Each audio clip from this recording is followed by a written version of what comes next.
but I wanted to do hood rat stuff with my friend.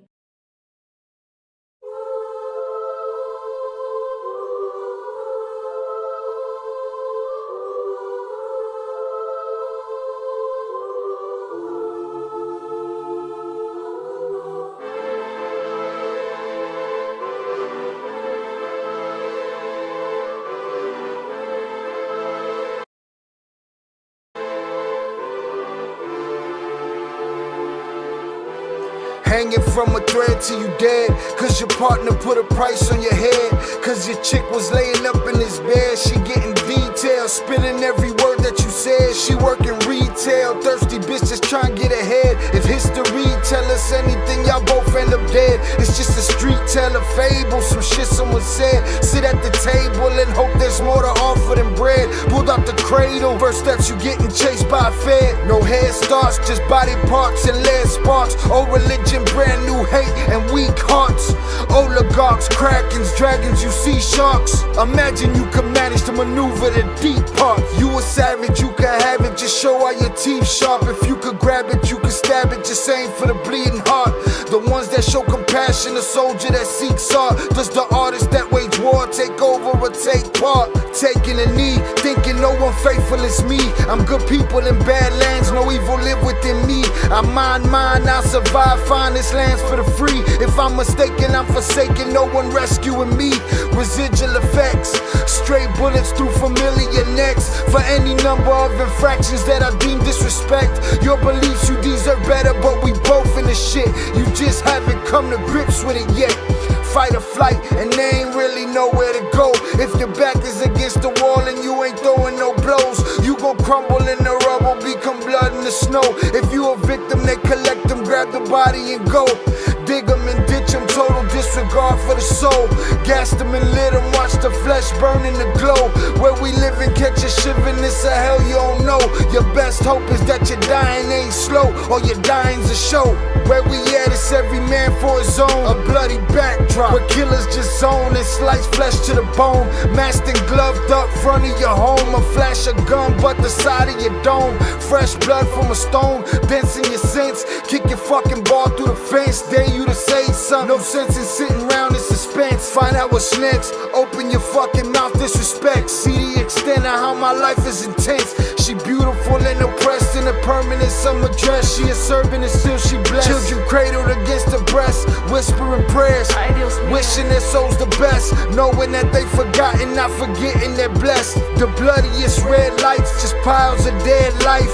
Something must be broken, the glyphs wasn't read right. You think them Bible papers will shed light? Yeah, right. Burn after reading, tell the preacher I'm leaving.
is poppin', people? Welcome back to Shaw Ill Reacts. I'm your host, Shaw Ill, and we are back in the building. Salutes to you, and thank you for being here with me today on this lovely hump day evening.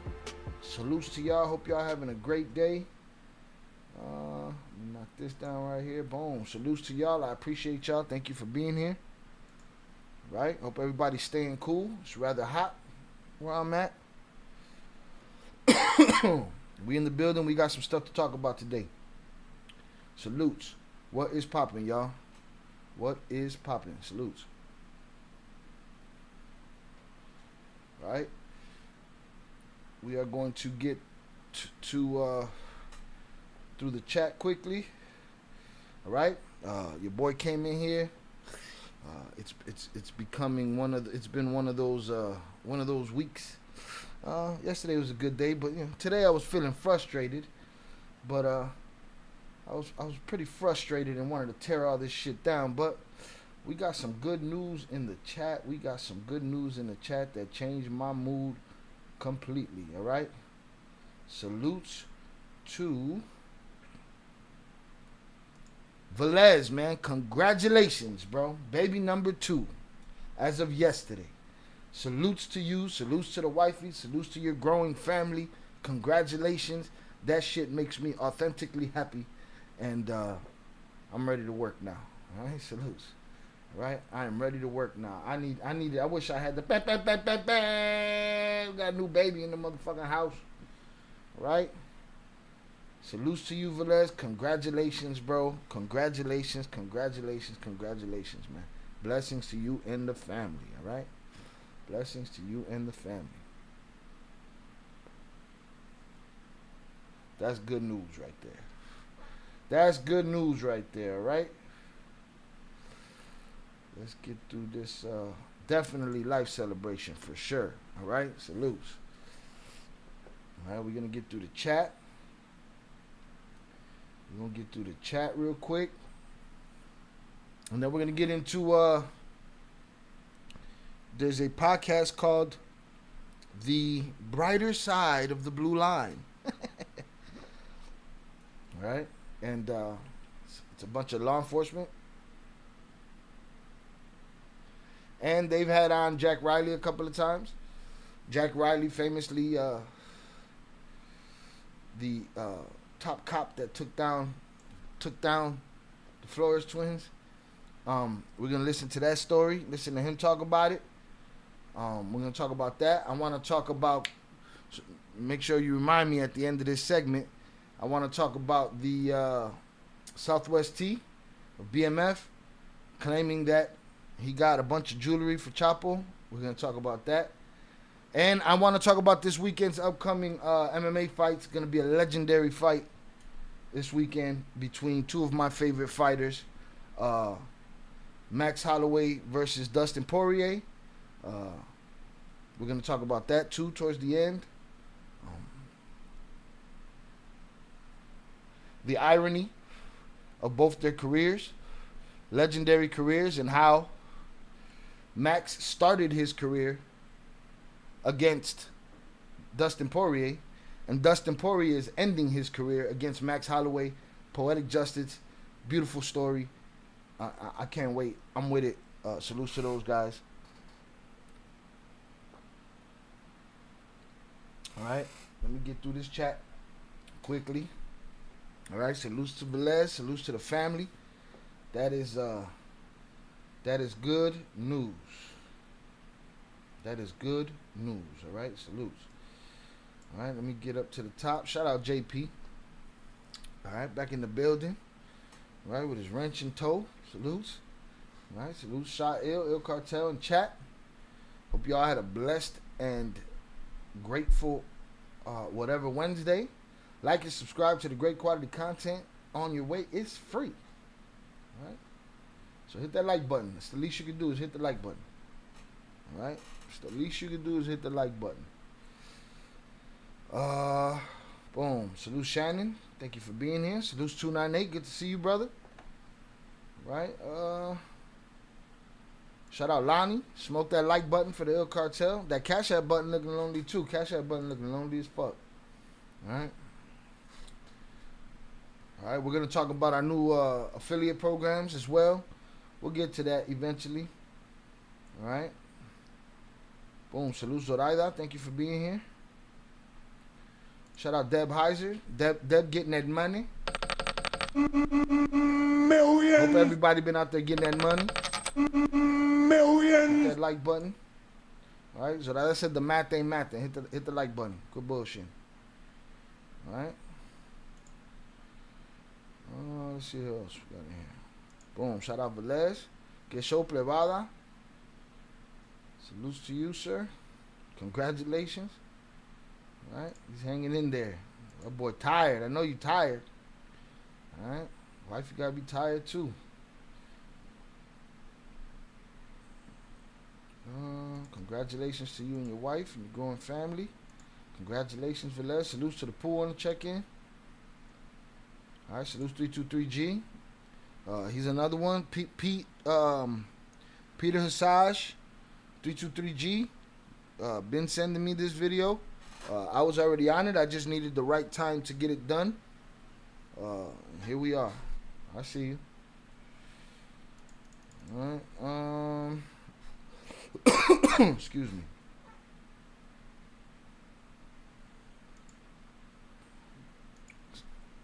Yeah, it's got to be hot out west. Salutes Lonnie. Smoke that like button for the El Cartel. Only this channel gives you exclusive content and interviews and the real people involved in these stories in their own words. Right? Straight from the horse's mouth. All right, make that money, Dad. Get that money. Hope everybody's out there getting that money this week. Millions. Shout out to the moderators. Live celebration.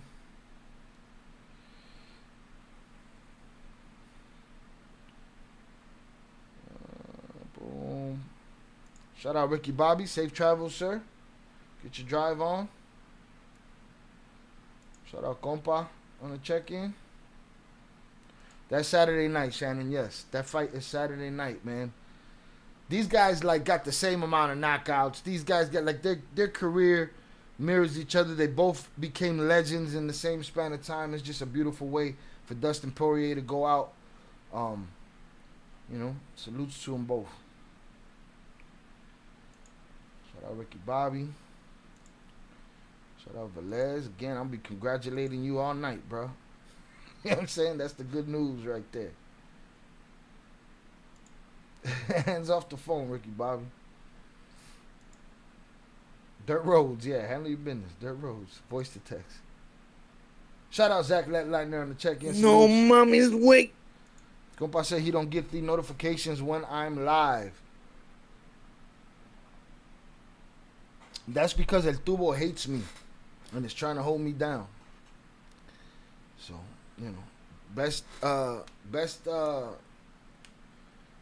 notifications you can get is through Discord or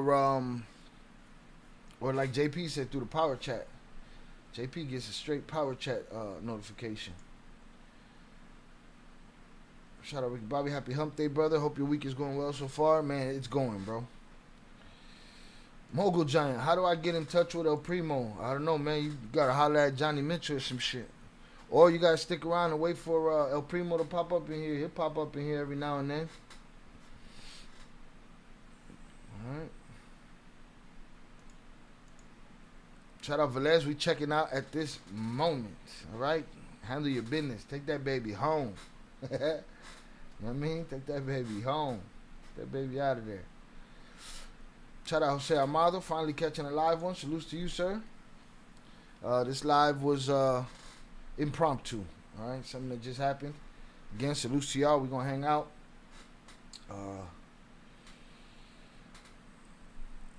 God damn, boy. She make a cool shit. Hold on. Millions. Right? Deb making that quarter of a mil. Handle your business. Salutes.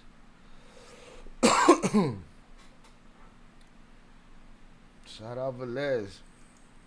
Much needed Z's? No, ain't no Z's. Ain't no Z's. Ain't no Z's. The Z's was yesterday. Z's was probably the day before, but ain't no Z's. Wake your ass up, boy. Ha ha, you gonna be awake for the next 18, 20, 25, 30 years. Shout out Jesus Arellano. I'm a truck driver. I'm all the way in Hudson, Wisconsin. I'm here for 5 days. Salute to you, sir. Safe travels. You know what I mean? And get that money. All right? Get that money. All right? Boom. Get out of here. Get out of there. All right, y'all.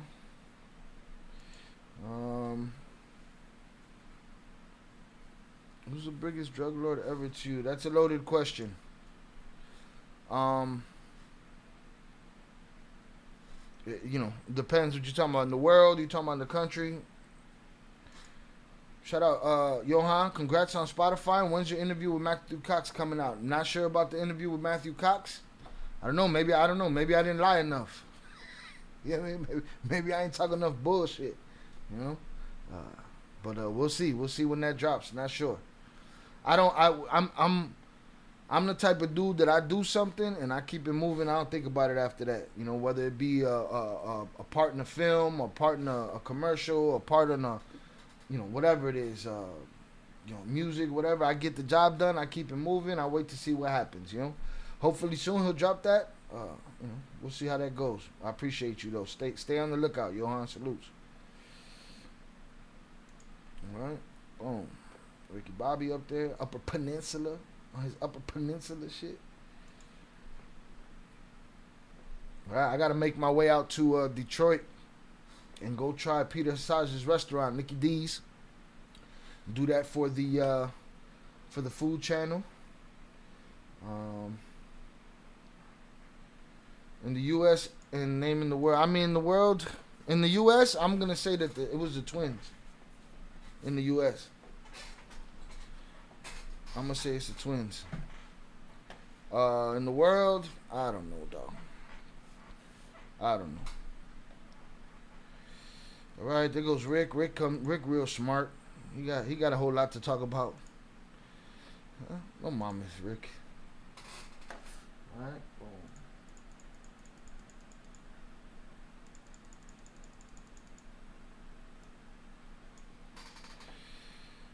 Big ups to the D. Oh, that makes you happy? The D, huh? All right, salutes, y'all. So, we might be playing the game later. If anybody wants to spin, we might be spinning the wheel later. We'll see. Shout out to Pooh. Yes, I do have a food review channel. I haven't launched it yet. I have a couple of videos lined up. I will drop the link for you right now, as a matter of fact. This link is subject to change, considering I had to change something on here, but here we go. So make sure you sub up over at the food channel. It's called Shy City. All right, here's the link for that. Again, this sound I'm just piling up a couple of videos that I could put on here. I might need a new mouse. You know, this motherfucker gets slammed a lot with my frustrations.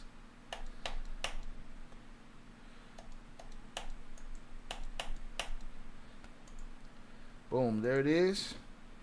Make sure you sub up to the food channel. All right, we'll be dropping content on there soon. We also have a new feature that was actually, you know, brought up by Velez. That was brought up by Velez. So if you'd like to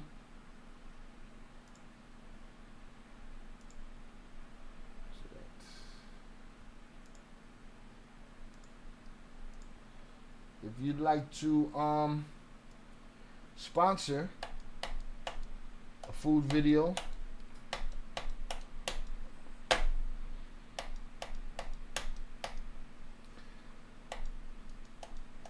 all right, this is gonna frustrate me. Copy, there we go. If you'd like to sponsor a food channel video, boom. Right, we have a link right there for a spot called You Buy Me a Cup of Coffee. Right, you drop a dono in there, you put your shout out, whatever you want to put up in there, and you will put in the pool towards new food videos. All right, we'll get those done. All right, let me keep running through this chat quickly. Boom. So make sure you sub up over there, Pooh, and everybody else. All the usuals. All right, I got one video ready to drop over there. Taino's Bakery, Taino Bakery in Orlando, Florida. We did that. So we're going to put that up there. Learned a bunch of lessons from doing that video. Boom. Wish my grandma still had a place in Chicago. I'll visit more. I am definitely in Chicago.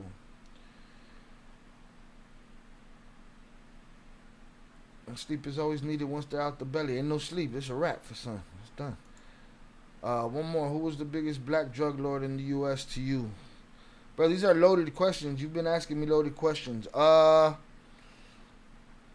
don't have all that information. The ones that I know the most are BMF. So probably BMF.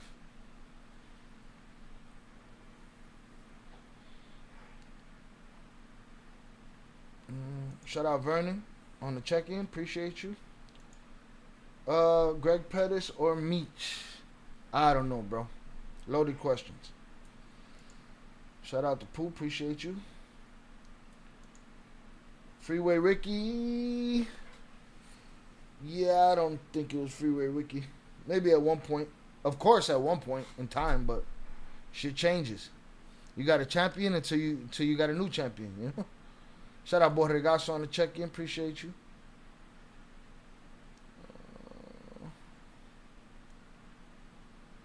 They talking about Freeway Ricky on papers too was ratting. We'll see what him and Whack 100 going through. I don't know. Excuse me. Only one way out now, Pooh. Only one way out. Shout out Adrian Torres on the check-in. Hit that like button on your way in. I agree. Boom. Salutes to y'all. Madison, Mississippi. Don't worry. When we pop up in Mississippi, I'm going to be hollering. They'll be like, what's popping? What y'all got going on over here? All right, y'all. Salutes to y'all. Again, we'll probably spin the wheel in a little while. And we'll move from there. But yeah, so that's the food channel. Y'all got that. The Whack 100 with a badge. Yeah, I saw that shit. Huh? He got a little badge popping and shit. He seemed like one of the motherfuckers, the criminal that got a cousin that's the police, so he hangs the checkered headband off the window and shit. You know what I mean? Alright, boom. So the food channel's up. Would you interview Ali Zopound Adam? Possibly. I'd have to. I've heard some of the story. I'd have to look into more of it to be abreast of it. But yeah, I don't see why I wouldn't.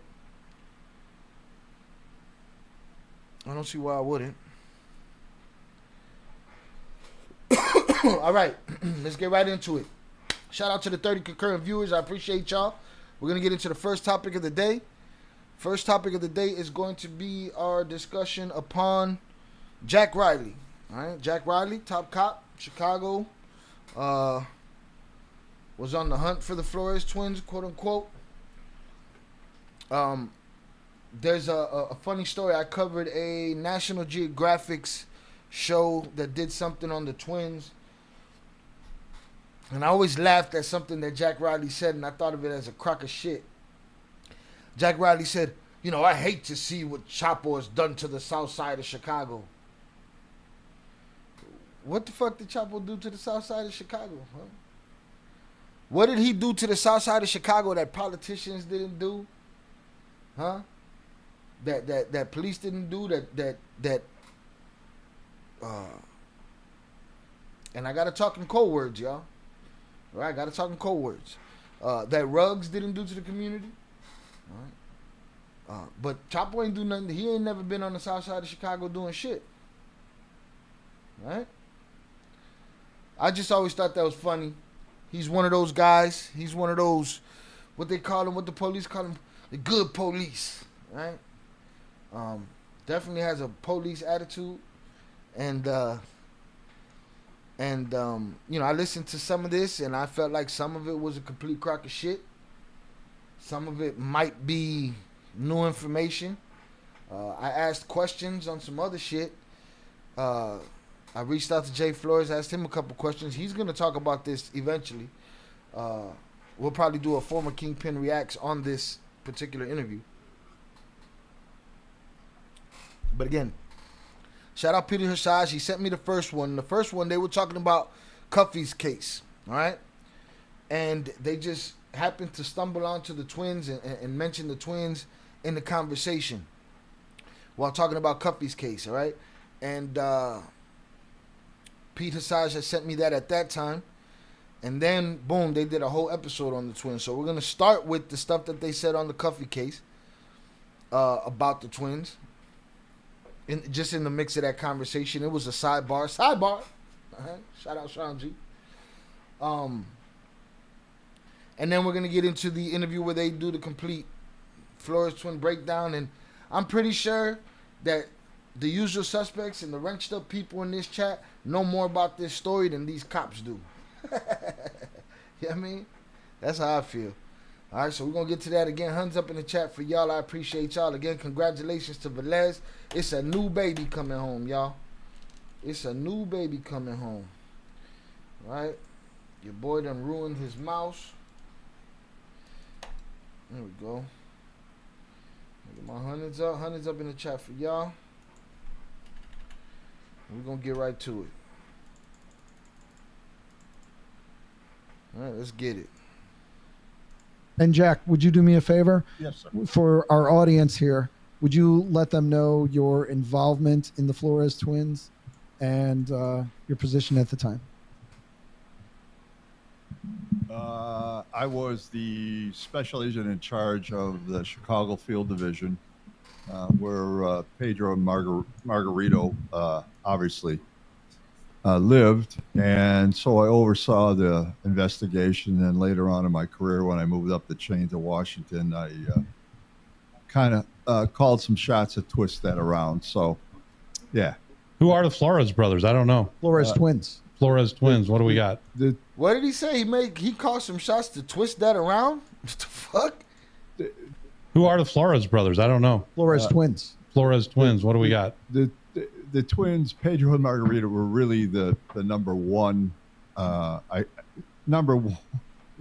crew in Chicago in terms of narcotic traffickers. Hold on. I got to go back to what he said. That are chained to Washington. I saw the investigation, and later on in my career, when I moved up the chain to Washington, I kind of called some shots to twist that around. So he called some shots to twist that around, whatever the fuck that means.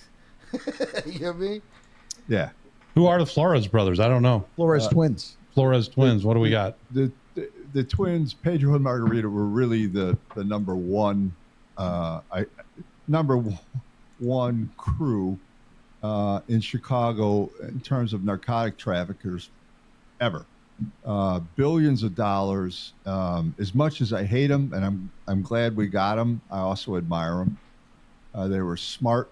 They knew what they were doing. And hate them, huh? Hate is a strong word. He hate them. He hate them still. All these years, you still hate them.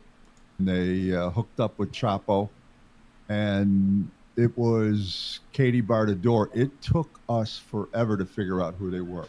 So it was these twins were running Chicago?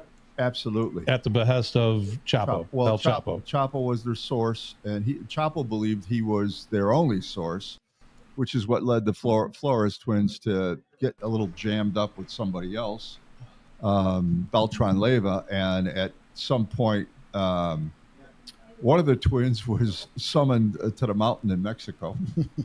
For what? Wrong. He was not summoned to the mountaintop in Mexico. He made it his business to get his ass to the mountaintop in Mexico to save his brother. He was not summoned. Now, if y'all remember when I was catching, and there's going to be another marathon playing soon, sometime this week, I don't know when it'll be, of season 2 of Surviving El Chapo, but when I was covering that, I kept waiting for the moment that the cartel summoned the twins. They were never summoned. This was cause and effect all the way. You know, this was people. Somebody did this that caused that caused, Jay to end up there. but he wasn't summoned. I was waiting for the summoning moment. They never summoned them. All right, that was fate, if you could call it that made that happen. All right, this dude BS already. BS, and mind you, this is the guy. This is the guy. When it's time for them to go, talk to somebody about this story, they go talking to him. All right, but they were not summoned. All right, they were not summoned at all. Let's see. Shout out. You don't want no problems. All right, shout out 01. Shout out Jesus Martinez. Boom. Yeah, we got a good chat over here, and when the motherfuckers come in here, they don't know how to act. We put them in the fucking. Put them in the fucking bedroom. We got the best chat on YouTube over here, right? That's why Arthur will be hating on me. Salutes to you. All right, let's get it. You don't want no problems. Never summoned to the mountaintop. All right. The twins was summoned to the mountain in Mexico. One of the twins was summoned to the mountain in Mexico. For what?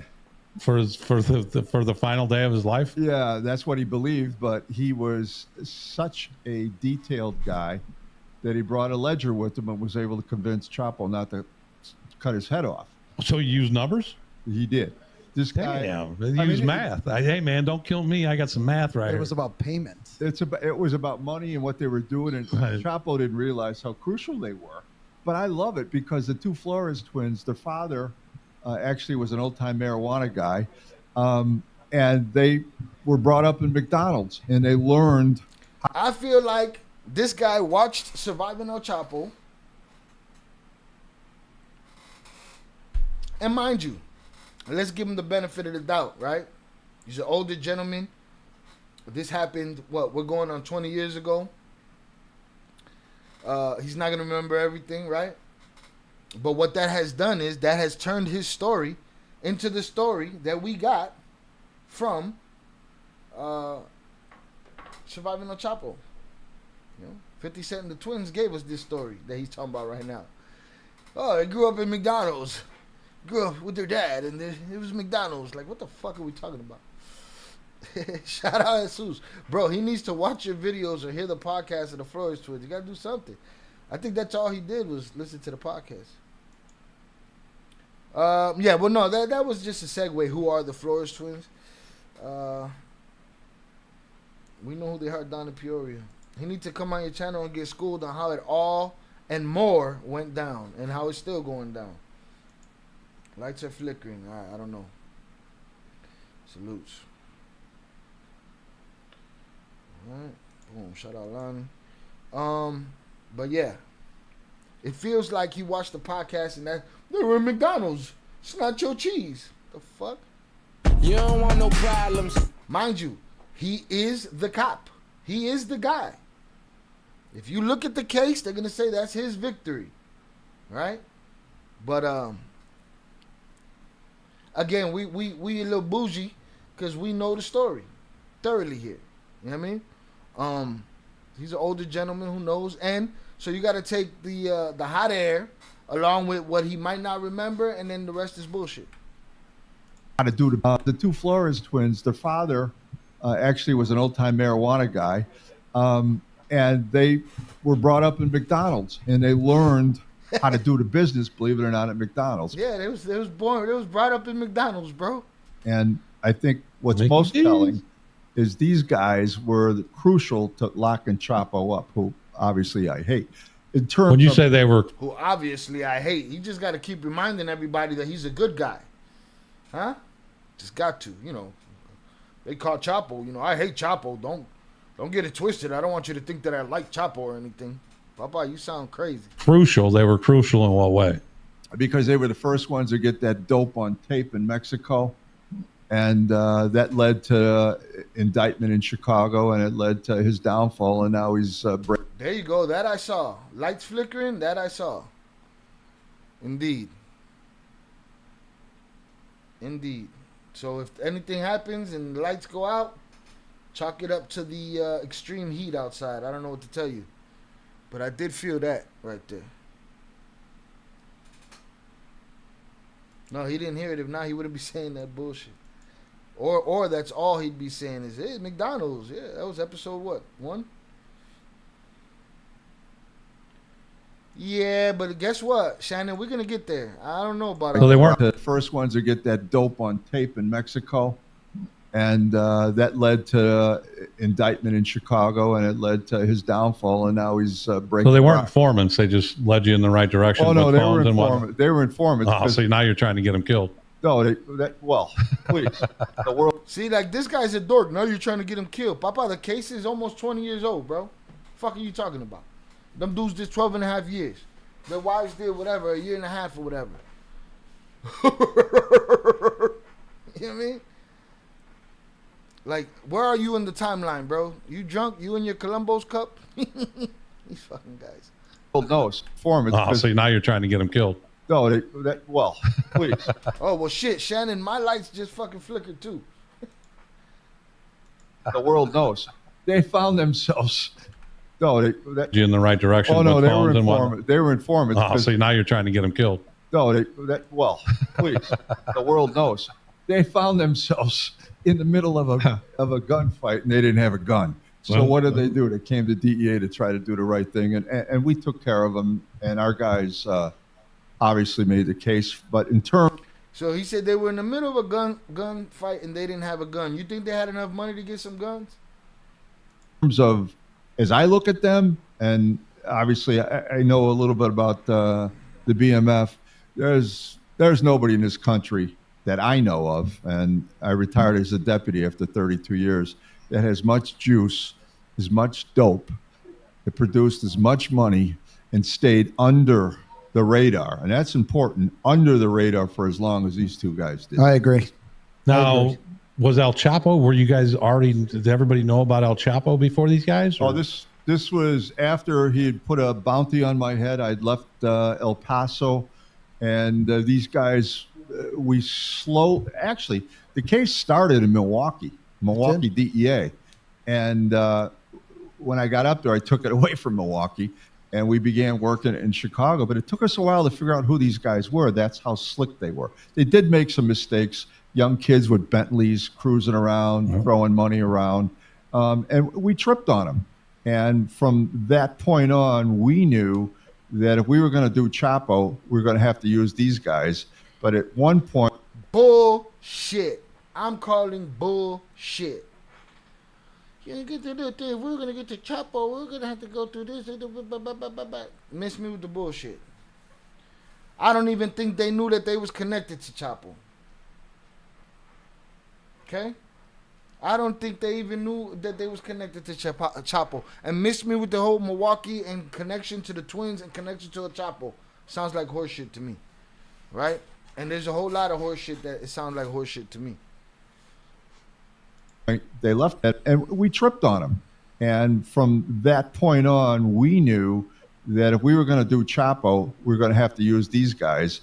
But at one point, they left the country, and most of their family was in Mexico. And that's when they got in a little jam between Beltran Lema and my man Chapo. And Chapo told him, "Hey, you do business with me, I find out that you're dealing with him." Where does Tomas Gonzalez fit into this? Tomas Gonzalez, he is so crucial to Chapo's operations in the United States. He is the first true Sinaloa cartel member leader that was sent to the United States to oversee operations. That's how smart Chapo was. He saw it coming. He saw the opportunity for... I challenge anybody out there to find out who Tomas Gonzalez is. I challenge you to find out who he is. You don't want no problems. Shout out Nando on the check-in. Appreciate you, sir. Fernando, congratulate Velez right now, all right? Velez got a new baby at the crib, all right? Got some new shit going on around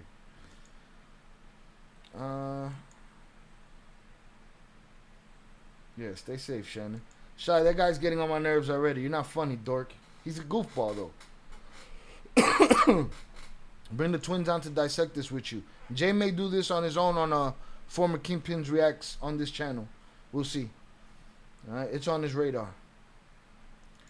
Johan, they didn't know shit. They said the twins weren't big when they first called to talk. Yeah, exactly. Now, this is, and I don't know if y'all remember. A long time ago, we covered They said, oh, the first guy that got popped off in the whole twins thing. And I remember telling y'all, I feel like they boosted this guy up so that they can act like they were on their job. And that's what I feel like they do here. All right? Let's boost up all these other people. Let's boost up this story so we look like we were on our job. I don't think they were on their job. I think they talking bullshit. And I challenge anyone to find out who Tomas Gonzalez is. Because he sound just like a boosted up, made up character, just like that last guy that I covered before. All right, but we'll talk about it. We'll talk about it.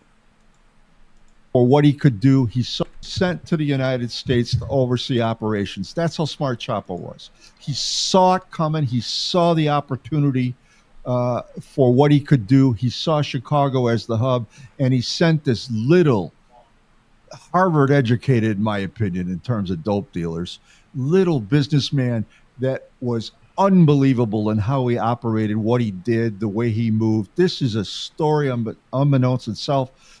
However, we were able to figure out who he was and took a lot of dope and money from him. And a few years after that, he did get away from us. Oh, and Jack didn't. And how convenient that Tomas Gonzalez got away from them. How convenient that the guy I think is an imaginary man got away from them. We need to find out what he's smoking on so we can forget our problems and stories too. I'd love to. Hit the like button, y'all. They ain't smoking what I'm smoking on. This bullshit is not gallo shit, huh? No lo cago el gallo. Yo vivo tranquila con los pelos. Cagó el gallo. Cállate, hijo de puta. I don't know. We'll keep going. I've listened to these, so I already have, an outlook on how I feel about this shit. And I'm telling you what it is. I heard bullshit. Let's get it. If you'll allow me, I want to tell two stories, but I want to ask you a question before I tell the second story about the twins. Tomas Gonzalez knew the twins' father, yes, I believe, and yes, he brought them into the fold. Is that correct? That's the whole key, and I don't even know if the twins know that. Now, shout out to Peter Hassaj, because he told me. He said, "You think that's Tommy? Right? You think that's Tommy?" And I was like, I don't know. I'll look into it. And I asked, "Is it Tommy?" No, not Tommy. And no, I don't know who it is. And from this video, he's gonna get into more depth about Tomas Gonzalez in the next video. We're gonna get there. Tomas Reyes Gonzalez, El Gallo, is that him? I don't know. Did they catch that guy? Because this guy never got caught. Because we certainly weren't going to tell him. I'll listen. All right, so he's saying that the father was hooked up by Tomas Gonzalez and that the twins didn't know it. Okay, I'll give him the benefit of the doubt. Maybe that's why. Again, I asked Jay Flores, could he be mistaken? Yes. Could it be somebody by another name? Sure. But he was like, but he's going to talk about it himself. I'm going to give him room to talk about it himself. There are a few articles on him, but not much. The reason I think that he's bullshit, or the reason they made me feel like he's bullshit, because they want to connect all of this to the twins. I know you motherfuckers wasn't on it. I know you weren't on it. We've heard the story over and over again. From the podcast to different documentaries, from all of that shit. Miss me with we knew all the connections and blah blah blah blah blah. Now he's saying here he never told the twins that there was a Tomas Gonzalez connection to Margarito Flores Sr. Knew the twin, but if you'll hit the like button if you have yet to do so, y'all. Share this shit. Tell a friend to tell a friend. All right, we have to grow this channel. We have to grow this channel together. Get it done. You don't want no problems. If you'll allow me, I want to tell two stories, but I want to ask you a question before I tell the second story about the twins. Tomas Gonzalez knew the twins' father, yes, I believe, and yes, he brought them into the fold. Is that correct? That's the whole key. And I don't even know if the twins know that, because we certainly weren't going to tell them. But Tomas Gonzalez was the architect of what we see in Sinaloa in the United States today, which I think is the biggest criminal entity that we've seen in our lifetime. Ever. So you can correct me a little bit. I'll be a little bit of creative license with this, but I think it's a really interesting story. The architect, I don't know, man. So then they run into the little guy that has all the routes and all of the workers in Chicago, they run into him on a little mountain that they summoned him to. I wish I could put him in the fucking bathroom. Put him in the fucking bedroom. And it fits with what we talked about with the BMF. So we talked about the BMF at the very beginning, and we said one of the things that's really crucial is you guys have to be right all the time. And if you make one mistake, we capitalize on it. So picture this. A bunch of DEA agents sitting having breakfast on the south side of Chicago, and a couple Hispanic males, Mexicans we'll call them, they go into a Walmart or a Costco or something like that. Where it all started. And they come out with 6 or 7 hockey bags, and they're empty at the time. And the agents are looking over there going, what the fuck is this all about? So they follow them. They're in a rental car, too. And they're in a rental car. So they follow them. They follow them to a place. They go into an apartment. They come out of the apartment. Hockey bags are full, just like on Riverview that one time. And we'll get into that. They can't even carry them. They're so full. Can't even carry them. The car's riding like this. Yeah. And they drive down and they drive south of Chicago and they get pulled over in Kankakee. And there's $12 or $13 million. Right. That was all money? In the bags. It's all money. And damn. I think, and correct me if I'm wrong, they give up, oh yeah, we went to this house and picked it all up, and that was the Flores twins. It was their house. So one of their stash houses they were getting. So that's good. If you think about that and then compare it and then throw Tomas Gonzalez in there, oh my goodness. What a great story. We'll have to tell that story on one of the well, we're gonna do Hey man, think about the story about the guys that walked in with 12 duffel bags and walked out with 12 million in cash, right? And it was the Flores twins' money. Now, if you sprinkle a little Tomas Gonzalez in there, it's an amazing story. What the fuck are we talking about, man? No, mommy, wait. What the fuck are we talking about, man? All right? Just sprinkle. You just got to sprinkle a little Tomas in there. No. Tomas being the architect of the Sinaloa cartel in the U.S., right? Mainly Chicago, right? Sure. Story, in my opinion, already lost credibility. I mean, there's two sides to everything. This is just another gang. This is just another cartel. All right? The police. No different, as far as I'm concerned. All right? If they can get away with doing what the motherfuckers did, they would. How would the twins not know? I smell BS. And again, maybe Jay's mistaken. Maybe it's somebody under another name. He's listened to all this and told me, I don't know who the fuck he's talking about. I said, all right, you're going to have to tell them that. All right? He said, I don't know who the fuck he's talking about. Again, and then to just sprinkle it into everything just because, it just makes me feel like they're trying to make it seem like they was on their job. They weren't on their fucking job. Maybe he's Eddie Gonzalez's daddy. U.S. or Mexico sounds wild as hell. Yeah. Right? Meanwhile, the twins revolutionized those routes for the Sinaloa cartel. You know what I mean? Shout out J-Fam on the check-in. Salute to you, sir. Glad to see you. Appreciate you. We just listening to these police talk bullshit. Tomas Gonzalez is just sprinkle a little Tomas Gonzalez in there. So one of their stash houses they were getting. So that's good. If you think about that and then compare it and then throw Tomas Gonzalez in there, oh my goodness.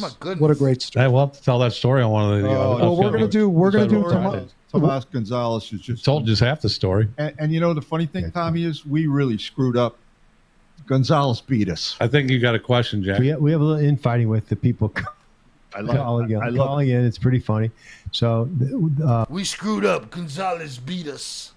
Actually, Scatman, I believe. Let me see. Hey, by the way, was that first Scatman was that first question from Pedro or Peter in Detroit? Yeah. Peter too. Pedro, how you doing? Jack Riley. Jack Riley, you goofy bitch. That was not Pedro Flores. We know which Peter it was. What the fuck? All right? He thinks Peter Flores sent that question. I know it was Peter Hassaj. Y'all know Peter Hassaj in New York. In Detroit. All right? Look at him. He got all, Pedro, good to see you. Bien mamabicho el tipo, huh? No mames, pendejo. No mames, wait. Yeah. First Scatman was that first question from Pedro or Peter in Detroit? Yeah. Peter. Yeah. Peter too. Pedro, how you doing? Jack Riley. Hope your family's good. We got more. Hope your family's good. They're great, bro. They're great. But you sound like a jerk off. Huh? You sound like a jerk off. We know what Peter sent that question.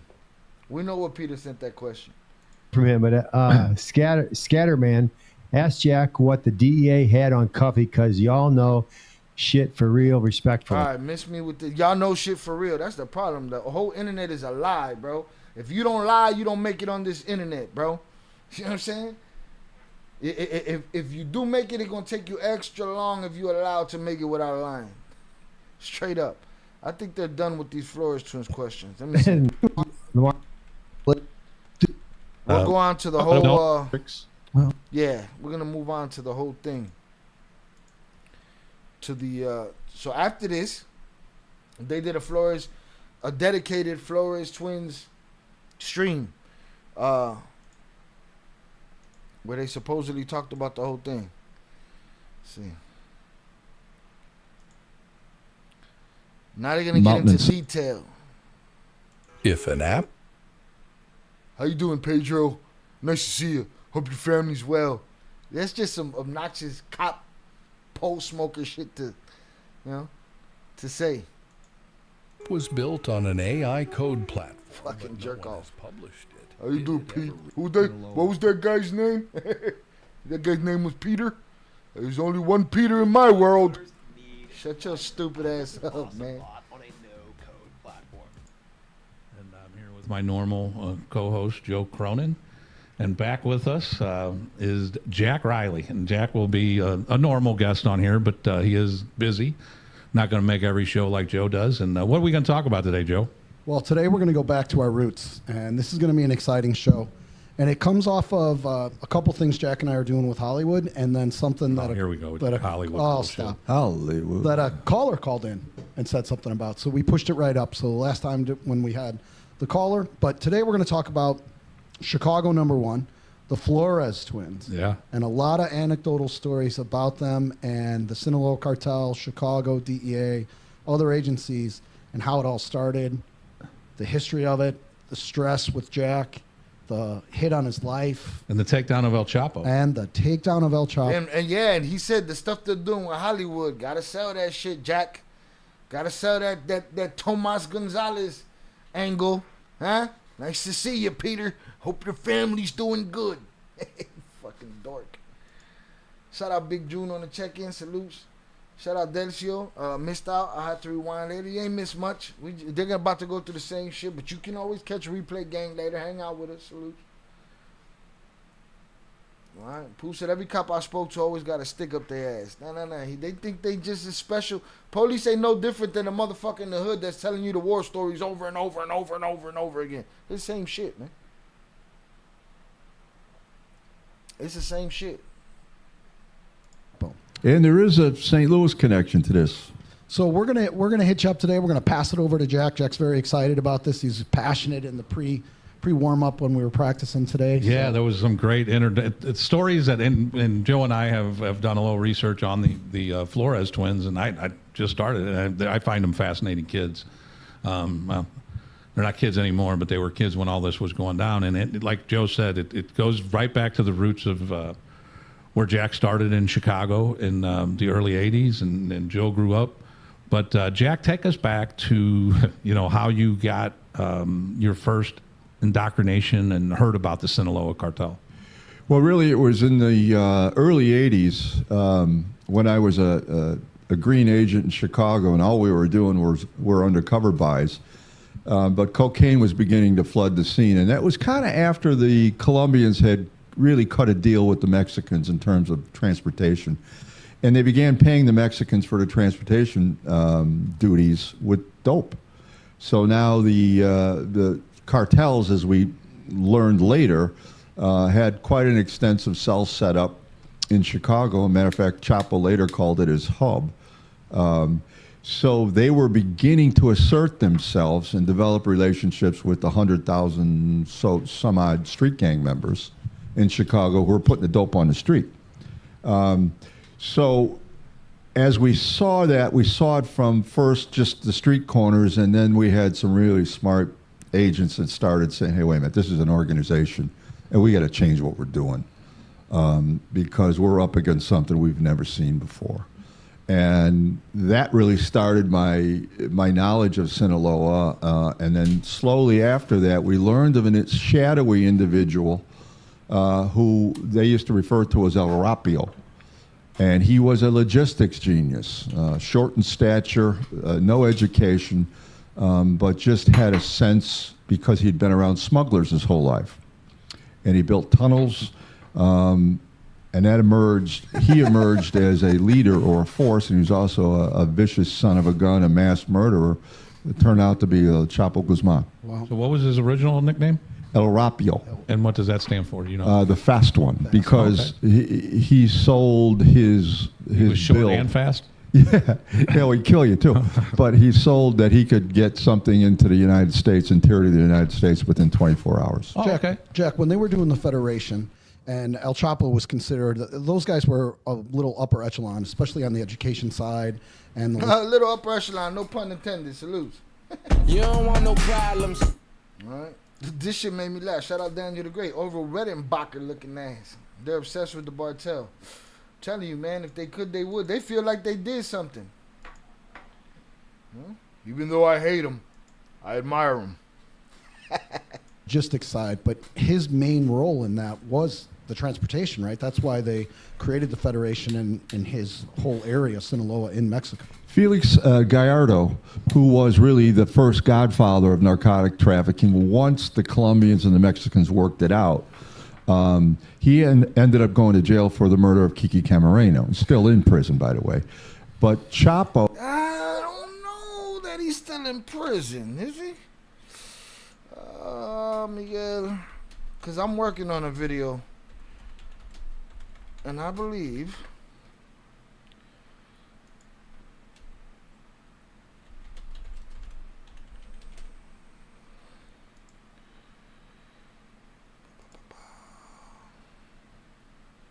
Okay, he's still in prison.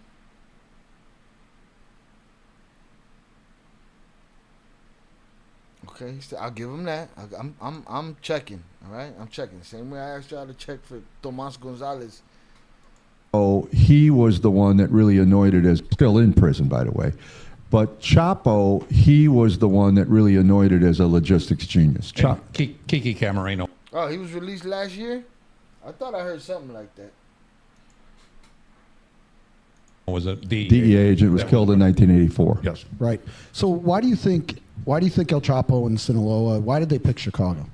They picked Chicago for a couple of reasons. Number one, I think it's the second or third largest Mexican population outside of Mexico in the United States. So it allows their operatives to work within literally tens of thousands hardworking Mexican Americans, but they're there for the same reasons that many Fortune 500 companies are there. Transportation, the hub, the middle of the country, the interstates, the railways, the airports. The trains, and the proximity to collar-populated cities like Milwaukee, Indianapolis, Detroit. It's just a great place to set up shop, and he felt very comfortable there because of the high population of Mexican nationals. So the exact same reason why Al Capone did it. No question about it. And believe it or not, down the road, we can talk about it, is what we did to bring awareness to Chapo in Chicago when I convinced the Crime Commission to name Chapo public enemy number one. But that's when you went back to Chicago. Yes, right? as the SAC. So take us through, before we get to the Flores twins, and we'll get there. Yeah.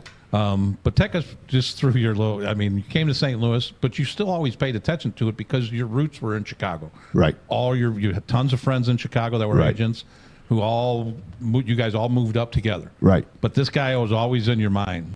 Always. The Sinaloa cartel. Always. And then whatever was going on. So you would converse with a lot of people throughout these investigations. Did you come to St. Louis and then take us through your Imagine being able to build anything just by thinking about it. Meet Base 44.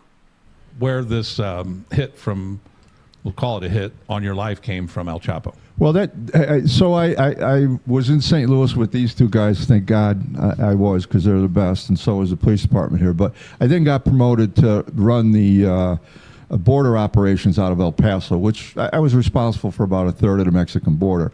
So like a dope greenie, I get down there, I do a newspaper article basically saying I was sent down here to kick El Chapo's ass. I didn't use those words, but essentially I got the... Right. Well, I didn't... I didn't use those words. I was sent down there to kick his ass. Like, this is no different than anybody saw posturing. I was responsible for about a third of the Mexican border. So like a dope greenie, I get down there, I do a newspaper article basically saying I was sent down here to kick El Chapo's ass. I didn't use those words, but essentially I got the... Right. Well, I didn't realize that the sister city of the El Paso Star was a newspaper in Juarez, which Chapo's people owned. Oh, boy. So after I said those things... The message got to him? Yeah, evidently, quickly. A couple stories on that. But I also found out a few days later from our Mexican counterparts that they had picked up chatter that he'd put a bounty on my head and wanted my head cut off. And then shortly after that, my name appeared on a banner hanging from a overpass in Juarez, in close proximity to some dead bodies. Oh my goodness. Is there a picture of that? I'd like to see a picture of that. Let's see if we can find a picture of Jack Riley, threat on banner, Juarez, Mexico. No? We can't find that? Let me see if I can find an image of that. We got an image of that? Because, you know, they put a bounty on his head right away because he said he was going to whoop their ass in a newspaper. And then that newspaper had a Juarez newspaper.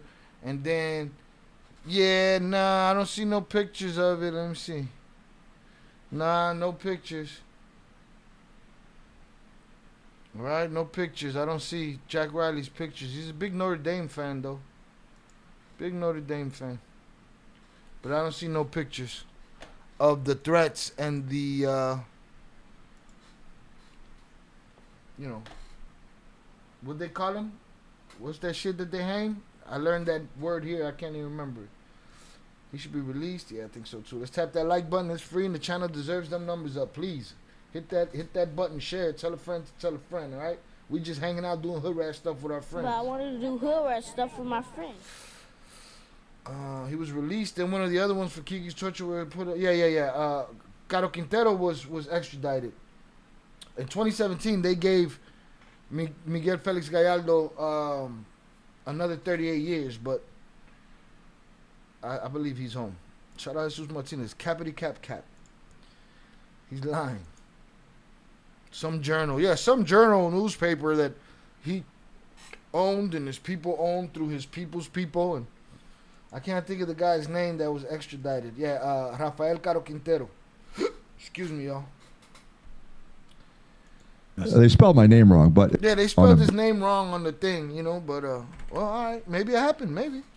Our Mexican counterparts that they had picked up chatter that he'd put a bounty on my head and wanted my head cut off. And then shortly after that, my name appeared on a banner hanging from a overpass in Juarez, in close proximity to some dead bodies. Oh my goodness. They spelled my name wrong, but it was indeed me. So it kind of... We giggle about it now, but you probably weren't laughing about it no, I wasn't. And, you know, I chose not to tell Washington because I think if I did, they'd have pulled me out of there right away, and I just couldn't leave those guys and gals down there.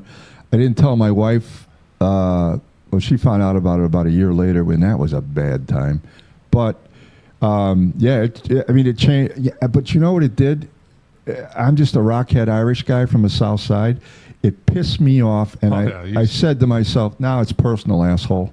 No, when I used to call you on... He had to get his movie quote in, and dude talked too quick. You should have let that breathe. You know what I'm saying? They stepped on his talk. You know, he was like, I'm just a rockhead Irish guy from the South Side. It pissed me off, and I said to myself, now it's personal, asshole. And I said to myself, I didn't say it to nobody else. I said to myself, nah, it's personal, asshole. Nah, it's personal, asshole. Huh? Straight actor shit, right? Nah, it's personal. Put that in the movie. But they didn't let his line breathe. Dude jumped on his line. You got to relax, fat boy in the middle. It changed. Yeah, but you know what it did? I'm just a rockhead Irish guy from the South Side. It pissed me off, and I said to myself, now it's personal, asshole. No, when I used to call you on the phone, you used to get pretty. When I would ask you, because You spoke too fast, bro. You should have let that marinate. You should have said, ooh. What the fuck are we talking about here, boy? Listen, clout, ego, that shit ain't mutually exclusive to criminals. A lot of police is criminals too, but police in general, that shit ain't mutually exclusive to criminals. Ego and clout and feeling. He practiced this shit in the mirror in his lifetime. He said, oh, you young punk. I was out there frisking. He the McCluskey from the fucking Godfather and shit. I was searching kids when you was in your father's nutsack. Shut your ass up, man. You thirsty for clout just like every other motherfucker lying on the internet. He ain't saying anything because it didn't happen. He said it to himself. No, mommy. No, mommy's wait. Shout out Primo, man. Salute to Primo on the check-in. I always ask you about El Chapo. Yeah. You were, I mean, not obsessed with him, but that was your guy. Yeah. And he was getting moved around a lot, so I would always call you, and you always get pissed off. Yeah. I would say obsessed is a good word. Yeah, he would always we have some time. We'll get into some all stories fired when up. we're But in Washington. Those are great stories that we'll get into. But now let's take it back to the Flores twins and how this goes back to Chicago. We'll go to 1981. Right. So the Flores twins, their names are Margarito Jr. and Pedro, and they went by Jay and Pete. You don't want no problems. Shout out Tommy. They drunks and full of shit. Nobody really care, to tell the truth, as long as they get that good look. Facts. And again, like they said at the beginning, they doing Hollywood stuff. You know, he got to go talk that slick talk. Talk his shit. Yeah, keyboard warrior shit. Same shit. It's because he wants to be the one that had movies and shows made about him instead of the bad guy. Absolutely. That's why they mention Hollywood stuff. Hit the like button, y'all. And when they were born, the father, Margarito Sr., was in prison. He got taken off in Chicago for 11 kilos of heroin. And the twins are born while he's in prison. And when they come out, they come out when he comes out when they're 7 years old. And one of the first things they do is take a trip to Mexico. But what I want to do now, Jack, is before we go into that, and we'll get where we left off, but you knew. Here's how to use Browse AI. Enter the URL you'd like to scrape, and then start training your robot to work. Kind of what was going on there with the father while the twins were young, and how that dope was moving, and who the father was and who he might have been dealing with. Tell us a little bit about that. Well, their father was really a long-time Mexican-American who started his career very young in trafficking marijuana. He then migrated to black tar heroin, which was produced in the Durango region of Mexico, and was exclusively used really in Chicago. Very small user base, but nevertheless very profitable. So that's what he was caught with and imprisoned with. But I think the significance thing about him is in his early days, he became acquainted with a guy that would later haunt me and still does. A guy by the name... Hey, he haunts you. You created that ghost. Tomas Gonzalez. El Papa de Eddie. Of Tomas Gonzalez. Yeah. Talk. Him is in his early days, he became acquainted with a guy that would later haunt me and still does. A guy by the name of Tomas Gonzalez. Yeah. Talk about another obsession. I know there's two pretty good obsessions here. Go ahead, Jack. And this guy showed up on our radar when I returned to Chicago as a group supervisor, and we were doing some wiretaps. I just come from special operations, so I was attuned to that. And we get on a series of intercepts that basically LA put us onto, saying you have the #1 surrogate of what we believe at that point was Chapo Guzman, Sinaloa. He's now operating in Chicago. And they gave us his phone number. And so we worked up what we had to work up, convinced who we had to convince, asked some favors from Washington because Chicago was the judges were a little reluctant to do it, but we got it through. And the interesting thing about Tomas is we listened to his phone for 3 weeks. And Tommy, we couldn't find the guy. He was doing deal after deal. I'm talking hundreds of kilos here and there. This is before you could pinpoint phones. There was one cell company in Chicago, Cellular One at the time, and there was one lady that handled all the subpoenas, and we took that lady out to dinner and got her drunk so many times so that she would. He wanted to say bitch with every molecule in his body. All right? Let's watch him stop that bitch in its tracks. You ready? Cell company in Chicago, Cellular One at the time, and there was one lady that handled all the subpoenas, and we took that lady out to dinner and got her drunk so many times. The real him almost came out. The real him almost came out. Boy, he almost spoke that shit. Right? This is on the second video. They're back to Toma. Now they're telling the whole story, Zoraida. Over there, in that last video, they was just telling some of the story. Now they're telling the whole story. But you see the real him almost came out right there, right? So one cell company in Chicago, Cellular One at the time, and there was one lady that handled all the subpoenas, and we took that lady out to dinner and got her drunk so many times so that she would help us. So what happens is there's a series of phone calls. We're getting killed. The sack is up my ass. You guys got to do something. There's dope. We're hearing about it. No one's. So anyways, we figure out through some code language that Tomas was meeting with some of his buddies at a restaurant, which turned out to be a place my mother and her friends used to go to lunch to, a Mexican restaurant. No way. Your mama and your friends is at the spot where Tomas is chilling on a regular basis, and y'all can't nail Tomas. He just happened to be at the restaurant where your mama's at? You guys got to do something. There's dope. We're hearing about it. No one's. So anyways, we figure out through some code. The sack is their superior, by the way. You know what I'm saying? When he said he got a sack up his ass, you know, he could be talking about anything, but he's talking about his superiors. There's a series of phone calls. We're getting killed. The sack is up my ass. You guys got to do something. There's dope. We're hearing about it. No one's. So. That's a drop, boy. That's a drop for the boy right there. We got to do something. Up my. So what happens is there's a series of phone calls. We're getting killed. The sack is up my ass. You guys got to do something. There's dope. We're hearing about it. No one's. So anyways, we figure out through some code language that Tomas was meeting with some of his buddies at a restaurant, which turned out to be a place my mother and her friends used to go to lunch to, a Mexican restaurant. So we just jump out and we go. And the guys go in. I stay outside in surveillance with a couple other Chicago cops are with us. And out walks this little guy who was in the meeting. He is a slightly built, looks like every businessman you'd ever see, well coffered hair, mustache, gets in a rental Torres. And the guys inside say, he appeared to be the boss. He was telling people what to do. Of course, it was in Spanish. They didn't really know what he had said. So we follow him away. And I'm so pissed off that I do what you're never supposed to do, at least in those days. We're on his phone.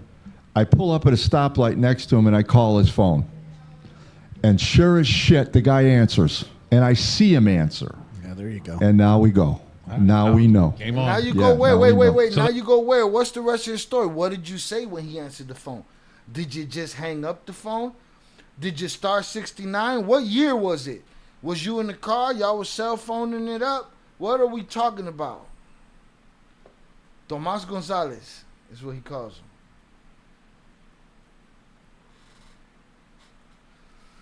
What happened on the phone call? Huh? That's just the end of that anecdote? I called him. He answered the phone. I ID'd him instantly. I knew it was him. Then what? What'd you do? You waved at him through the window? You pulled up right next to him and called him and you looked? And then what?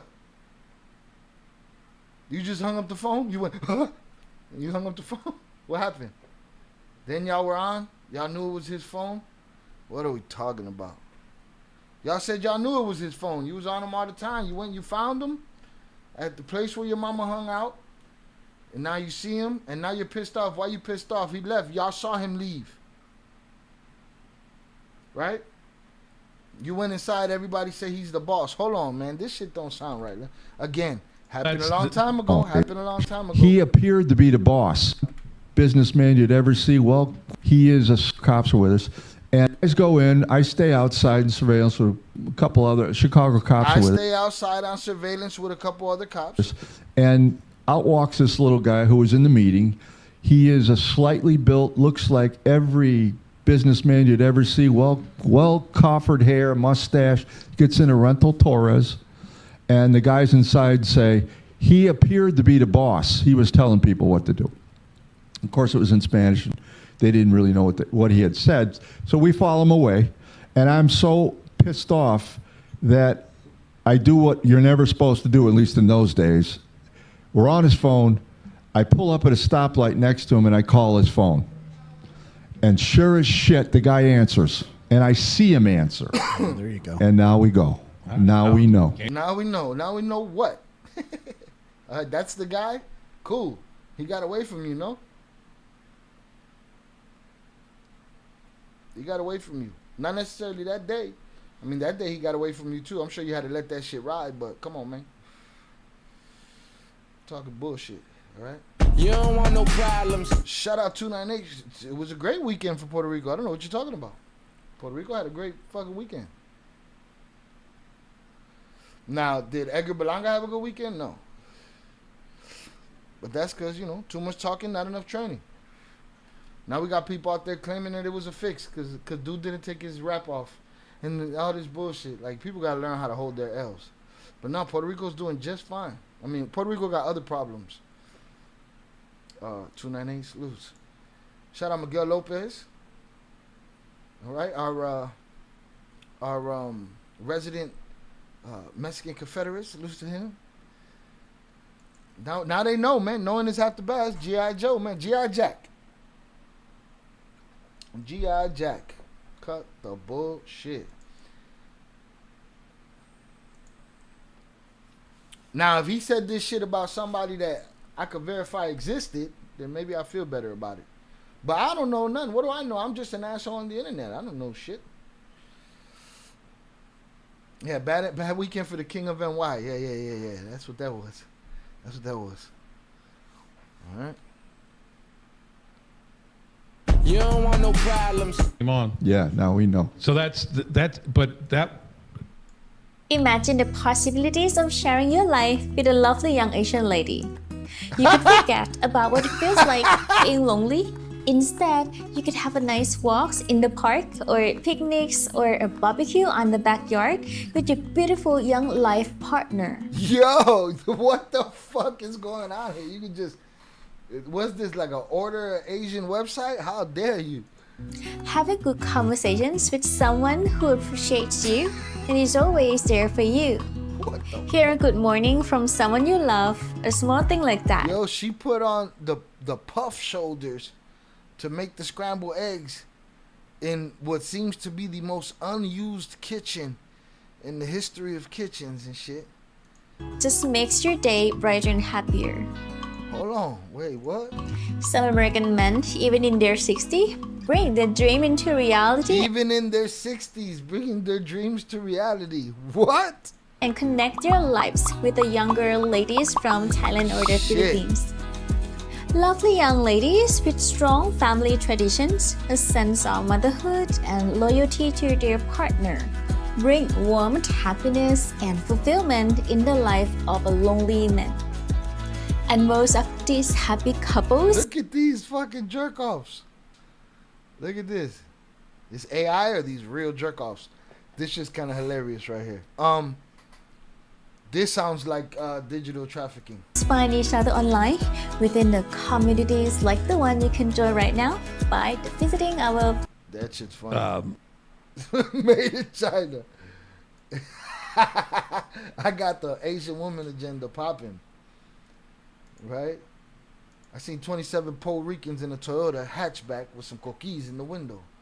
As you should. He said those are AI Mauritius. Wow. All right, let's see what these jerk-offs talking about. So now they got him. They got him with the phone call. You seen it all, huh? Seen it all.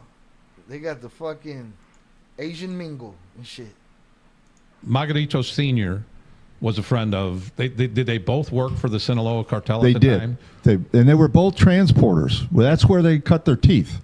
And were they competitors, or did they work together, or how did that go? You know, there's a lot of folklore around. I think they were competitors, but they later on, I think Chapo said, "You guys got to work together in Chicago. You got to get this together." Because it was. Well, how? Wasn't what? So they're saying Margarito Sr., Tomas Gonzalez. He's saying I think they were competitors at first. Well, competitors in what? Competitors in selling blow, Sharon, Bud. What are we talking about here? And then he said, then Chapo told them they got to do this or that. I get it. Chapo in the mix of a lot of shit. But wouldn't they be pushing his white? I don't remember that being Margarito Sr.'s business. This is just me throwing what comes to my mind up here. Shout out Eddie Jimenez. I think I missed his check-in earlier. You don't want no problems. I see a RICO case. Bro, would I be around to assume those lovely young ladies come with massage skills? They come with whatever you want them to come with, dog. You customize them motherfuckers, man. Shy, you know that's part of your that's a part of your algorithm. Yeah, there's a whole lot of shit that pop up in here. Supposedly that's a part of my algorithm. The only thing that's not part of the algorithm is my channel for some reason. I don't know. How can you have a conversation with that accent? Come on, Primo, you got to figure it out, man. If she's that bad, you'll get it figured out. All right? That was straight up, made up, hypothetical. A lot of, I think. Indeed. It sounds like, a soup of bullshit. So Chicago was so important. There's a lot of folklore around. I think they were competitors, but they later on, I think Chapo said, "You guys got to work together in Chicago. You got to get this together." Because Chicago was so important. It was where their money was coming from. So they were being well compensated. Jack, when these guys were in the play, I know Tomas was there a little bit earlier, and I think Tomas is a fascinating character, right? He's so elusive. He's the devil in the White City. Yes, he is. He's so elusive. He's the devil in the White City. He's elusive as fuck when he don't exist. Too. But my question is, we know that the Flores twins and their father settled in Little Village. Yes. Where was Tomas? Tomas was always on the move. And this is... Oh, Tomas don't even got a hood? No, mommy's way. Tomas don't even got a hood, all right? The twins, we know where they come from. We know where Margarito Sr. comes from. He comes from Mexico, right? Then he comes to Little Village, you know. But now Tomas, of course. I remember when I was watching this, I was saying to myself, watch Tomas have no roots. Nope. He's a ghost. He's Redman and How High. I'm a ghost. Village. Yes, he is. He's so elusive. He's the devil in the White City. Yes, he is. Two. But my question is, we know that the Flores twins and their father settled in Little Village. Yes. Where was Tomas? Tomas was always on the move. And this is one of the... Matter of fact, I'm glad you brought that up, Joe, because I actually talked to a CIA friend of mine and relayed to him what we had seen. Tomas was the most cunning person on surveillance. He dumped his phone every week. Talk to a CIA guy that we'll never be able to hear from. We'll never be able to talk to that CIA guy that talked about how elusive and how much of a ghost Tomas was. Tomas was the most cunning person on surveillance. He dumped his phone every week. If he dumped his phone every week, how did they give y'all his number in LA and y'all surveilled him and got all kind of information but couldn't find him? Then you find him at the restaurant that your mama used to hang out at, and you pull up next to him at a red light, and you call that phone that probably should have been thrown out a week ago, and we got him, right? And then we go from there. And then you go from there and what? I thought he threw out his phone. According to the CIA guy, he threw away his phone every week. Cut the shit. He actually had rent-a-car. In fact, I'm glad you brought that up, Joe, because I actually talked to a CIA friend of mine and relayed to him what we had seen. Tomas was the most cunning person on surveillance. He dumped his phone every week. He actually had rent-a-cars that he got from O'Hare Airport and would stage them in various parts of the South Side where stash houses were. And I can remember one time following him, he parked the car on one side of the street, ran across a 4-lane highway, got in another car that he had pre-positioned, and went the other way, and we lost him. Never slept in the same place. Mind you, that is true. I know motherfuckers that move like that. I came up with motherfuckers that move like that. Not necessarily rental cars, but had whips all over the city, right? But come on, he ran across the 4-lane highway while y'all was telling him. Where y'all was gonna tell him to? Oh, he lost you? Oh, he lost you. He ran across 4 lanes of highway to lose you, motherfuckers. To jump in another way. Y'all saw him with y'all eyes. And if you notice something, he mentions the CIA operative. He doesn't say the CIA told him anything. He says he told the CIA guy. So he only threw the letter CIA in there for effect. Listen to that. Actually had rent-a-car. The Flores devil in the White City. Yes, he number is. 2. But my question is, we know that the Flores twins and their father settled in Little Village. Yes. Where was Tomas?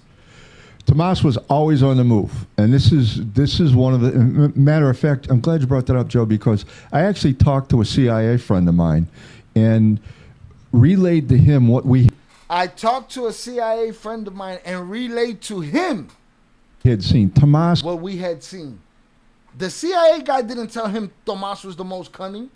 He told the CIA guy that. So what the fuck does the CIA guy matter in this story? Am I talking shit? Y'all tell me if I'm talking shit in the chat. All right? Y'all tell... Oh, I hit the button accidentally. Son of a bitch. Ma- All right?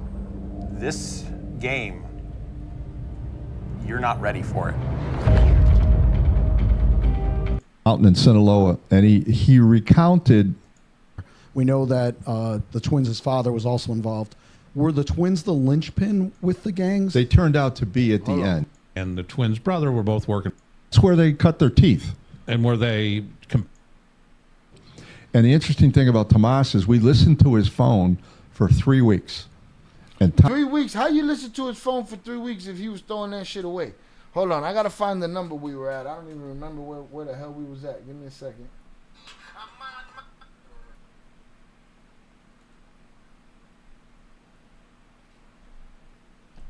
My question is, we know that the Flores twins and their father settled. Boom, salute. You don't want no problems. Hit the like button if you have yet to do so, y'all. Imaginary Tomas with no hood. The ghost. Tomas was a rogue CIA operative. Sounds like Tomas was a straight mobile, like a taco truck. He was on the move, papas. I thought Margarito's seeding a connection to Chapo was the twins' uncle, who robbed the twins and had P snatched up. Lupe. That's what we know. They're going to mention that eventually, right? But he's saying that they were competition, him and Tomas, and that's his thoughts. Dumpster divers.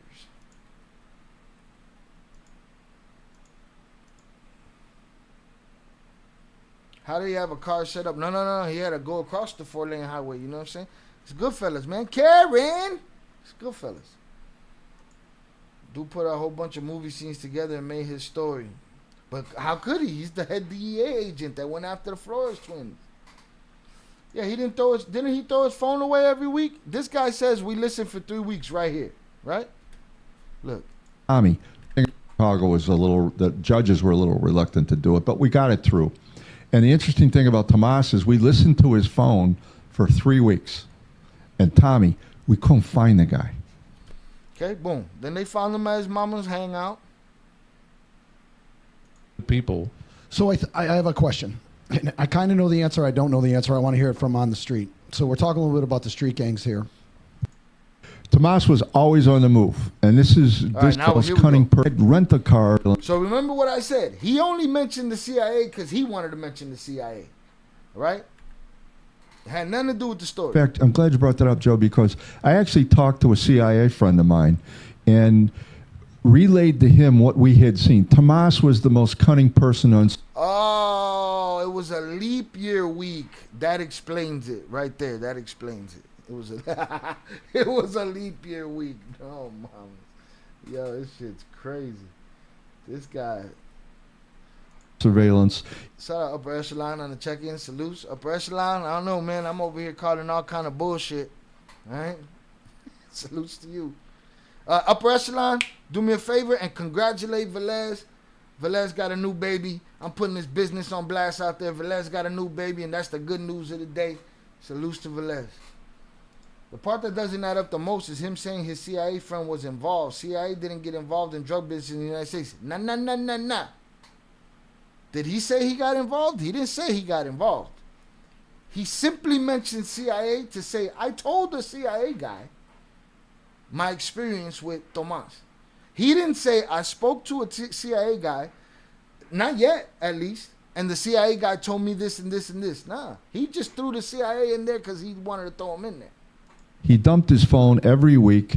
He actually had rent-a-cars that he got from O'Hare Airport and would stage them in various parts of the South Side where his stash houses were. And I can remember one time following him, he parked the car on one side of the street, ran across a 4-lane highway, got in another car that he had pre-positioned, and went the other way and we lost him. Never slept in the same place. How long do you think he was in Chicago before you guys got onto him? Well, we know the LA case probably 6 months, I hate to say 6 months. So he was rocking and rolling. And over the course of the investigation, we took over 1,000 kilos from him and several, $5-6 million out of his houses. But we didn't know where all his houses were.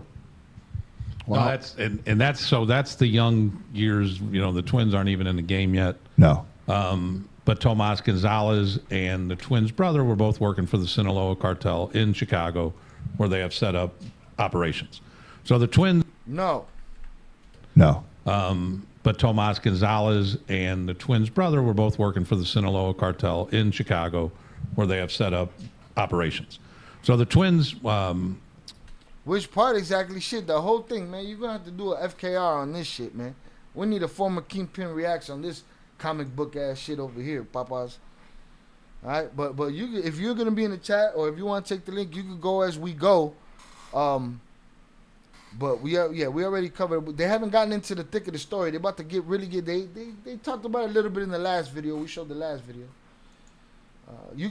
Which part exactly the people want to know the most is, do you know who this Tomas Gonzalez is? Because I can't fact this story about others. Okay, but you can. Do you know who this Tomas guy is? All of it is sketchy. Shout out Shani. These guys are talking like they know you guys' lives better than you. Nah, they not. Wifey is officially home. I can confirm all the Flores wives are home. All right, salutes to the cartel wives. No, salutes to the Flores wives. All right? Salutes to Vivi. Salutes to Val. They are home. What was his purpose then? Just name drop the CIA? Sounds like he wanted to impress a CIA friend, or he's made up. He in this conversation, he simply wanted to inject the 3 letters CIA. Because so far, and we haven't finished, he just said that, boom, the dude ran across the highway. I don't know Tomas Gonzalez by that name. Are you convinced that he exists? Do you know him by, or is it somebody that he could be? He could be this guy, or he could be this guy. Because it's very convenient the way they talk about this guy. They grew up in Mickey D's. You know, they grew up in Mickey D's, you know? They grew up in Mickey D's. God, your family's good. Stay strong in Christ, my brother. You're at the head of the fam. Absolutely. Everybody sit at that table. All right. Tomas is Jason Bourne. No, he's Juan Vivo. Not Jason Bourne, Juan Vivo. I think it can be someone else. Okay. I think it could be someone. I think the motherfucker. I think they made that motherfucker up, man. That's how I feel about it. These motherfuckers is comic book writers. We all have a friend like Tomas Gonzalez. Come on, man. Juanito El Vivo. And they are 7 or 8 years old. And the twins' brothers aren't even in. Several, $5-6 million out of his houses, 1,000 kilos from him, and several, $5-6 million out of his houses. But we didn't know where all his houses were. So there's the end of that point. No other mention of the CIA guy. He simply said, I'm glad you mentioned that. I told the CIA guy, and that make you think, boom, oh shit, what the CIA guy had to say about Thomas. Nothing. He's telling the CIA guy. CIA guy had nothing to say. right? Salutes Velez. Wow. No, that's the young years. You know, the Twins aren't even in the game yet. No. But Tomas Gonzalez and the Twins' brother were both working for the Sinaloa Cartel in Chicago, where they have set up operations. So the Twins, they are 7 or 8 years old in that area when their father comes out. First trip they make is the father puts them in a car and they go, or truck, and they go over to Mexico, and they bring back a load of whatever they bring back. And No, Pooh, we've confirmed that part, that it wasn't his boy Tommy. It was not Tommy. use it as a family vacation. You know, the father's, you know. We're going to Wally World. Hey, look Yeah. The first thing they did the day he got home was, you know, let's go to Mexico and smuggle some shit. When their father comes out, first trip they make is the father puts them in a car and they go, or truck, and they go over to Mexico, and they bring back a load of whatever they bring back. And they use it as a family vacation. You know, the father's, you know. They're going to Wally World. Hey, look, Oh yeah, they use it as a family vacation. You know. look at this and look at this, and then, you know. Same way when you guys go to the bar, family trip. I mean, but so they're getting involved. They didn't really know what they were into, I'm sure, but they were 7 years old. Okay. But then the father gets another warrant comes out on the father from DEA. You guys get him again, and then Right. he fleds to Mexico. Right.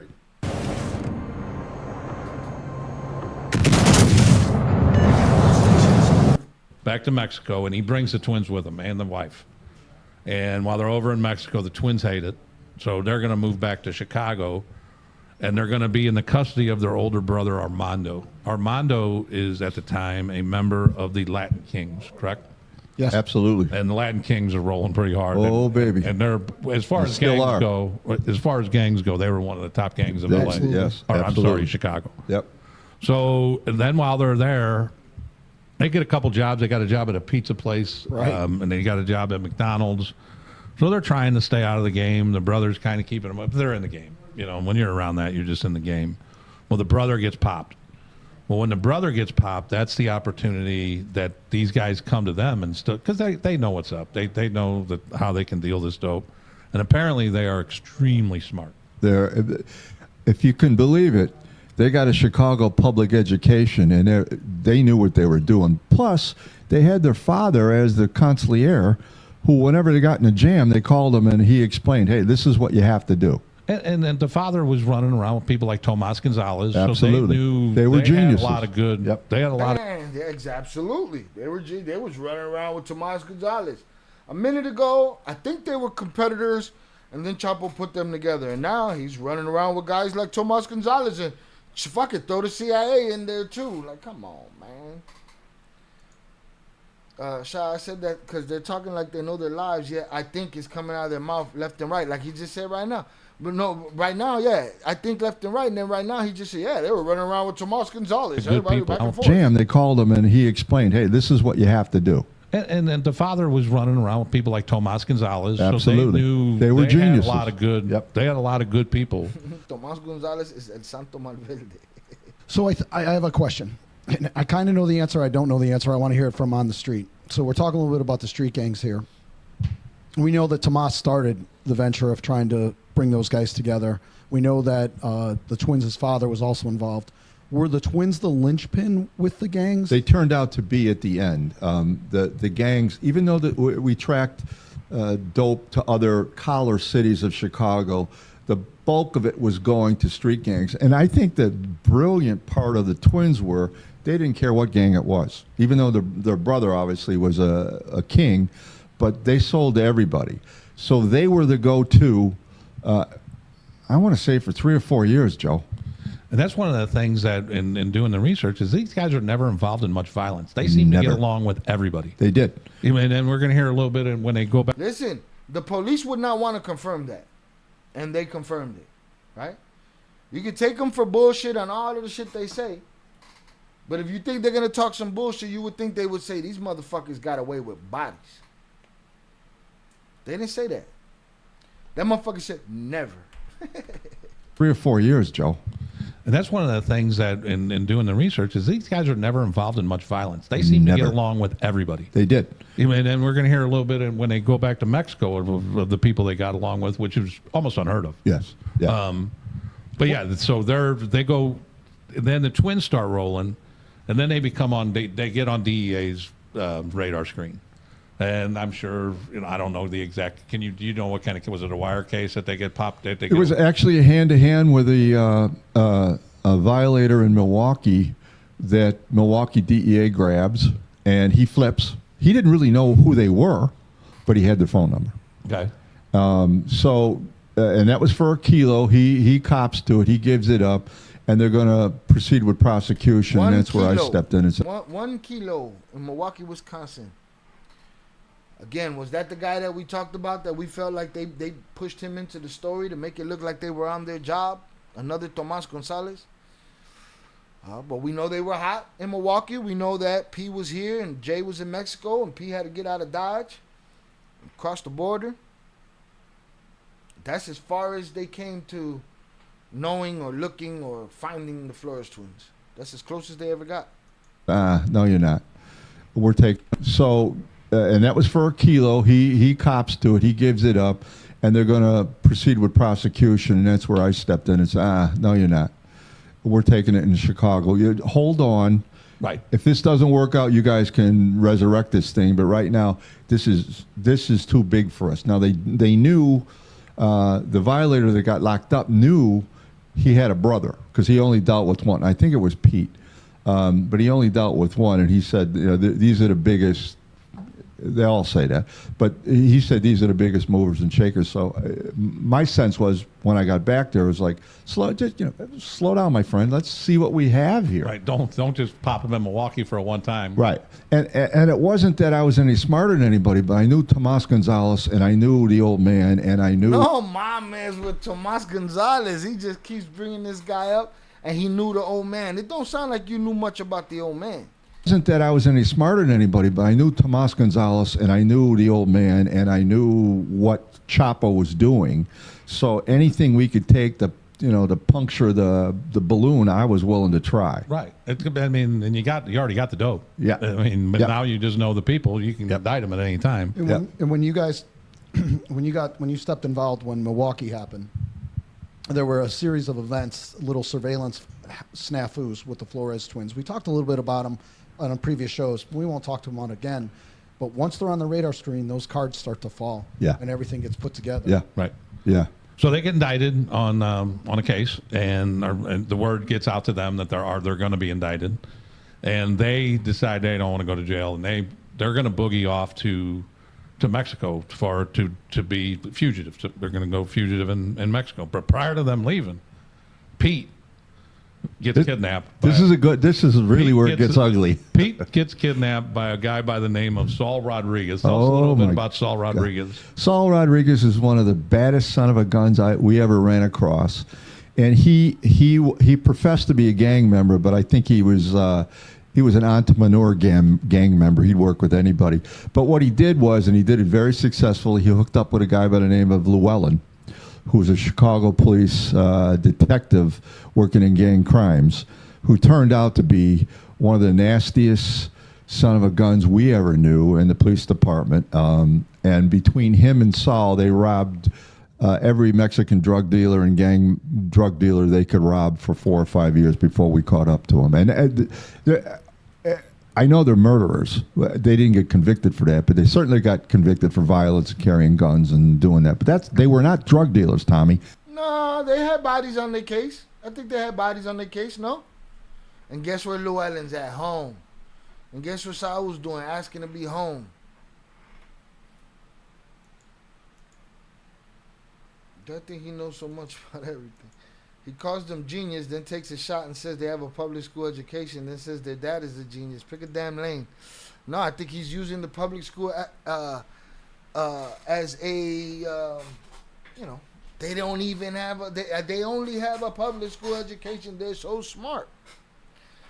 He's an old jerk off. They were robbers. They just robbed it. When they robbed the drug dealer. Yeah. So, and because you're robbing drug men. The drug men, what do they take? Well, they took 8 kilos. You can't report it. Do you know what Sal Rodriguez told our agents when he cooperated at the end? He said, I sold the same kilo 25 times. Just gonna go rob it Just back. go take the money from him. Well, it's a way of life. It's a dangerous way of life, but it is a way. That ain't the half of it.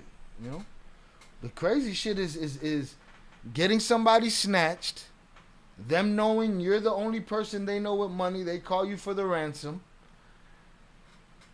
He comes and pays your ransom and then charges you a vig, but he was the one that snatched you to begin with. Diabolic. Police talking in circles like they geniuses. These crooked motherfuckers. Life. Yeah. But so then Jay, while Saul Rodriguez has got, and then by the way, Saul Rodriguez came up and I guess they, from that Llewellyn guy, they knew that they were all wanted. Yep.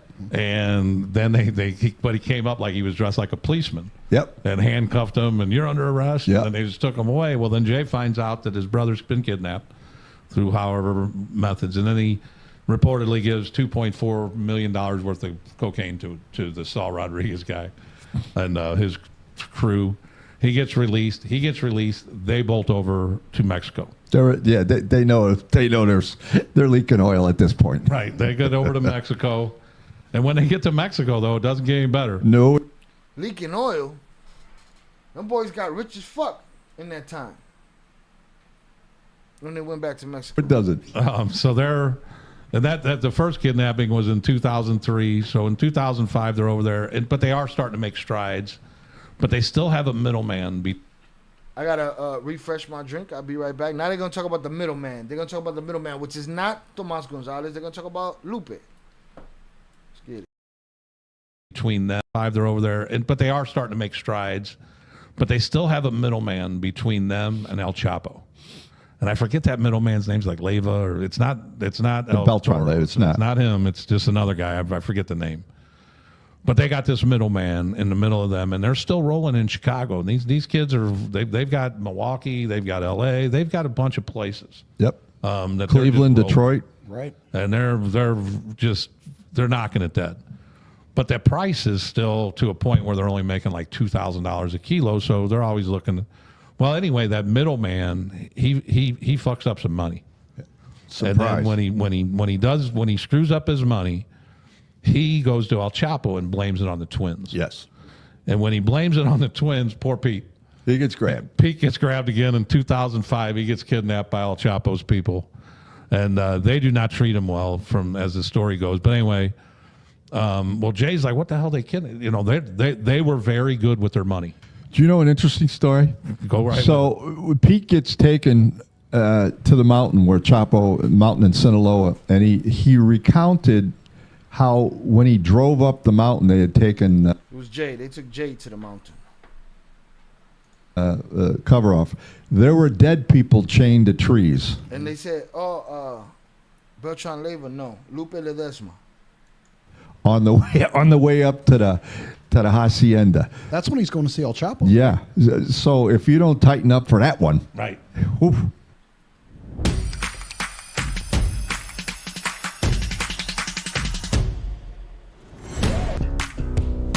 Hold on, I'm looking at ads and shit. What is this?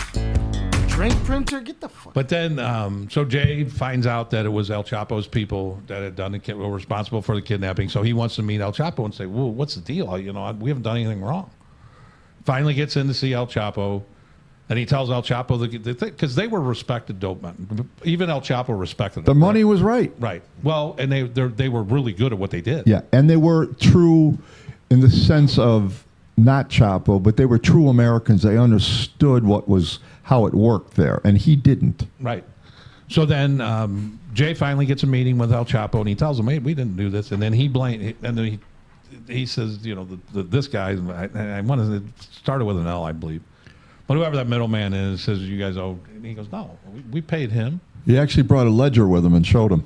And then he also went out from there and got a recorder on him, and then went and recorded that middleman saying that, yeah, it was his screw up. And then he took that tape back to El Chapo, Well, keep in the back of your mind, this taping people's going to come back to haunt El Chapo. Yeah. But he originally gives them that idea. Yeah.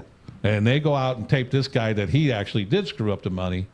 Well, he goes back with that tape, and then El Chapo, forgives him a lot of it. But they had to come up with some money, I believe, still. They had the front money for a while to get their dope. Okay. And then it was a cash and carry. It was cash and carry for a while, but then at the end they were in his, because that was those two guys were Chapo's main connects in the whole United States. Right, and smart, and they knew it. And they bitched at him about the price. Yes, flat out. And that's bitched what they at him. and that's Yeah, they did. That was so shocking. once he gets the See, that's what blows me about them. They're supposed to be so smart. They're investigators. They're DEA. And they just mentioned, and they bitched to him about the price. They were in his, because that was That's why this channel don't get the credit that it should get. The information's here. They said it out the horse's mouth. All right? In that phone call between P and Chapo, he tells him he wants to get a new number, 5,000 less per. People instantly said, damn, look at them. They want to get the money lower, blah, blah, blah. They were doing legal shit right there.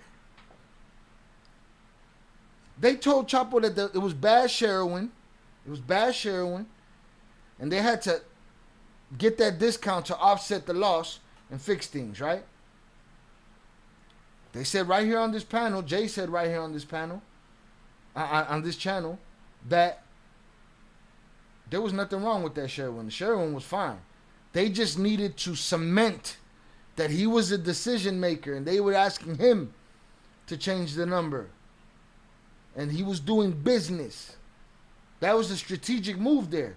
And it went over to 3 of these guys' heads, including the #1 DEA agent who took down the Flores twins. Listen to this. two guys for a while to get their dope. Okay. And then it was a cash and carry. It was cash and carry for a while, but then at the end they were in his, because that was those two guys were Chapo's main connects in the whole United States. right and smart, and they knew it. And they bitched at him about the price. Yes, flat out. and that's bitched what they at him. and that's Yeah, they did. That was so shocking. once he gets the You're so shocked. Do you not know that that's one of the reasons they cemented your case against Chapo? the original money to him to get his brother let go. The brother gets let go, and they have an additional meeting with Chapo, and Chapo starts to like these guys. And just like you said, that's when they said, "Hey, we want to deal with you, but we don't want this middleman involved anymore, and we want cheaper prices, and we can do a lot more." Well, they did, and they did. They got cheaper prices, and they started rolling. Yep. And in another meeting, talk about a little bit about that. I think, Joe, but the meeting with the 3 top guys. He had a meeting with the same meeting with El Chapo, Beltran Leyva, and Arturo Zambada Beltran. Garcia. and Yeah. Zambada Garcia. Yes. El Mayo. What's his name? Mayo. M-A-O. M-A-Y-O. And he's the older guy, right? Yeah. And Zambada. he's never been locked up. He Just got locked up a couple months ago by one of Chapo's kids. Set him up. And his sons did. So In Chicago. It's funny because Vincente Zambada, we locked up, and I did meet with him several times in Chicago as a SAC, and he told me that Chapo looked at the twins as his sons and wished that his sons were as business smart as the twins were. And apparently in that meeting, it was said by... We've heard the twins say that Chapo entrusted them to try to teach their sons how to do shit. Evidently, they didn't get the message. He says he spoke to Vicente about it. I'm wondering why he would inject that story if it wasn't true. I believe that. I believe. I believe the things that they're telling him, or that he's saying somebody's telling him, that shit I believe. All that other shit, miss me with that. And wished that his sons were as business smart as the twins were. Apparently in that meeting, it was said by El Mayo that he goes, "It's too bad you guys weren't triplets because they have moved so much dope and done it so well." But then they start dealing with all 3 of these guys, which is, again, unheard of. You usually have to pick a source and stay with the source. And there was one point in time where one of the twins asked and went and told El Chapo, hey, you know, can we deal with El Toro? And he goes, you just make money, but just make sure you're making me money too. Think about something for one minute here. Think about this. Just like in the 20s. Oh, Shannon, why you clap him? What happened? he gets sent off, but he gets to come back.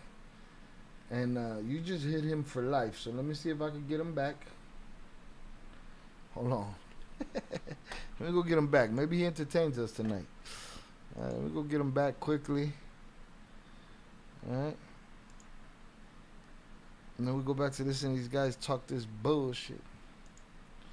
We go get also back.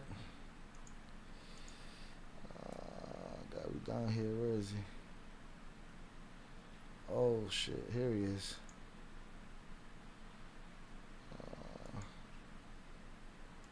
Boom. All right, I just rescued him.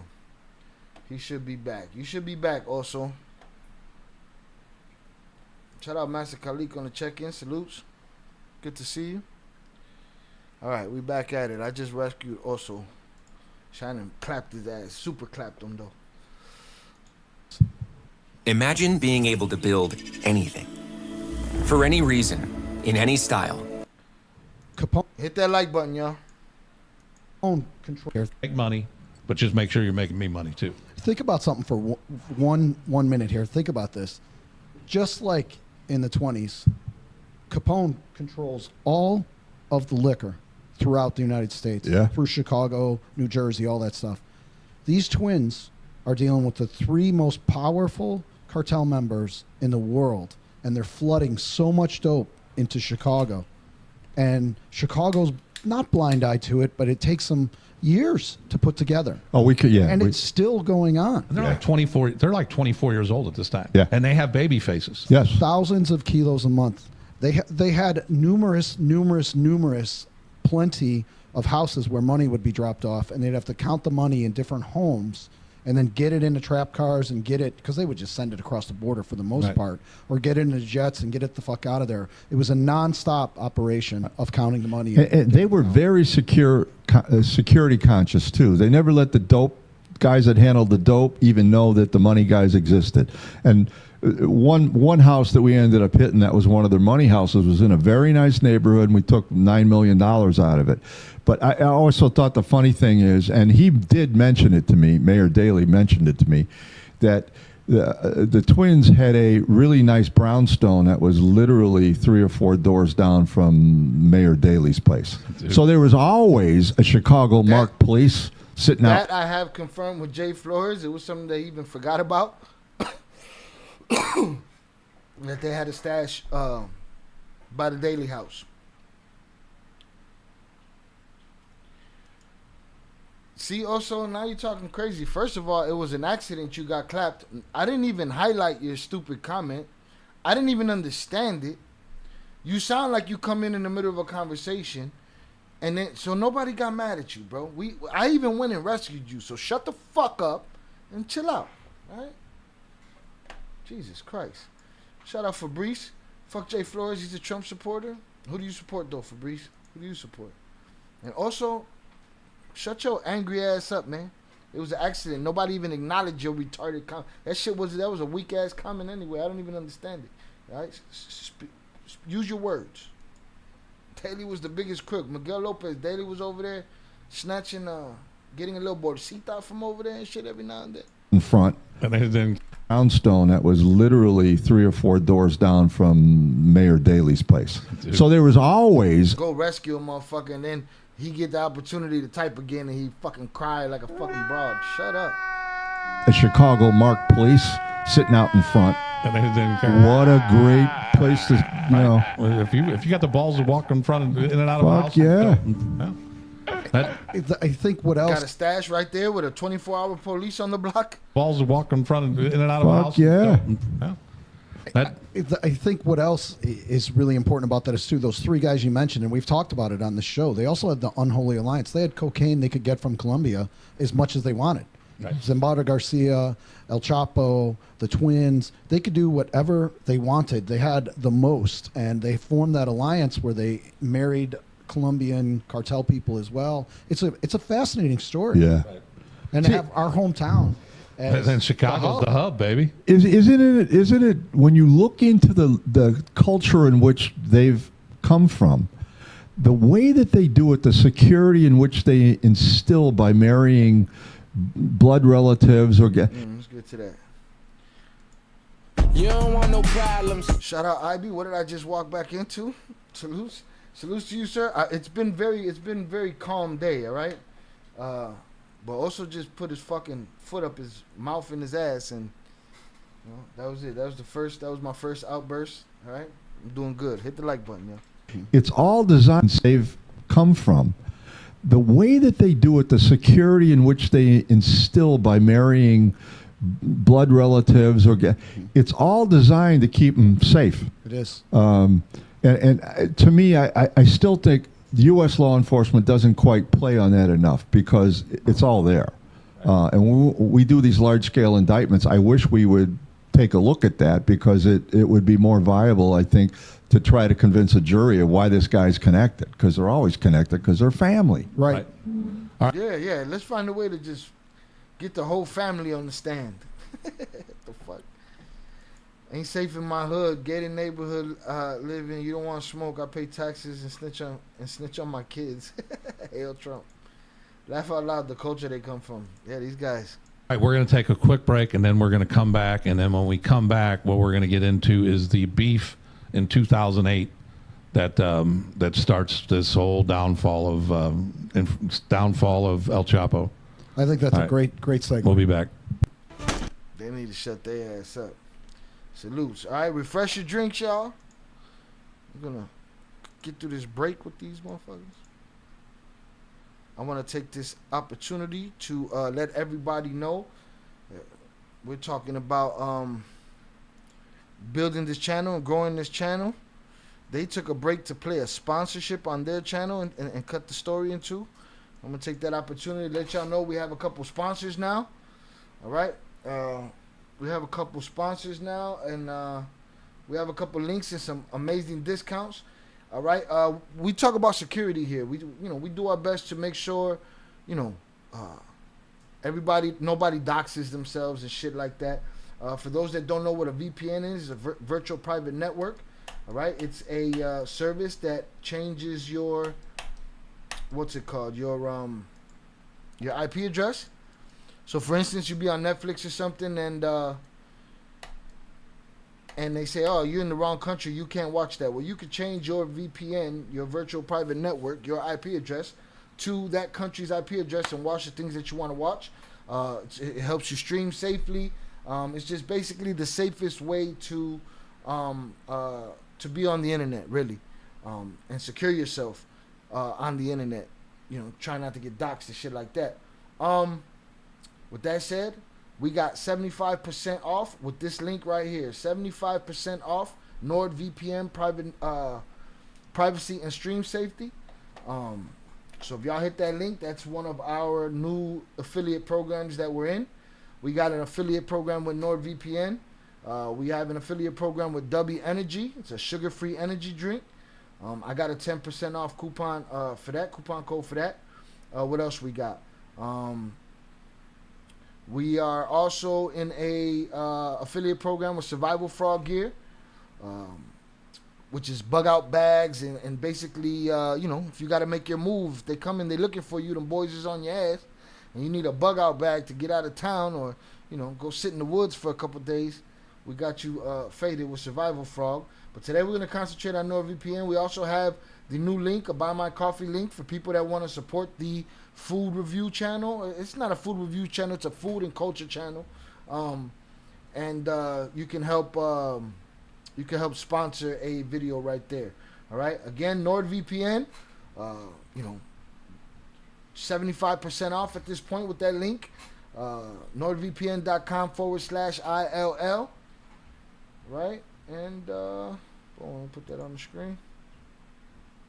So I'll be making little videos to keep those sponsorships going, but I want to make sure I mention those things to you. You can find that link in the Discord. You can find that link in the description. You can find that link in the channel description. All right, we're about to get back to it with Louis, Dewey, and Stewie over here. Get back to it. All right, salutes. Shout out IB, nice. Congrats on the new sponsorship. Salutes to you. I appreciate you. Yes, we've been okay with some affiliate programs. We still have some pitches out there to real sponsors, and you know, sponsors that are looking to look out for the channel. And you know, I'm doing what I can with what I got. Right. Also, we have the our affiliate Amazon link. So if let's just say you're on Amazon, you're shopping on Amazon. Boom. You can click this link right before you start shopping. You don't pay nothing extra, but the channel gets helped out. I gotta get a new mouse, y'all. I broke my shit. That or it's just acting up.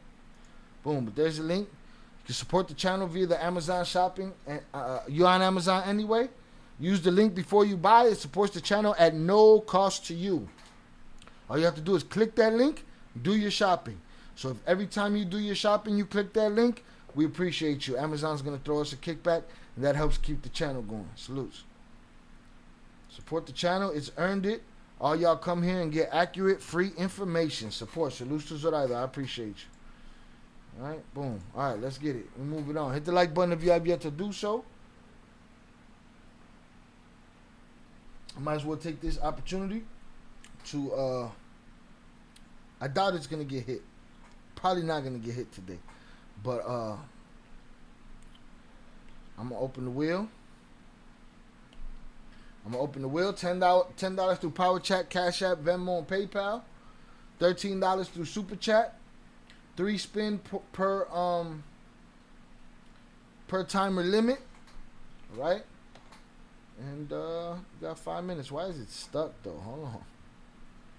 Stuck like a motherfucker. Let's see.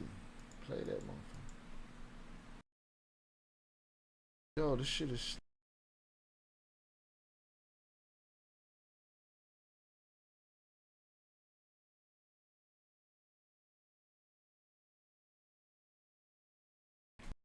I muted myself. Shy needs a new mouse and a new chat. I need some patience and some.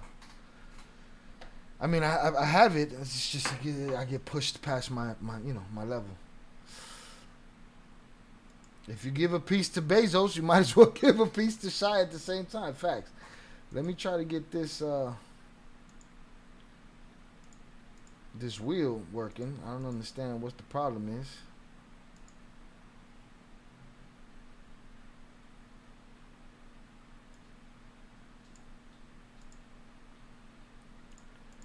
All right, fuck the wheel.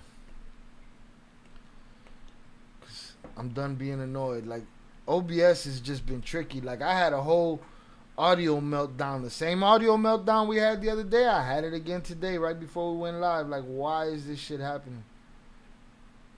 All right, we got a good crowd and we losing it to technical bullshit, but fuck it.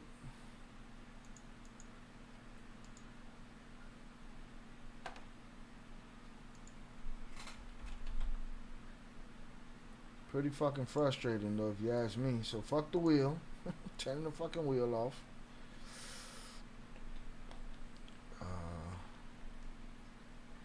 Yeah, it's pretty fucking frustrating. Fuck patience. My last words would be, hey, I'll be right back. Boom. But there you have it. So you can support the channel like that. Bunch of different ways. You can find those in the description. YouTube's elves are on strike again. Man, bro. It's crazy. It's crazy how shit just want to work when it fucking feels like it. And I put in mad work for shit to be crashing and not working, and it's just fucking frustrating.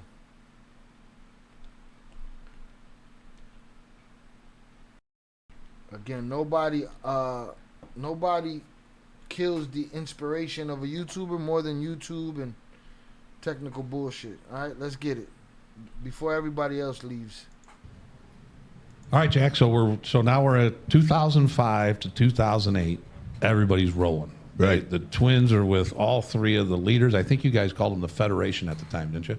Yeah. Not a cartel. I think they were referred to Yeah, as the because Federation. we didn't think they were that organized. So 2005 to 2008, they're killing it. Well, then what happens? Then there's a humongous falling out that just results in complete chaos. Well, this is at the time Chapo really ascended as the number one guy in Mexico. And he had a bloodline to Arturo Beltran Leyva. And they were cozy for many, many years in terms of what they would sell and obviously the profit returning. And the twins were getting dope from both Chapo and Beltran Leyva. And then a falling out occurred. And Chapo found out that the twins had acquired a lot of dope, or still were, from Beltran Leyva, and that started the problem with the twins. And I think there was some of the research I've done. They both of them were telling the twins, "You got to pick a side." Absolutely. Yeah, and so when that occurs, now the twins are. Now they remember them recordings they did for El Chapo that was going well. They say they got to cover their ass. And now they don't. And this is just my opinion at this point. I think they don't see a way out other than death. I think they were concerned, and I think their father had something to do with telling them, you're in a web where you're not coming out. And you got to remember, Get the fuck out of here. Y'all believe that bullshit? That the father was the conciliary on that, looking for a way out? As far as he was concerned, the way out was, the way out was doing what they do. Go get you a hammer or something. But I don't think he had any thoughts in his mind of, hey man, y'all gotta. I don't know that he was privy to all their shit like that. Look at this guy. This guy's just talking nonsense, bro. Like he's important, like he's saying something special. You're saying nothing, bro. And I don't have to acknowledge your nothingness. Explain what you're goofy. Get to your point, Mamabicho. Or get the fuck on. We're gonna get you out of here. You wanna take my frustration, the frustrations that I have about other shit, I'll put them on you. Even these guys, what I think they're dad, man, bro, these guys are nut huggers. father were concerned. I think they don't see a way out other than death. I think they were concerned, and I think their father had something to do with telling them, you're in a web where you're not coming out. And you got to remember, their father, who had been around and watched the ascension of Chapo and how violent he was, I think he counseled them to say, look, if this is really occurring and you were so stupid to buy from both of these people and he warned you, this is not going to be good for you. Right. And then, go ahead, Joe. So I think very interesting. I always like when I say I think. I think. So Yo, what y'all been saying all night about these goofballs? They keep saying I think. Go ahead, Joe. So I think very interesting. I always like when I say I think. I think. So He always likes when he says I think. You think a lot. I do. I think a lot. You guys all think a lot. The three of you thinkers.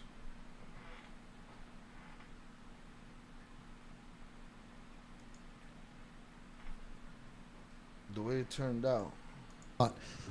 One of the ancillary things associated with this fight, why is the fight caused? The fight is caused because the Flores twins fueled the expansion of Sinaloa. They fueled it.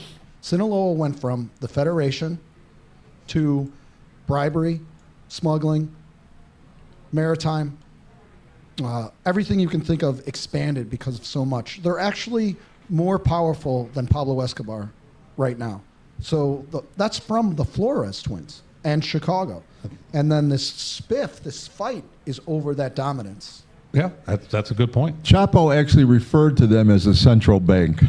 Wow. The twins? The twins. That was the central bank of Sinaloa. They had a great reputation from everything I've listened to is they had a great reputation. And at this time, I want to ask this question because I'm not 100% sure on my research and from when we were working together. Now, it's not just cocaine.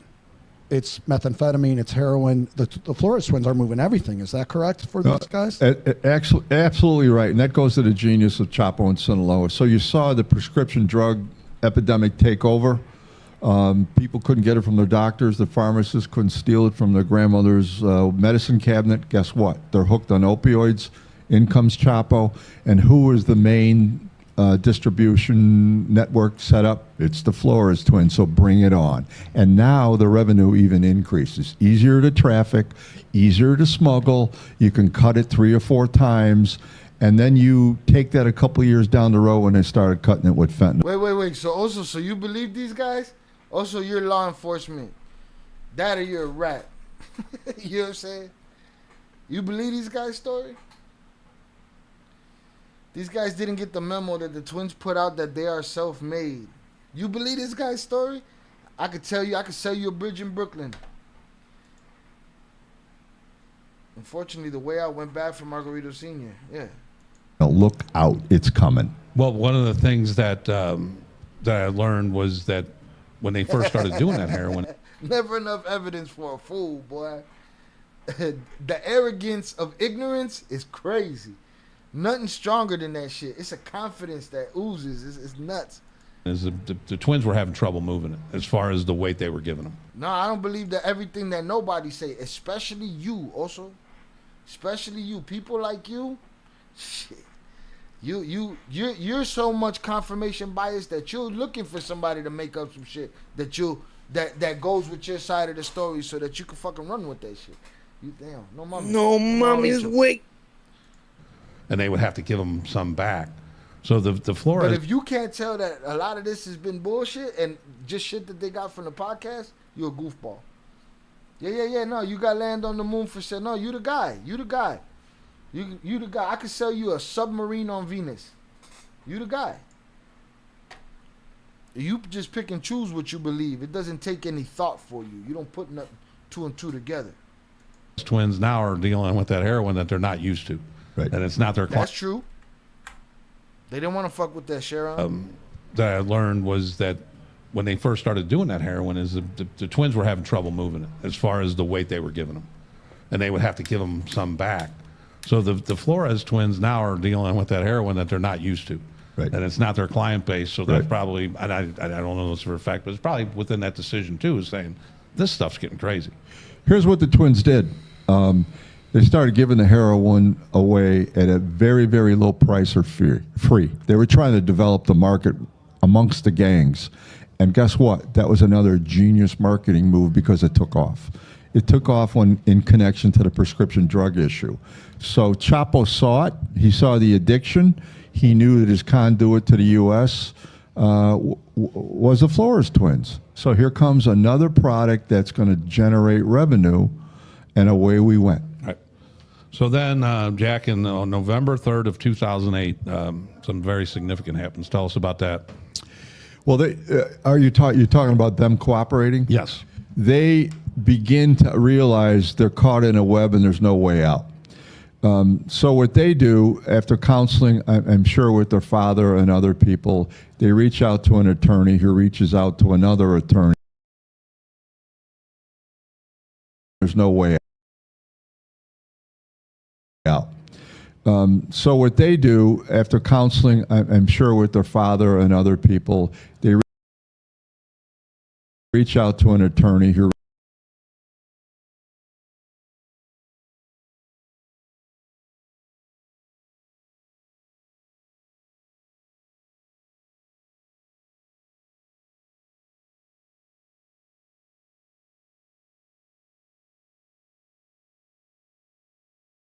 Fuck. It was off. I was saying, do you believe at any moment they had counsel with their father to talk to the police? Not in a million fucking years.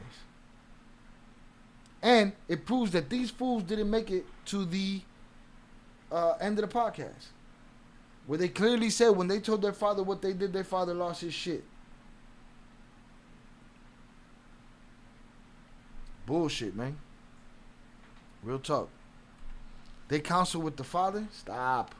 You're talking about them cooperating? Yes. They begin to realize they're caught in a web and there's no way out.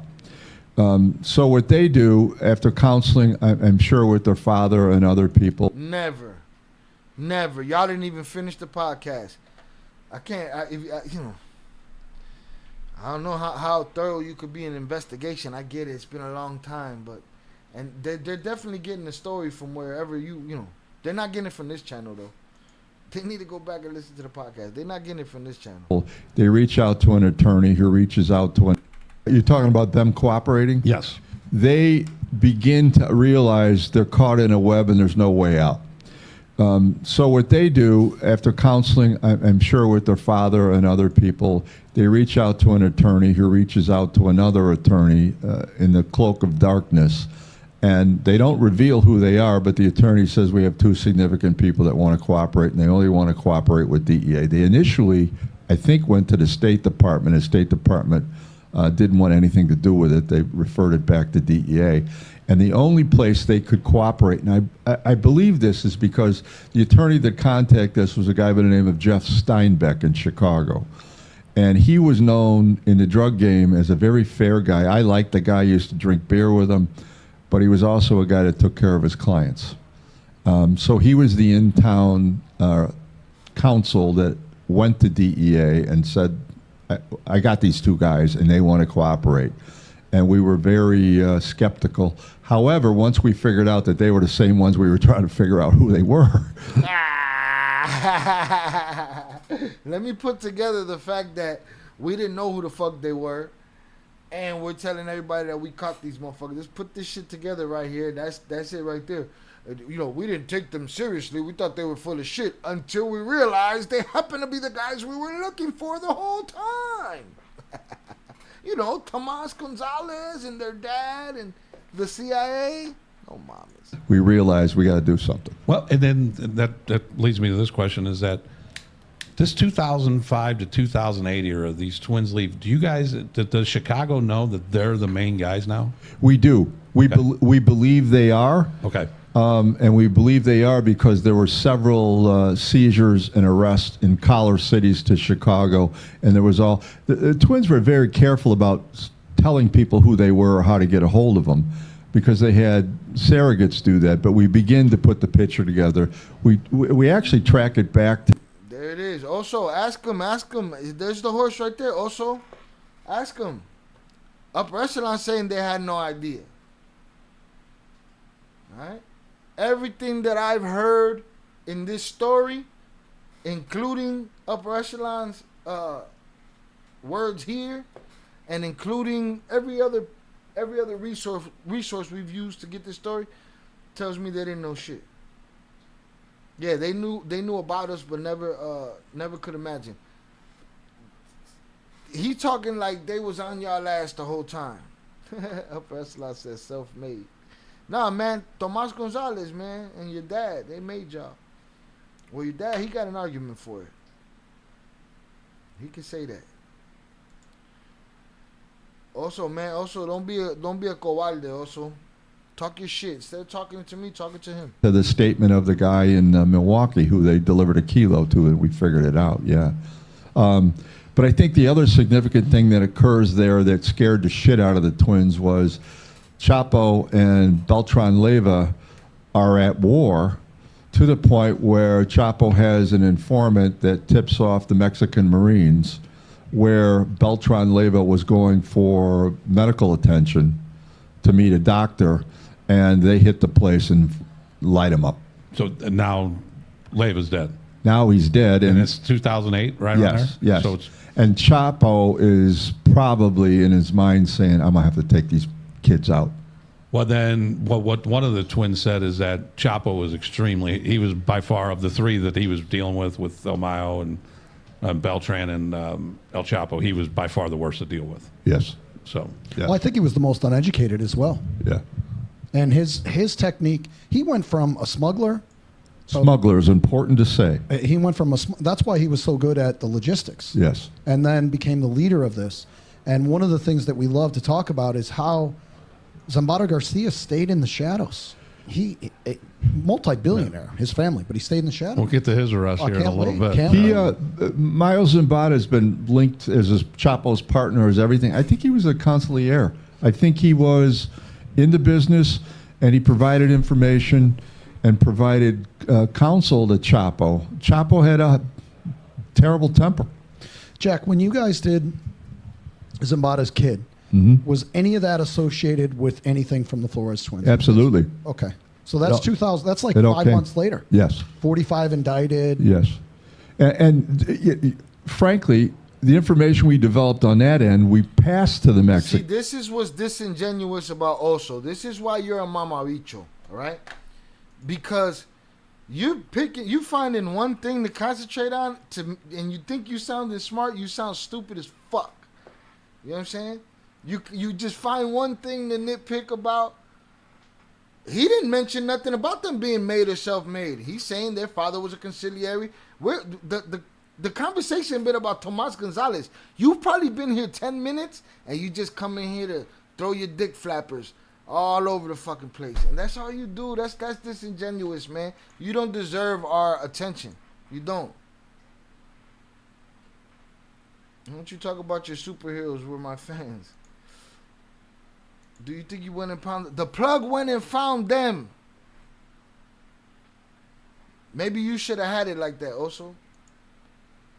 But my dad knew people, okay? We talked about it in the podcast. No. But that guy comes in here with he ain't even listened to the whole show. He don't even know what these guys is talking about. He just want to find one thing and use that shit. Shout out 298. And they actually did something. They locked the guy up. Indicted. Yes. And frankly, the information we developed on that end, we passed to the Mexicans, and they actually did something. They locked the guy up. And then we extradited him to Chicago. And then the game started with him. So let's get back to now the agents, or the attorney reaches out to you guys, and then what happens from there with the twins? What goes on? There's an initial meeting in Texas right over the border where agents from Chicago go down. Really great guys go down. They go down with a U.S. attorney, and they sit down and they spend about 6 hours, as I remember, and they come back and said, if we want Chapo, if we want Sinaloa, we got him. We got to figure out how to utilize these guys. But I can remember a guy telling me, I don't know if they're going to live long enough. And they were, at that point, you got to understand. So at that first meeting, so who brings them across the border? We did. DEA from Mexico grabs them. We did. Brings them across the border. We did. They get the initial briefing, and then you guys would make a decision to send him back to Mexico? Yeah, after a lot of planning, a lot of thought. We made the decision, and quite frankly, as I remember it, they felt comfortable doing it. And wasn't there, you have to get some kind of authorization. They're fugitives at the time, correct? Yes. So you get that authorization through courts and everything else. Well, that was the role of the attorneys. They understood that, we could lock them up when we could lock them up. Right. But that we were going to do. I wouldn't even pay attention to him no more, man. He's a waste of fucking time, bro. There's never enough evidence for a fool, man. Never. For that, pending their cooperation. Okay. And so that was the legal agreement we had, and they had I think the first agreement was for a 3-month window. That they had to produce something in 3 months, So or we when were you to send them snatch them. back, we always, and you heard us talk about who the handler of informants are. So when you send them back, do you send the people from Chicago with them to Mexico, or do you put them within the control of your Mexican offices, which we have, which the United States has over? Yes. And we detailed guys from Chicago down to those offices because first of all, you're trying to build rapport with them, and they're going to want to trust us. So we did a little bit of both. And to be honest, that's a tough thing to do because now we've got a State Department issue. We've got the ambassador involved. We got all of these people who are, like, what are we doing? But we were able to work it out. And I think the reason we were able to work it out is these guys were so straight up with us, and they provided the information, and we knew they were in the crosshairs. We didn't have to tell them that. They knew it. Now- And their families were at stake. And I think, They knew they were in the crosshairs, and whose crosshairs? Milwaukee's crosshairs?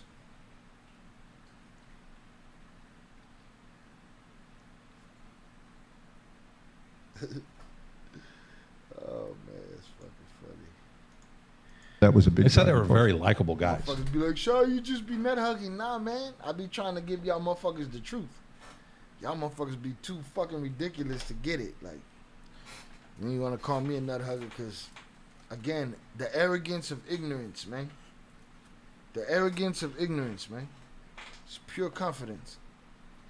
They really were. I mean, they were intelligent, they were likable, and that's why they got along with everybody. Yeah. They weren't, they didn't bring off that, that aura of if you don't do something, I'll kill you. Oh, they were nothing like Chapo's sons. If you look at the Chapitos, they were very honorable people. They really had a family upbringing. They understood Chicago and they loved it. So now they were unusual, and I think that's what made them so successful. So they go on to do 54 recordings within, from all these people, from different El Mayo and whoever else. There, several of the middlemen, and they end up being responsible for 50 indictments, I believe.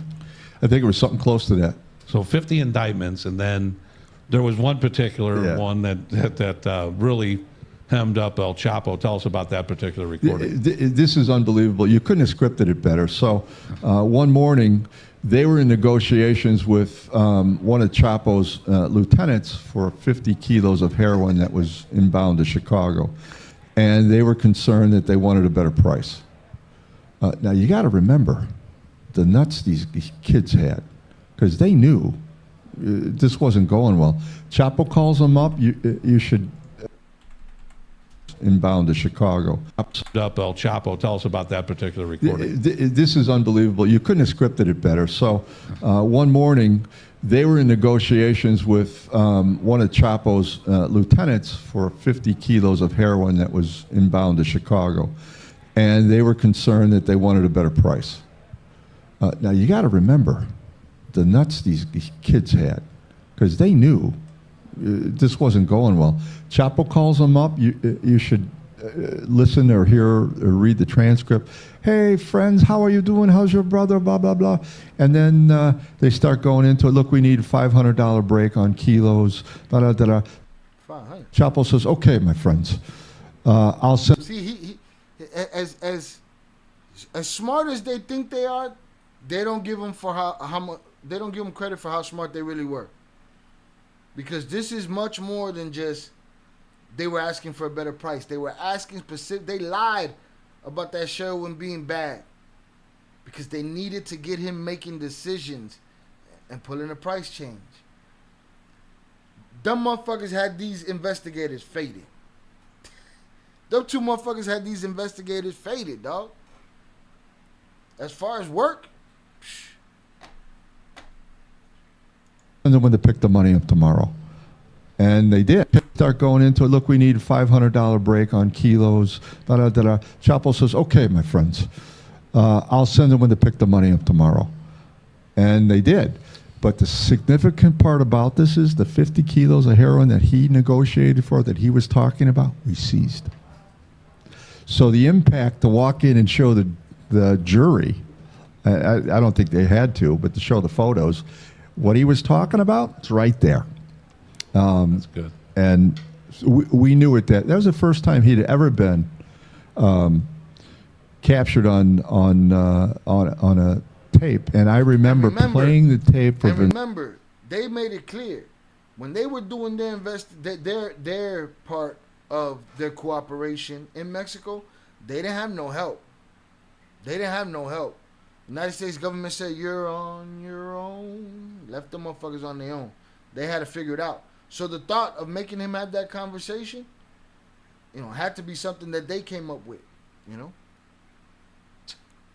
Also, hey, Shai, it sounds like you look up to the rat trends, but hey, all other rats. I hate you. I hate rats like you. You know what I'm saying?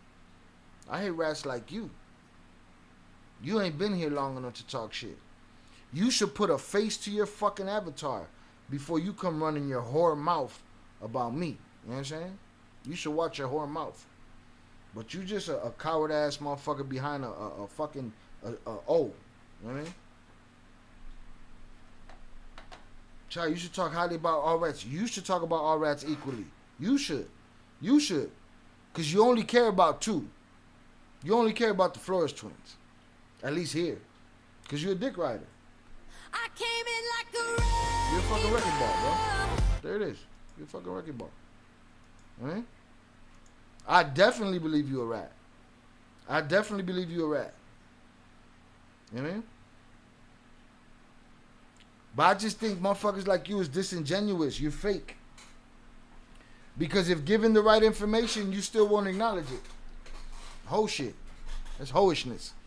You know what I'm saying? Sounds like I look up to rats. At my age, I'm going to look up to anybody. I look down on you. You look up to me also. Look up. Look up. I look down on you. I could tell you got punked your whole life and that's why you talk like you're hard on YouTube. I'm here. I'm here at this age. Right? In this city. Right? Through those years. That shit lets me know you a 12-year-old. You're a 12-year-old. You should make it your business. Make it your business to do all that shit you talking about. Make it your business. Right? I'm new to this internet shit. Motherfuckers say I don't even know how to do it right. I can't bullshit enough on the internet. I'm new to this shit. My shit, I was putting music on the internet. That's what it was for. I wasn't up here talking. But here I am, looking down on you. Because you's a hoe. It's funny that you guys can have these theories, but they hold no fucking weight. Run up. You look up to rats, that's why you hate me. Nah, I hate you because there's never enough evidence for you.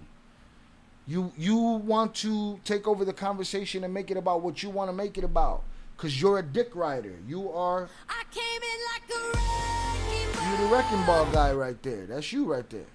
Nut hugging. How could I protect them? They done their shit already.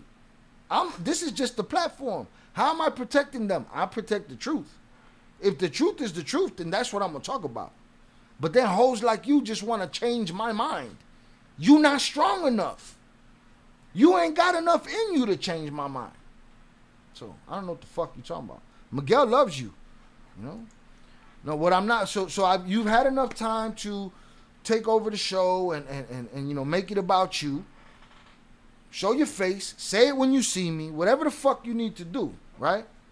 But miss me with your fake psychobabble. Like, you're not as smart as you think you are. I could tell you think you smart as fuck. I could tell. I could tell you think you tough. All of that shit. None of the above. You the one. I'm not blocking you because you call them rats. I'm blocking you because you're obsessed.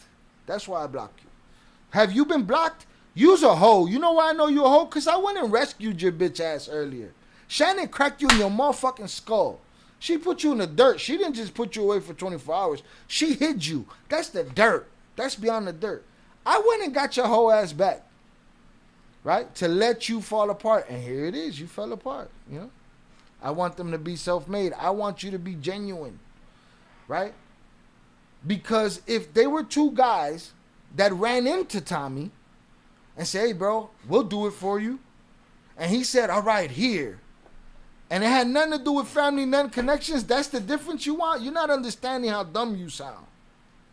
And that's my point. And I'm not in here alone, you know. It's not about them being self-made. It's about you being a coward to the truth. That's what it's about. Boom. Shout out Miguel Lopez, truth. It's not about the twins being I don't give a fuck if they were self-made or not self-made. It's about you. This is about hoes like you. I make an example out of you. I bring you back because you represent the troll that walks around with the ignorance and the arrogance, and you think you know what the fuck you're talking about. You don't know what you're talking about. And again, we've had enough of you at this point, so now we will be getting the fuck rid of you for the rest of the stream. So somebody give him 24, put him in the fucking match. He should make it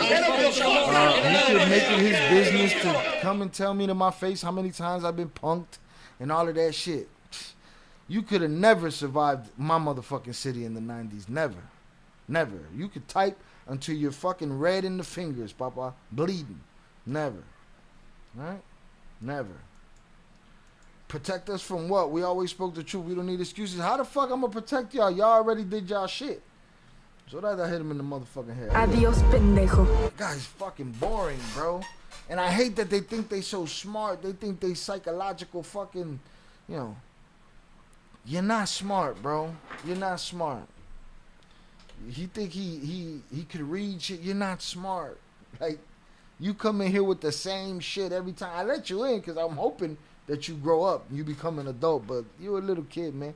You some law enforcement son or something. But I look down on you. Just remember that. I don't look up to nobody. I look down on you. Vicente Zambada, and he started laughing. Oh, that's Uncle Chapo. See, this sounds Captured like bullshit. on a tape, and I remember playing the tape for Vicente Zambada, and he started laughing. Oh, that's Uncle Chapo. You could tell by his voice. And I was like, oh my. Oh, that's Uncle Chapo. I think I gotta put that on the voice machine too, on the sound machine. So yeah, You got that Mexican voice kind of down. I do. I was in El Paso for 2 years. All right.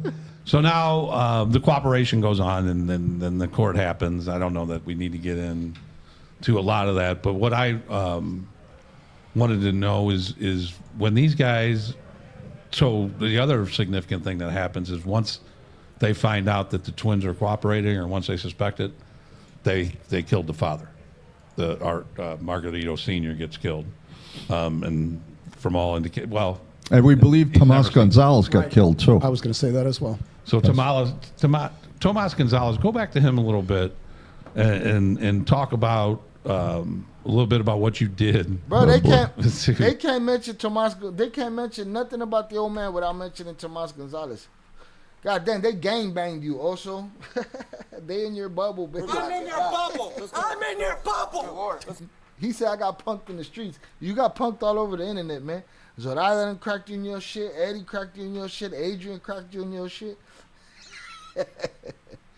As well. So from all indicate, well, our Margarito Sr. gets killed, and from all indicate, well. And we believe Tomas Gonzalez got killed too. And we believe Tomas Gonzalez got it too.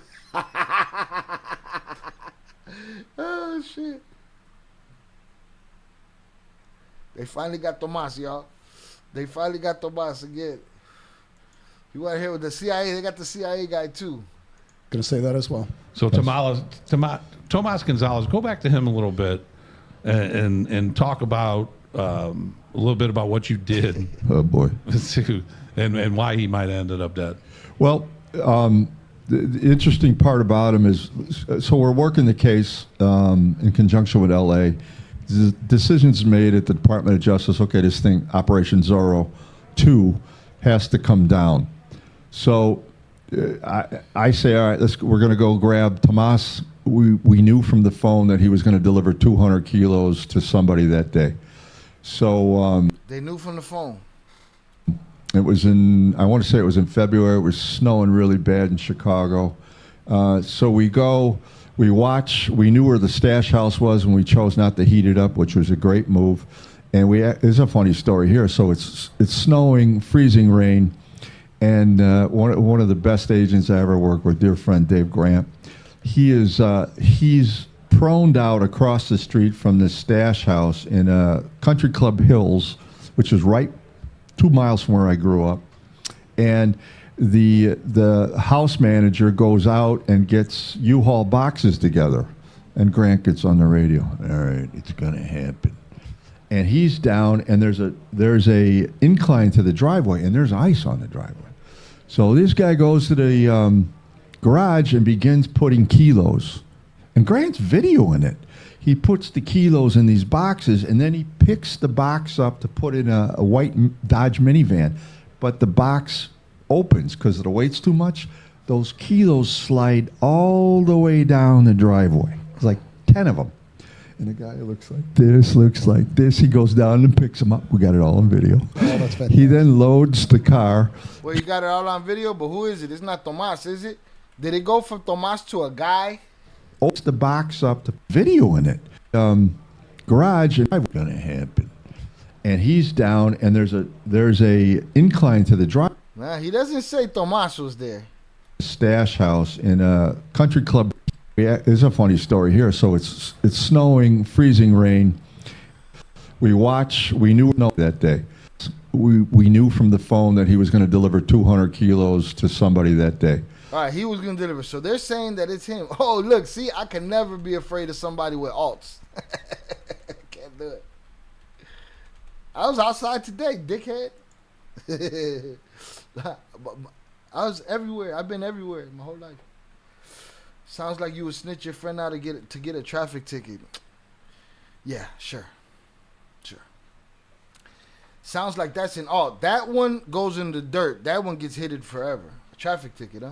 What a dick. Also, you keep the twins' meat in your mouth. All day long, you come here looking for them, man. Like a whole bitch. Like a whole bitch.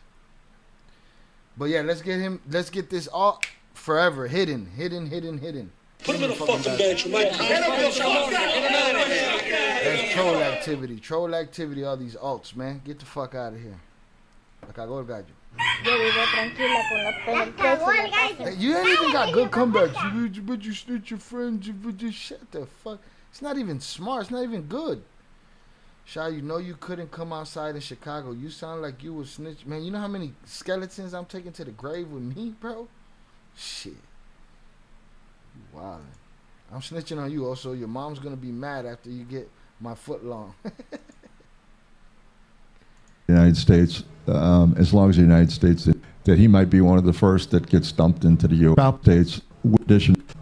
And then kind of tell us how he escapes and what all happened. Hold on.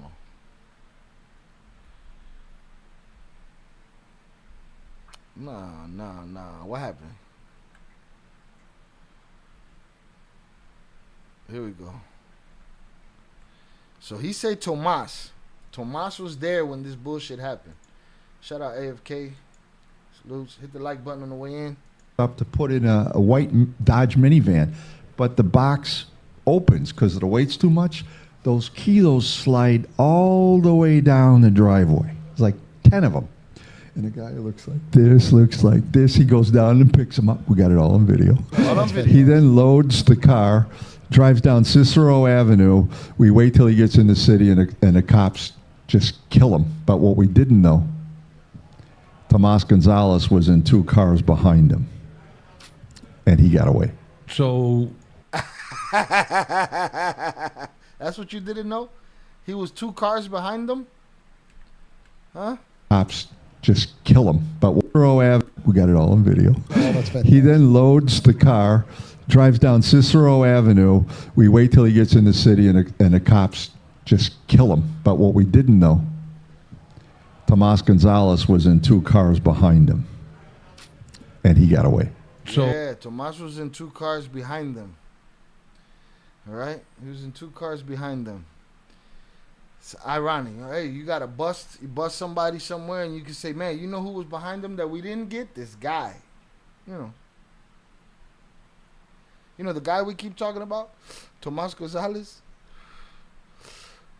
Who supposedly was the competition, and this and that. Oh, the twins talk about that one. Was there a van involved? Yes, white van. And they called it a kidnapper van. Yep. Because of the way it looked. Yep. And they talked about that incident, and they were saying that the van didn't fit in the garage. Nope. So they had to keep the. Wait a minute. A minute ago, this was a Tomas Gonzalez story. Tomas Gonzalez is 2 cars behind. Now you're confirming to this guy who don't have the information and saying maybe it's some other story, maybe it's the same story. I'm just saying it sounds like he's putting the 2 things together right here. We'll have to ask upper echelon. A minute ago, this was a Tomas Gonzalez story about the van, but this guy heard a white van because there's only been 1 white van in the game ever, and all of a sudden they're putting that part of it together. Wow. The twins talk about this van. The twins must have talked. It must be the same van the twins was talking about because you're saying Tomas Gonzalez. Must be. And he's like, yeah, sure was. Yup. Didn't fit in there. Yup. Didn't know. Tomas Gonzalez was in 2 cars behind him, and he got away. So the twins talk about that one. Was there a van involved? Yes, white van. And they called it a kidnapper van. Yep. Because of the way it looked. Yep. And so is that a twin story or is it a Tomas Gonzalez story? I don't remember the story. I don't remember the story. I'm honest, unlike these motherfuckers. I don't remember the story. We heard a lot of stories, but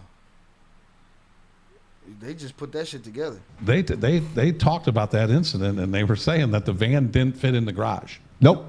So they had to keep the van outside the garage, and they were doing it. And they were saying that the packages were breaking open. And, Oh, that's pretty cool. It was fun. Oh, so there's a tomato. So then Jay should have no problem knowing who was the guy 2 cars behind that van of, Benny Hill guys dropping packages all over the fucking place. All right. APB out on 030 North. APB out on Raven. It was Raven tonight. JP, where the fuck you at? That was mentioned in one of the shows that I watched. So the funny thing about Tomas Gonzalez, we then listened to the phone, and we think he's in a tavern on the southwest suburb. So we all run, because now we're looking pretty bad. We don't have the main guy in custody. So agents see him go in this establishment, much like Columbo's. And so we waited till we get enough people there and said, let's go. So everybody goes in. We can't find him. He got out the back door. But there was about 15 people in there, and I'll bet we got 20 guns from those 15 people. But here's what happened. The worst part was there was an agent detailed to us from another agency. She was a sweetheart, really brand new, but she had taken a DEA mobile radio in there. And when we cleared the bar, she forgot to get the radio. Uh-oh. So Tomas was listening to DEA operations in the city of Chicago until the battery ran dry. Oh my goodness. And But Tomas wasn't even there though.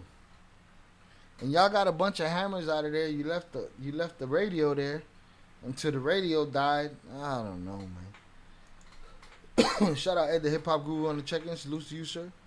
he beat us. He got south. Let's go to the rest of El Chapo, Jack. You got a lot on that. Which one, the first or you the guys second? indict him. He gets arrested originally in Mexico, and they put him in a Mexican prison. Zoraida, am I wrong? Shouldn't it be easy for him to know? The guy, it just sounds like these two stories is put together. I don't know. Ran dry. Oh my goodness. And he beat us. He got south. Yeah, he got south. He beat y'all. So what happened? How he get smoked? That's what he asked you. He asked you how he got smoked. Hit the like button if you have yet to do so. Let's go to the rest of El Chapo, Jack. You got a lot on that. Which one, the first or you the guys second? indict him. He gets arrested originally in Mexico, and they put him in a Mexican prison. And then kind of tell us how he escapes and what all happens. And then Joe's got a conspiracy theory wrapped up into this. Well, there's two escapes. The first one was, I believe, in 2008 when he's incarcerated primarily for being involved in killing the cardinal at the airport. So he's in there. Right at that time, the U.S. government negotiates the extradition treaty, the Brownsville Accord, with Mexico, which basically said they would extradite to the United States as long as the United States didn't impose the death penalty. So Chapo realizes while he's in jail that he might be one of the first that gets dumped into the U.S., so he decides to break out. Didn't really need to break out. He gets in a laundry basket. They cover him with dirty laundry. He goes out the back door, gets in a car, and away he goes. And we didn't see him for a while, as you can imagine. Wait, what? That was years before. That was when he hooked up with Damaso, no? Like, what are we talking about? Then recaptured in a condo outside of Cabo. And he's placed in a maximum security prison, the only one they have. And incidentally, what I find interesting is I think the U.S. paid for like half of the prison construction. So he's in there for over a year, and we began getting information from human sources and also some chatter that they were attempting to tunnel him out. And so my boss at the time, the administrator, Chuck Rosenberg, said, you've been to go down and have a little talk with the head of the federal police there. So I flew down to Mexico City. I meet with this guy. And I said, look, Chapo's going to we think he's going to get ready to tunnel out. They had left him in the same ground floor prison for well over a year. And he essentially told me, we got it under control, gringo. Jojo, are you in disguise? Are you the other guy in disguise? Are the twins considered the #1 most hated rats in Mexico? If not, who is? I mean, who was the first? Who started this whole rat extravaganza? Huh? Didn't rat extravaganzaism start the Beltran Leyva war? Didn't Chapo put Mochomo in prison? I don't know who's the most hated. They should all be hated equally, right? By people that love the game. Yeah, but who was the first? Or did it start with the twins? The twins started that shit? Get back on the plane. Don't worry about it. And then 3 weeks later, Chapo rode the motorcycle out of the tunnel, and away he went. I'm out. And then they rearrest him, and he makes his way to the United States. Right. And the twins are in jail at this time, correct? They are. And I believe they pled to 14 years. They got 14 years, yes. But now El Chapo comes, and he's going to trial. Right. And when he's here, do you guys try to talk to him or anything? No. He just said, I'm not talking to nobody. He might have wanted nobody. We weren't going to talk to him. He was going away. How did they catch him to bring him back here? This is a really great story. Look, we had a hard time. Yeah, we came to that conclusion. Shout out Upper Echelon. To make it clear, Tomas wouldn't be Lupe. Yeah, I don't think Lupe was 2 cars behind the Three Stooges loading up the van that they just put together. Did you just hear that? Did you hear that part? Where they said Tomas, they got through his phone, the phone that he supposedly gets rid of every week, got through his phone that they were going to have move so many keys, and then the keys were falling out the box, and they were going down the driveway, and the guy put them back, and then they went and got the guy, but they missed Tomas. He was 2 cars behind. And then the other guy said, I think the twins talked about this. Well, then, who's the guy 2 cars behind then that they talking about? Or are they just making up shit and putting shit together? Is that the same story? I don't know. That's actually true. They didn't have a tip. They did have a tip he was trying to break out. Yeah, that's not what I'm talking about, but I got you. They got a tip that he was going to break out. I'm sure tunneling, somebody got to have something to say. You tunneling out that motherfucker. Jojo is also ain't also. He's been that troll for a couple weeks. Yo, Joe, can I have relations with your mom? Asking for a friend. Yeah. We're gonna let him play himself. Dealing with our Mexican counterparts for many, many years. Couldn't trust them. The corruption's rampant. But the Mexican Marines, and this goes, believe it or not, it goes back to naming Chapo public enemy #1 in Chicago. Because that embarrassed so many legitimate... No, Zoraida, he's saying he is not Lupe. He is not Lupe. He is not Lupe. Mexican businessmen that were doing business in the United States, that they put pressure on the Mexican government. Hit the like button if you have yet to do so. And all of a sudden, we get the call the Mexican Marines had a detachment that... You probably need an update up, Rashad. My YouTube's acting up. Every time there's a commercial, my screen goes black. Either your Wi-Fi, maybe back out, come back, see if it needs an update, turn off your Wi-Fi, turn it back on, something like that, because it sounds like the ads are getting stuck.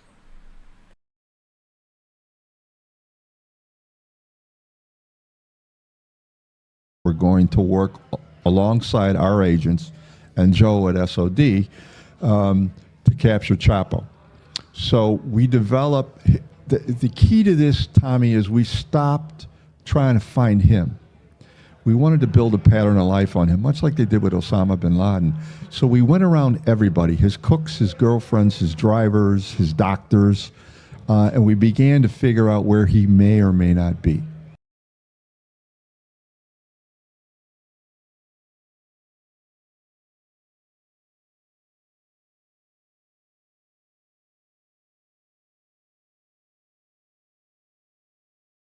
The greatest trick the devil ever pulled was convincing the world he didn't exist.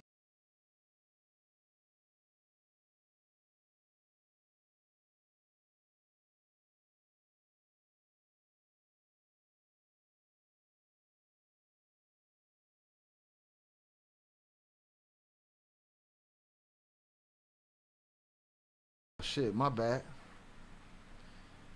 What did y'all miss? Let's talk about the ass-getting stuff. Oh, I was reading Miguel Lopez. It Tomas Kaiser Sose. The greatest trick the devil ever pulled was convincing the world he didn't exist. I figured it out. What did I win? Nothing. I'm gonna give you the chance to clap the shit out of JoJo because we already know who he is. JoJo, you gonna have balls and admit it so that we can get that out the fuck out of here? Make you do some email work? And eventually, the Marines, along with our guys, found a residential area in Las Mochis, Mexico, that appeared to be being fortified. A lot of construction, typical.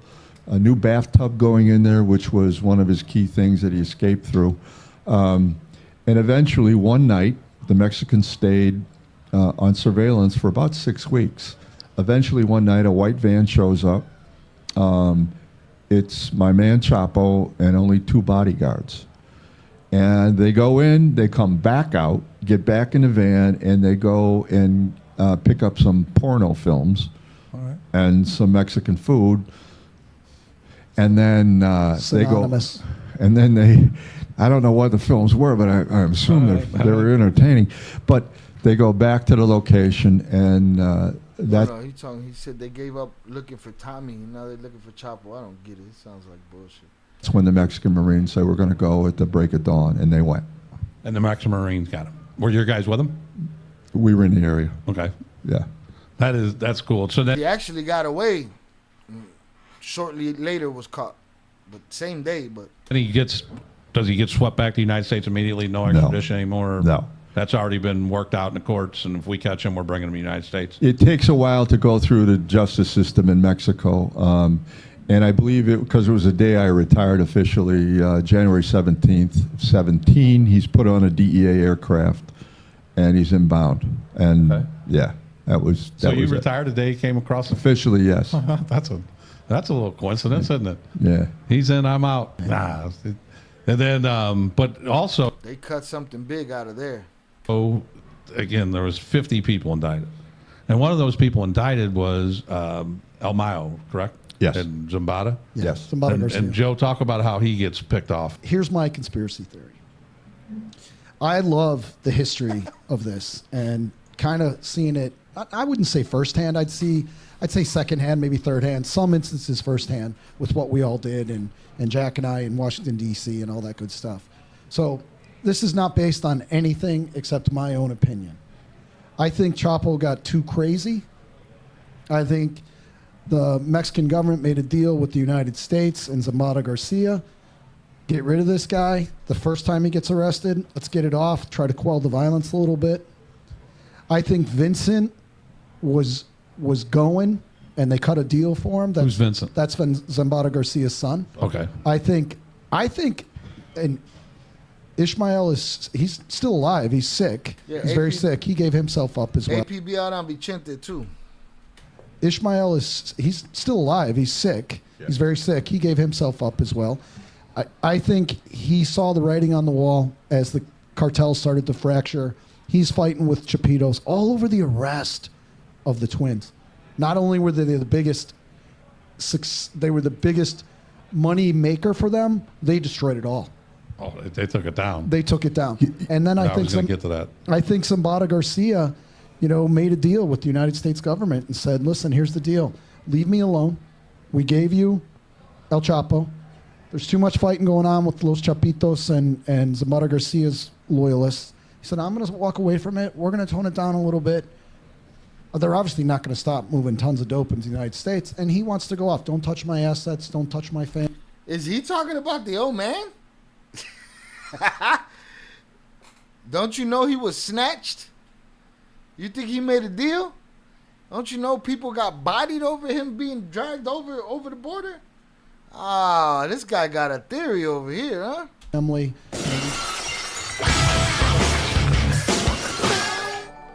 Upper Echelon sent $19.99 on YouTube. Cheese salute to you and everyone on the chat. I'm a happy husband. Thank you for all the support and prayers. Love you, Val, just as I did since day one. E.T. Odai, always and forever. Wow. All right, we're gonna let them cake. Shout out Upper Echelon for the $20 super chat. Shy salutes to you and everyone in the chat. I am a happy husband. Thank you for all the support and prayers. Love you, Val, just as I did day one. And today and always and forever. They just freshened it together. We gonna let them cake. We gonna let them cake heavy out here. You know what I'm saying? We gonna let them get it out their system around this motherfucker. Right? He's wrong about that, Vincent. He's confusing me here. He got a whole crazy theory.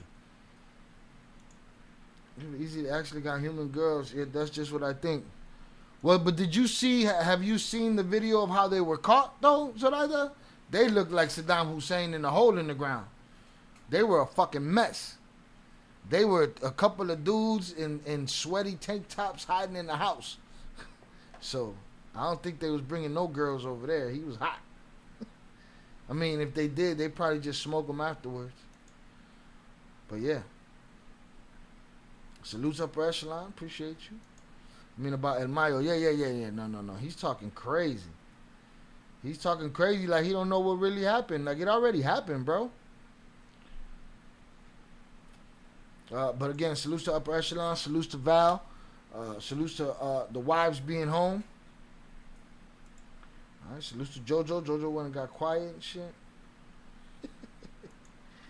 This guy got a theory right here, though. Giving up enough. And I'll just roll over into Texas.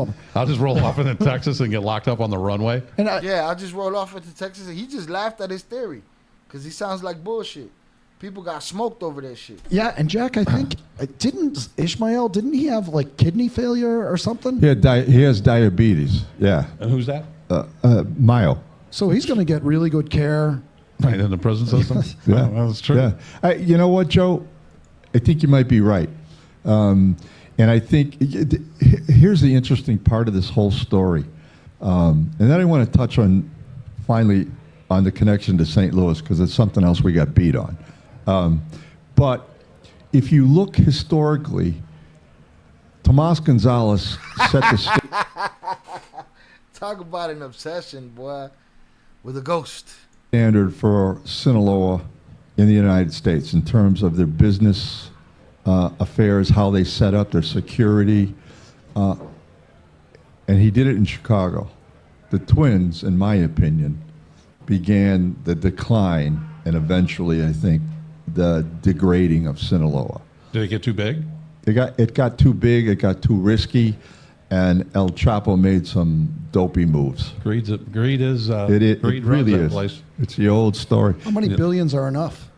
Well, I don't think Chapo ever cared about money. I don't think it was about money. It was power. It was power. They estimated that in those 3 years of rolling from 2005 to 2008, that there was $880 million made by the Sinaloa cartel in 3 years. Just unbelievable. Just from the twins. I don't know what else they were doing. Unbelievable. So that was that's the estimate that the DEA through all their number crunching came up with.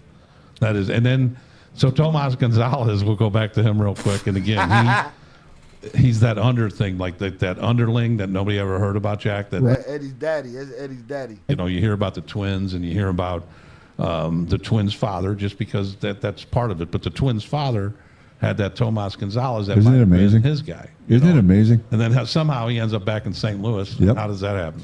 Well, when he comes to St. Louis, and this goes back to the final stages of the Operation Zorro. So we finally figure out who Tomas was. We follow him, and he meets with a older Mexican gentleman by the name of Cabrera, last name Cabrera, Guillermo Cabrera. He meets with him, and we're not sure. We don't see any exchange. Evidently we missed it. And it was, again, in the middle of winter in Chicago. It was snowing. So he gets in his Cadillac, and he has Missouri plates. And he begins leaving the city, driving southbound, and gets on Interstate 55. Here we come. At that point, the airplane had to put down because of snow. So they land in, I think, Kankakee. He goes southbound, and the plate comes back to apartment building in Chesterfield. And we later find out from the FAA that he's a pilot. Love it. So what we think happened is, and we know from the ledgers we captured in a stash house, that he had 1.8 million in the trunk of that Cadillac that day. Yo, he was Jason Bourne, man. Juanito Bourne, right? Juanito Bourne. But we think what happened was he went to Juanito Nacido. Chesterfield, got on a plane, flew the plane down. I don't think he went across the border, but he went somewhere close to the border and transferred the money. And this guy was like 75 years old. No telling how long he'd been doing this. Now, do you think he used Spirit Airport right there, or Chesterfield? That's what FAA basically suggested they would do. Yeah, and they did run his name, and there were flight plans filed. Interesting. And he strangely enough, he would rent planes. I mean, it's not strange in that business. They didn't own planes, but. So is that the only connect other than you coming here in the middle of the whole thing? But it might have the only connection that you really saw throughout that thing. It might have been, but as the attorneys said when we charged Cabrera, he might have been the hub for everybody's money. Yep. And we didn't even know. I mean, we let him go down the street, and I remember getting beat up by the SAC at the time, saying, "How'd you let that money go? What am I going to crash a plane?" No. You know, and I wish we'd have followed it all the way to St. Louis, but we didn't. Joe, you got any more little anecdotal things that we want to add to this? This is a good fact. To me, it was, like I said, I didn't know about these Flores twins before we started this. I love him. I think that they're just a fascinating brothers. I do too. And there's Also, go tell them they're nut huggers. a lot of crappy stories out there about them. There needs to be a good one, like a 6-7 part series. Actually, the Netflix of Surviving El Chapo is It's not Netflix, pendejo. based around them, Yeah. I believe. So you said connections to St. Louis. I'll be very, very brief, but it puts them all together. Do you remember? We talked about this on the show. Which one? It's BMF? No.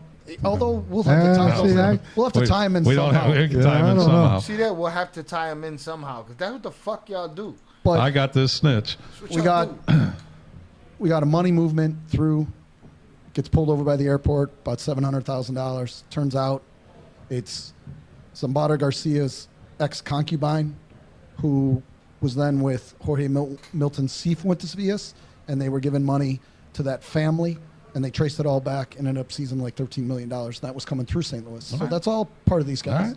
And we talked about the Unholy Alliance. My one last little thing that I found interesting is that Jay, I believe it was Jay, one of the brothers, but I believe it was Jay, got infatuated with Sammy the Bull Gravano during this whole thing. There you go. And ends up There you go. Tell a good story there.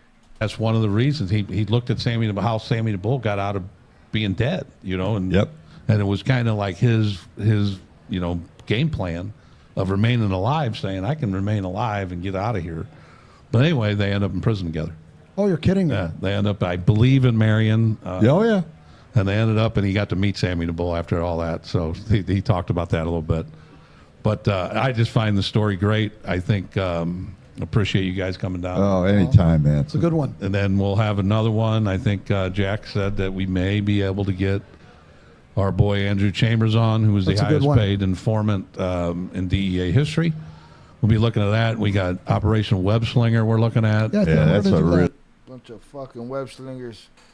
All right, salutes to these guys and their stories. All right, shout out Raven. There she is. Salutes. All right, let's get it. Salutes to Jay and Val for being back together. Send our best wishes to your brother and his wife too. Very happy for you. Happy for Peter and Vivi and their kids as well. Blessing to the Flores family. Shout out Ivy. Tomas is the CIA agent. Shout out Ivy also. The wives are back. Can't believe I missed that. Congrats and very happy for you. Salutes. All right, today's a day of good news. All right, the wives are home and Velez got a new baby. All right, it's the good word of the day right there. It's the good word of the day right there. Salutes. All right, should we put up a poll, man? Let's put up a poll, man. Does Tomas Gonzalez, what the fuck? Gonzalez exist? Yes or no? Easy. All right, vote in the poll. I'm gonna go get me a beer. I'm celebrating. Let's get it. All right. Now we're gonna move on to Southwest T, talking about he got jewelry for Chapo, and that one's gonna take crowd participation as well. Be right back.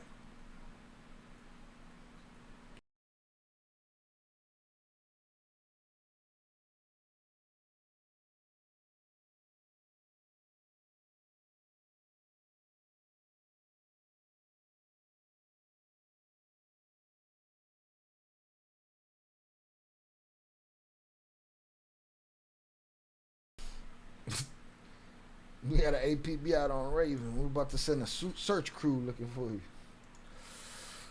Well, congratulations, Velez. Salutes to the wives.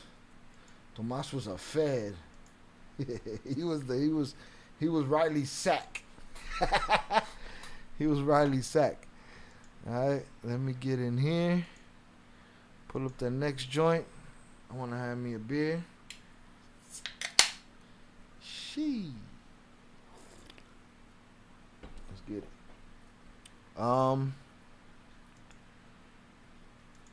Wow, that was a whole lot of bullshit to get through. They said that the father consulted them on cooperating. He would never. Right? I want to say shout out to Country Boy Hot Takes. He'd be in the chat. And this video comes from his channel. We didn't know. I'm gonna drop the he don't got many videos, but I'm gonna give him a sub. And I'm gonna drop his channel in the chat because he be in the chat. Salutes to him. And I didn't realize when I saw the video this came from his channel.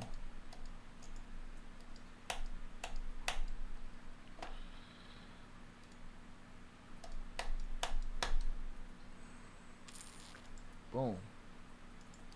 Nah, not mango today. I drank all the mangoes. Today is Baja Blast. Baja Blast. Boom. Let me drop his channel in here.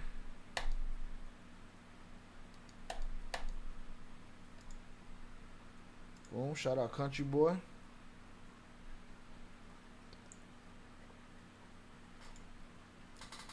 Get your vote in on the poll. Get your vote in on the poll. All right, poll ain't gonna last long. 67% say yes. Tomas Gonzalez does exist. Shout out Raven. Congrats, Velez. I love hearing a new birth. Most black people love funerals and sometimes weddings. I love to hear of a baby king or queen. They are the future. I agree. I agree. Listen, Raven, I wasn't in the mood by the time I got to going live. I wasn't in the mood by that point. And that shit changed my mind. All right? And we sat here and we clowned the police for a couple hours because they were talking bullshit.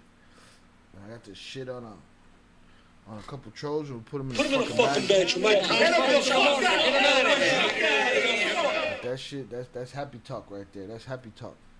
Right? I wanted to open the bar, but the wheel ain't working for some reason. Well, the wheel's working. The timers was not working. But, boom. Salutes to upper echelon. 70% say yes, he exists. All right?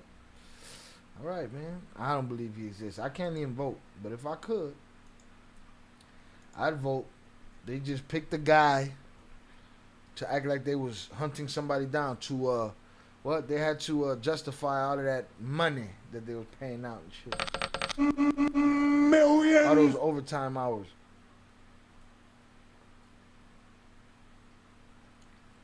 I want to end the poll before we get to the next subject because I want crowd participation on this one. This one's quick. I want y'all to tell me why this story sounds like bullshit. And I want to see how many right answers I get. We had some in the Discord already. This story was in the Discord a while back. But I didn't. I forgot to cover it until now. Again, I see things. It's just one me. It's just not enough me, man. Just not enough me. Just one me out here. All right. Boom. The votes are in. I'm ending the poll. 70% say yes, he exists. 30% say no. All right. Now I'm gonna play this video here. Shout out Country Boy. We got this from his channel. Let's get it. I want y'all to tell me why this story's bullshit. Right? This all my Mexicans and the people that know how this shit works, let me know. Let's get it. Southwest T worked with Chapo Guzman. Alright, hold on. Let me do this. Record this. Okay, y'all tell me why this story's bullshit. Southwest T worked with Chapo Guzman. Let's get it. Shout out Country Boy Hot Takes. We didn't know exactly which cartel we were working with till somebody called. Not doctor, which cartel we were working with. We didn't know which cartel we were working with. We didn't know exactly which cartel we were working with till somebody calls me and say, hey, he needs some jury for his guys back in Mexico. These are some heavyweights, big name people who don't even speak English. They wanted to buy jury for Cinco de Mayo. So I gave them $2 million worth of jury out of New York from the world famous Jacob the Jeweler. And they were blown back by me being able to get $2 million worth of jury. So they called to thank me in Spanish for being able to do that. And he says, hey, you don't even know who you was talking to. I said, I don't. It was Chapo Guzman. The rest was history. When we ran our operation. All right. Hold on. We didn't know. Did anybody catch it? What about that story is bullshit? He said, you don't want no problems. Shout out Shannon. Only because Jay said he may know him, just not by that name. Yeah. We're gonna talk about it when he's on the show, or do a former Kingpin reacts on those parts. Shout out Raven Jefferson. I'm so happy to catch y'all on. If my comments seem off, stall me out. I'm still fighting this vision problem. No problem. You could do whatever you want. You could fucking misspell everything. Don't worry about it. Can anybody tell me why this story's bullshit? He said big time Mexican dudes hit him up because they wanted a whole bunch of jewelry to celebrate Cinco de Mayo. And after he got them the jewelry, they were so surprised that he was able to pull it off. They put him on the phone with their boss. And he was talking to Chapo Guzman. Can y'all tell me why I think this story's bullshit? I'm going to play it again. Y'all tell me in the chat why I would think this story's bullshit. We didn't know exactly which cartel we were working with till somebody calls me and say, hey, he needs some jury for his guys back in Mexico. These are some heavyweights, big name people who don't even speak English. They wanted to. We didn't know exactly which cartel we were working with till somebody calls me and say, hey, he needs some jury for his guys back in Mexico. These are some heavyweights, big name people who don't even speak English. They wanted to buy jury for Cinco de Mayo. So I gave them $2 million worth of jury out of New York from the world famous Jacob the Jeweler. And they were blown back by me being able to get $2 million worth of jury. So they called to thank me in Spanish for being able to do that. And he says, hey, you don't even know who you was talking to. I said, I don't. It was Chapo Guzman. The rest was history. Can anybody tell me why I would think that this is a bullshit story?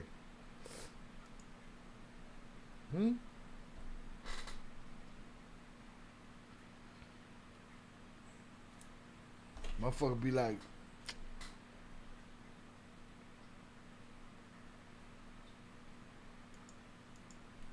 can anybody tell me why I would think this is a bullshit story? Hit the like button if you have yet to do so.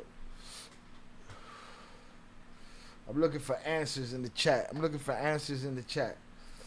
Where are my Mexicans at, man? Mexicans, can you tell me why I think... Miguel Lopez said, I don't think Chapo would get on the phone when he was so protected back then. It could have been anybody on the phone. They could have told him anything about anybody. Fuck, does he know Chapo's voice from another asshole's voice? But that ain't it. I'll play it again. We didn't know exactly which cartel we were working with till somebody calls me and say, hey, he needs some jewelry for his guys back in Mexico. These are some heavyweights, big name people who don't even speak English. They wanted to buy jewelry for Cinco de Mayo. So I gave them $2 million worth of jewelry out of New York. We got them $2 million worth of jewelry to celebrate Cinco de Mayo. And that got him the phone call with Chapo. Can anybody tell me why I think this story's bullshit? From the world famous Jacob the Jeweler. And they were blown back by me being able to get $2 million worth of jewelry. Shout out Miguel Lopez. Why would they reach out to someone outside their race? That's another angle, right? I'm sure somebody would say, oh, Shy, you just don't think a black man could talk to Chapo. I do think anybody could talk to Chapo, right? It's just this story sounds like bullshit to me. Because it's not gold. I don't know. It's probably just stock footage of the jewelry. They could have flown someone straight to Jacob on their own. Yeah, that's true. I don't give a fuck if he was Puerto Rican, Mexican, whatever. This story would sound like bullshit all for the same one reason to me. How many? So they call. How many? Let me ask y'all a question. Y'all think El Chapo give a fuck about Cinco de Mayo? How many of y'all really give a fuck about Cinco de Mayo? Yellow gold is all he wore. Facts. That's a fact. I don't doubt that. Gun, everything, hat. But this is just stock footage. But did he say platinum? Did he say anything else? Let's play it again. We didn't know exactly which cartel we were working with till somebody calls me and say, hey, he needs some jewelry for his guys back in Mexico. These are some heavyweights, big name people who don't even speak English. They wanted to buy jewelry for Cinco de Mayo. So I gave them $2 million worth of jewelry out of New York. Let's get this mamabicho out of here. Pendejo, you could have came in here and said something smart and been part of the party, but you just a mamabicho. Put him in the fucking bathroom. Mr. Pole smoke a lot. Get the fuck out of here. Get the fuck out of here. Also, gold is cheaper in Mexico. We don't need your gold. Let's get this pole smoker out of here. Fucking boring. Come in here with nothing to say. Mamabicho.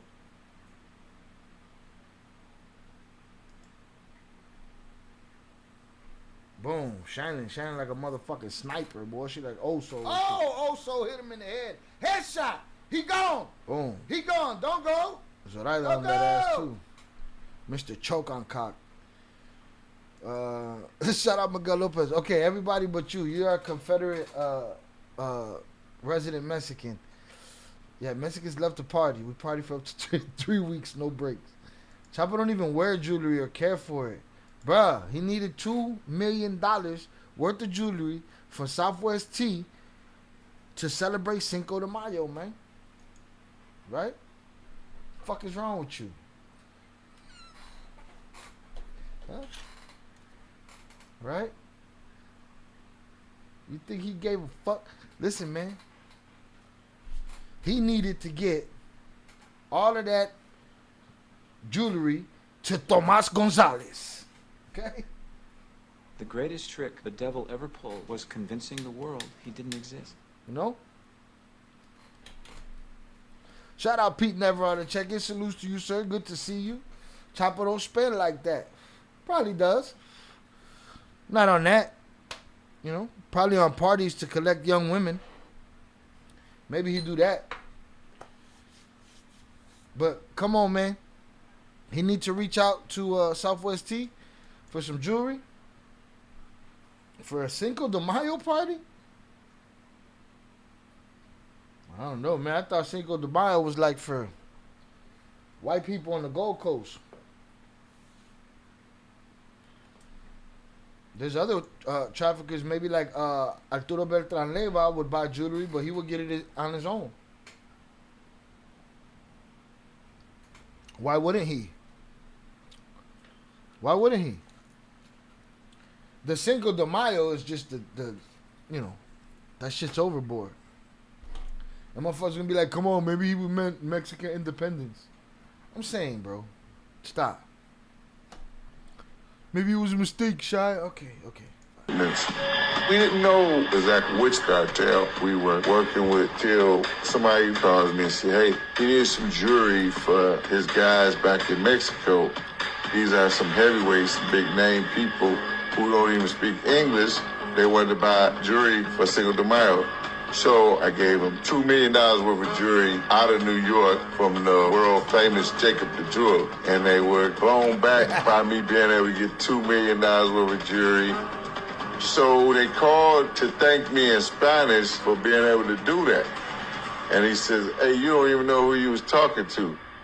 I said, I don't. It was Chapo Guzman. The rest was history. We ran out. Look at Mauricio still here. I just spoke to Chapo. He told me he didn't deal with Southwest T. He dealt with Delta. Oh, no, he dealt with Meech. And he also said to tell the twins hi. Remember, I'm a federale. I walk into the Supermax and look, he's a federale, man. Tango el gato, los pantalones. I think he missed an opportunity for an element of his story, and he should have said it was $5 million. Why more money? Huh? Mayo parties for Cinco de Mayo? I know Mayo party. Oh man, you know everything, JoJo. Shout out Pete Never. Every Mexican they talked to back then is El Chapo now. Ain't that the truth? That's what Jay's been trying to say. Every Mexican they talked to back then is El Chapo now. It's just what it is. All over the place. Everybody. Amigo. No mames. What the fuck are we talking about? Hit the like button if you have yet to do so. So that's all I wanted to point out. That I really $5 million for Cinco de Mayo. Ah, there you go. See, you're right. He had a hook right there. Go big or go home. There you go. He had his shot. He left that one out. As soon as I heard I said, damn, I didn't know. I said I didn't know Cinco de Mayo was like a jewelry holiday. Damn, rich motherfucker shit. I mean, rich shit.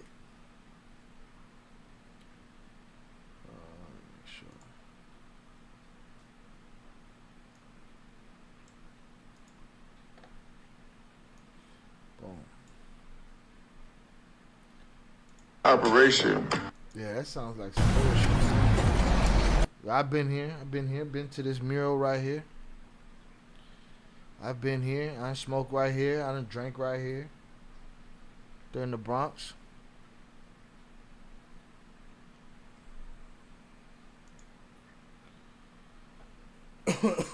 So boom, there's that.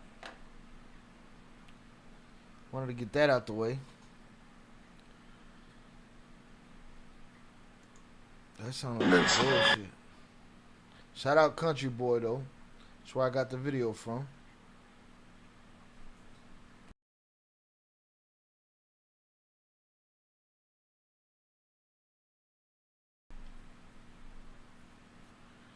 Back when I was on rugs, I think a bag of rugs I got came from a friend of a cousin of El Chapo's aunt's sister.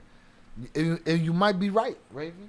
You might be right. You might have got that shit from you might have got that shit from a friend of a cousin of El Chapo's aunt's sister. I think so. Quite possible.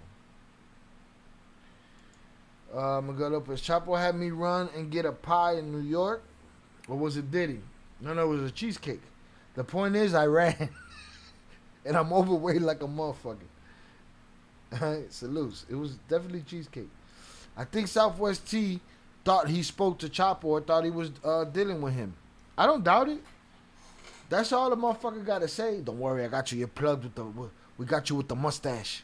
We hooked you up. You're plugged all the way to the top with the mustache.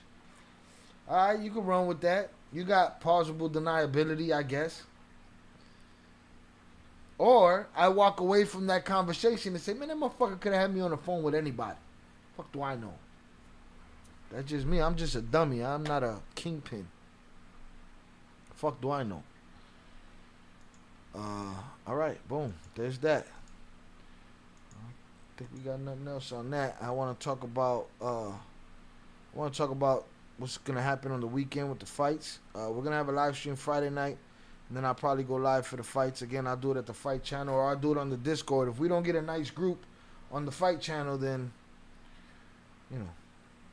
I mean, we always got a nice group, even if there's just 3 of us. But I need this to be, we're using everything: energy, physical energy, electric energy.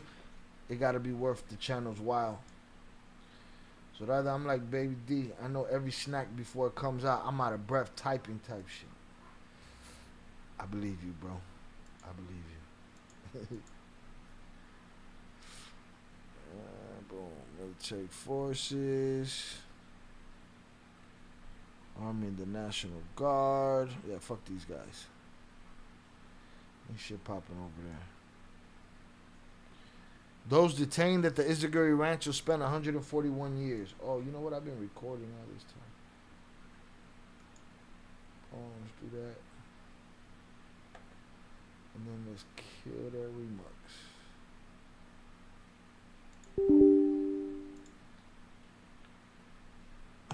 141 years in prison for these mamabichos that they caught at this place that they say didn't have furnaces. Sure it didn't. Sure it didn't.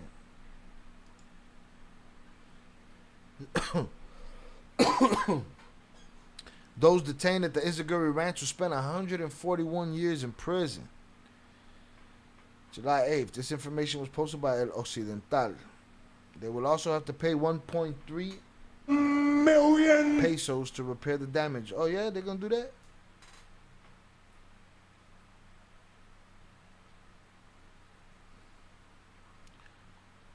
The 10 people arrested on September 18, 2024 at the Izaguri Ranch in Tuchitlan were each sentenced to 141 years and 3 months in prison after being found criminally responsible for the crimes of disappearance committed by private individuals, aggravated disappearance committed by private individuals, and aggravated unaliving against 3 victims. The state's Attorney General's office reported that they are Lenin N. or Kevin N., David N., Gustavo N., Christopher N., Juan, Oscar, Eric, Luis, Rick, Ricardo, and Armando, who, in addition to their prison sentences, must pay almost 1.3 million pesos in reparation for damages. How you gonna do that? You in jail. Them motherfuckers ain't getting no money. On September 18th of last year, National Guard officers responded to the Izaguri Ranch to respond to several reports of hammer shots. Upon arrival, they were greeted with hammer fire. They then repelled the attack. After several minutes of hammer fire, federal agents brought the situation under control and arrested 10 individuals at the scene. They also rescued 2 people alive and found a body wrapped in plastic bags. The 10 individuals face at least 6 other criminal charges for the crime of disappearance committed by private individuals against different victims. In March of this year, members of the Jalisco Searchers Warriors Collective found thousands of items of clothing at the Izaguri Ranch, which, according to investigations by the Attorney General's office, was used as a training camp for the Jalisco New Generation Cartel. It's fucking disgusting. It's like $10 in Mexico. You ain't gonna make that in jail either. She only like pan dulce and cheesecake from Costco. Salutes. You don't want no problems. Alright, boom. We got that. Let me see. Am I ready for another beer?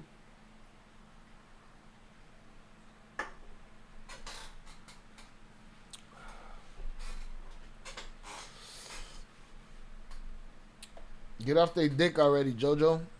We've moved on to something else, Dick Rider. Hey, get that JoJo account out of here for good. It's an alt. Put him in a fucking bench, Mike. Shout out Young Jizzle. Salute Young Jizzle, Zoraida, JP, and I believe Oso. I think y'all are the first ones that got the red year. Y'all been members for a year. I appreciate y'all. Thank you very much. Salutes to y'all.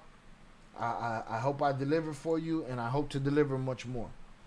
Boom, shining a goddamn sniper. Oh, so hit him in the head. Shit. Headshot. He gone. He gone. Don't go. Don't go. Shannon just sitting around like. Now you see now. You done fucked up. You know that, don't you? She just ready at any moment. Yeah, it's JP. I think it's Oso. It's Young Jizzle. And Zoraida. Salute to y'all for being members for a year. I appreciate it. Is that troll that always? That was Oso. That was Oso. Same guy. Just obsessed. Just a dick rider. I came in like a wrecking ball. I appreciate you, Young Jizzle. Thank you very much, sir. I hope I get the opportunity to deliver even more for y'all. You know what I mean? Salutes. This shit ain't easy, that's for sure. Damn, ¿cuánto Mama Huevo hit? It was the same Mama Huevo that also Mama Huevo. He just got a lot of alts. Who could ever be worried about somebody that has to make so many alts to run their fucking mouth all day? Who could ever be worried about something like that? Huh? It's disgusting. Disgusting. So it's the same Mama Huevo over and over and over again. Same one. Same one. He'll have another alt and be in here shortly. That motherfucker bored. He don't got nothing else to do. It was due from a couple weeks ago as well. He got a vendetta against the twins. And that's cool. Have your vendetta. Once you start talking shit to me, it's like, bitch. You know? If you're talking shit to them, make it some real shit. If it's the same thing over and over again, why are you to be platformed? Why should you have a platform? You shouldn't. Right. Also, OSO, not old soul. Absolutely. Let's make sure that clarification is set. Every time, yeah, the same outreach every time. It's like, come on, man. Let's talk truth here. Them boys ratted. They cooperated. They talked. They told. They snitched. Whatever you want to call it. But you only want to call it for them. I think you're a nut hugger. They got too much time on their hands, man. They making emails and alts and shit. Now they all end up in. Put them in a fucking bench, Mike. And salute to Zaya. I believe I got it from Zaya that, you know, knock their ass down for 24 hours off their main account. But when they come in with alts, you get rid of the alts forever. And then one day, when I decide that y'all are ghost watchers and you have to pay $2 every time that you talk, cause you hidden from the channel completely with your main account, then I'll do that too. No, I'm saying Oso is the troll and Old Soul is the OG wrench holder. Yeah, that's it's just it comes out the same when I'm saying it. They need to make their own channel so they can rant and rave. All of y'all got so much to say about me. Go make a channel about me. Talk about how I'm pussy. Go tell everybody I'm a sucker. And this, that, and the other. Go ahead. Go ahead. You, all that negativity, you guys might do better than me quicker. Get on your business. The fuck is wrong with y'all? Hit the like button if you have yet to do so. This weekend, there's a special fight coming up that I want to make sure that I check out. Pacquiao's fighting again this weekend, too. Manny Pacquiao on his George Foreman shit, coming back for a belt. All right. Oh, shit. El Mago came in peace. El Mago, salutes to you. Are you yet another alt? El Mago? We go see. We go see. Let's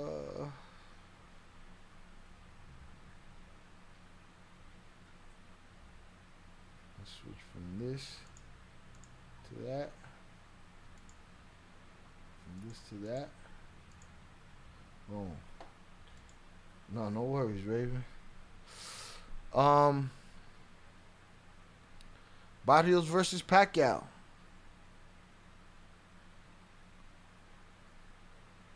And that happens when?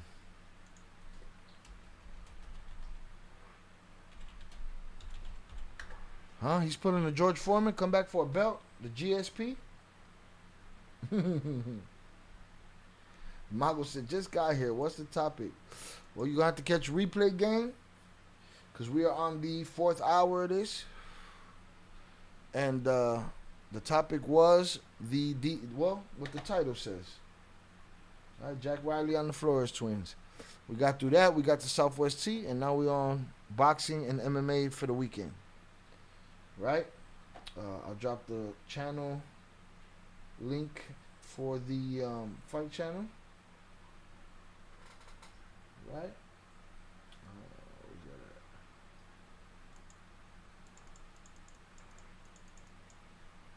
Boom, this is the fight channel.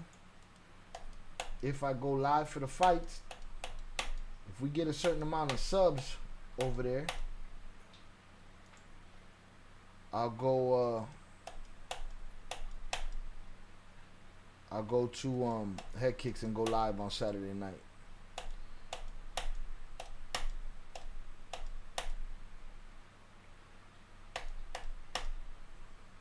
Boom. All right, there's the Head Kicks channel.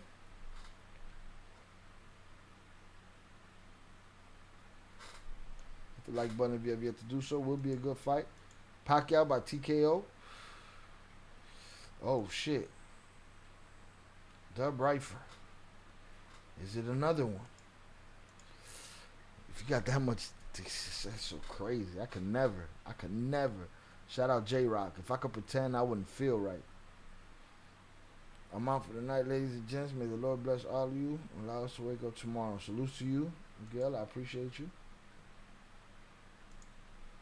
Have a good night. Boom. See what we got here. What's up? Y'all think Ariel Hawani will clap the shit out of me?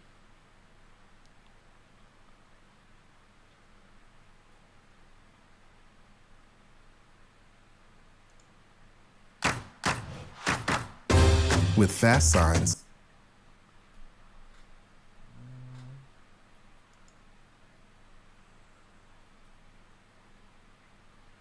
we will get the subs, bro. You've made every other one. Salutes to you. I appreciate you. Rest in peace, Chucky. Facts. Rest in peace, Chucky Chingon. Shout out Working Man on the check-in. Pac-Man for the win. Pac-Man gonna put the George Foreman, the GSP. They talk about him and Floyd doing it again. But, of course, they're going to talk about that. Again, rest in peace, Chucky.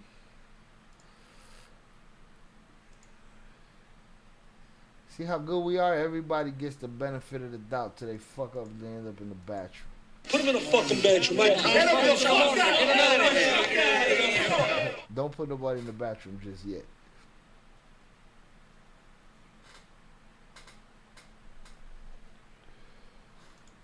create striking custom visuals. The return of the Pac-Man, Manny Pacquiao, challenging the reigning defending WBC welterweight champion Mario Barrios. The F4. Ariel, don't clap me. I'm a longtime fan. I'm around since the days where you was defending yourself against Bloodstained Lane. I'm around from the days with the early Rampage videos, the Fan House days. Right? There was the other website that I was there for all of that shit, man. Don't clap me. All right? Mentioned Barrios kind enough to join us right here now from Las Vegas. There he is. Hello, Mario. How are you? I'm good, man. How are you? I'm doing great, and it's great to have you on, especially ahead of this massive fight. Could I ask, when did you first hear that this was... That boy nervous. So who's working, man? That's where they fuck up, though. Thinking because... you don't want no problems. That's where they fuck up, though. Thinking because we welcome them, they can say as they please. And that's the thing. We okay with opinions. It's attitudes we don't like. You know? Once you start insulting motherfuckers, then it's like, come on, man, kick rocks. Was a possibility. I remember speaking to you at AT&T Stadium on that Netflix card. Same card, of course, that Jake Paul fought Mike Tyson. You had a big opportunity there, fought to a draw against Abel Ramos. Was this on your radar even then? Did you know, hey, if I get by this, if I retain, Pacquiao's next? Yeah, it was actually after that that fight with Ramos. I got word that Pacquiao was interested in coming out of retirement, to fight me. So yeah, it was actually after that same night. Do you think that he's coming out of retirement because he wants to fight you specifically, or do you think he wants your belt? I think he wants my belt, but yeah, I think he's after the green strap, especially coming out of retirement. Yeah. What was your reaction initially when you heard about this? Did you think like, nah, there's no way, or like were you skeptical? Were you excited? Were you not interested? What were you feeling when you heard about this in the early stages? I was kind of skeptical, and then I didn't really think that it was something that was going to unfold, but the way everything has gone this year, I mean, here we are, and yeah, I mean, initially, I mean, I was like very surprised, but I did say, I mean, if that was something he wanted to do, it would still be an honor. And yeah, I mean, And it's going down. Man, he gonna bring his ass back and talk that shit. I don't see Ariel have a conversation with Manny. Let's see.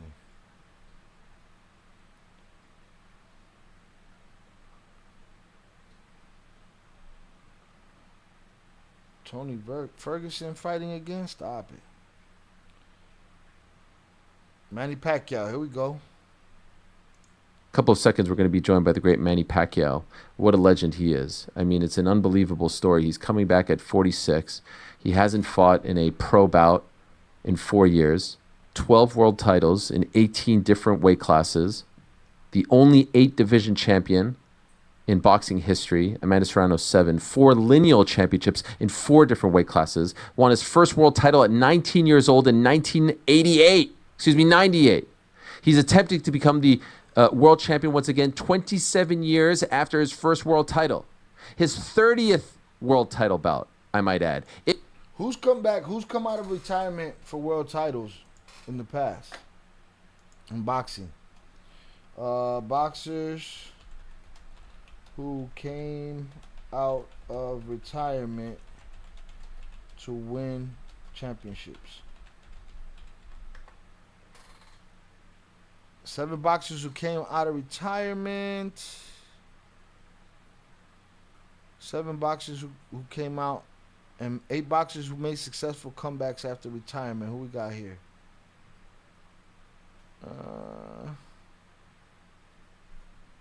Who we got here?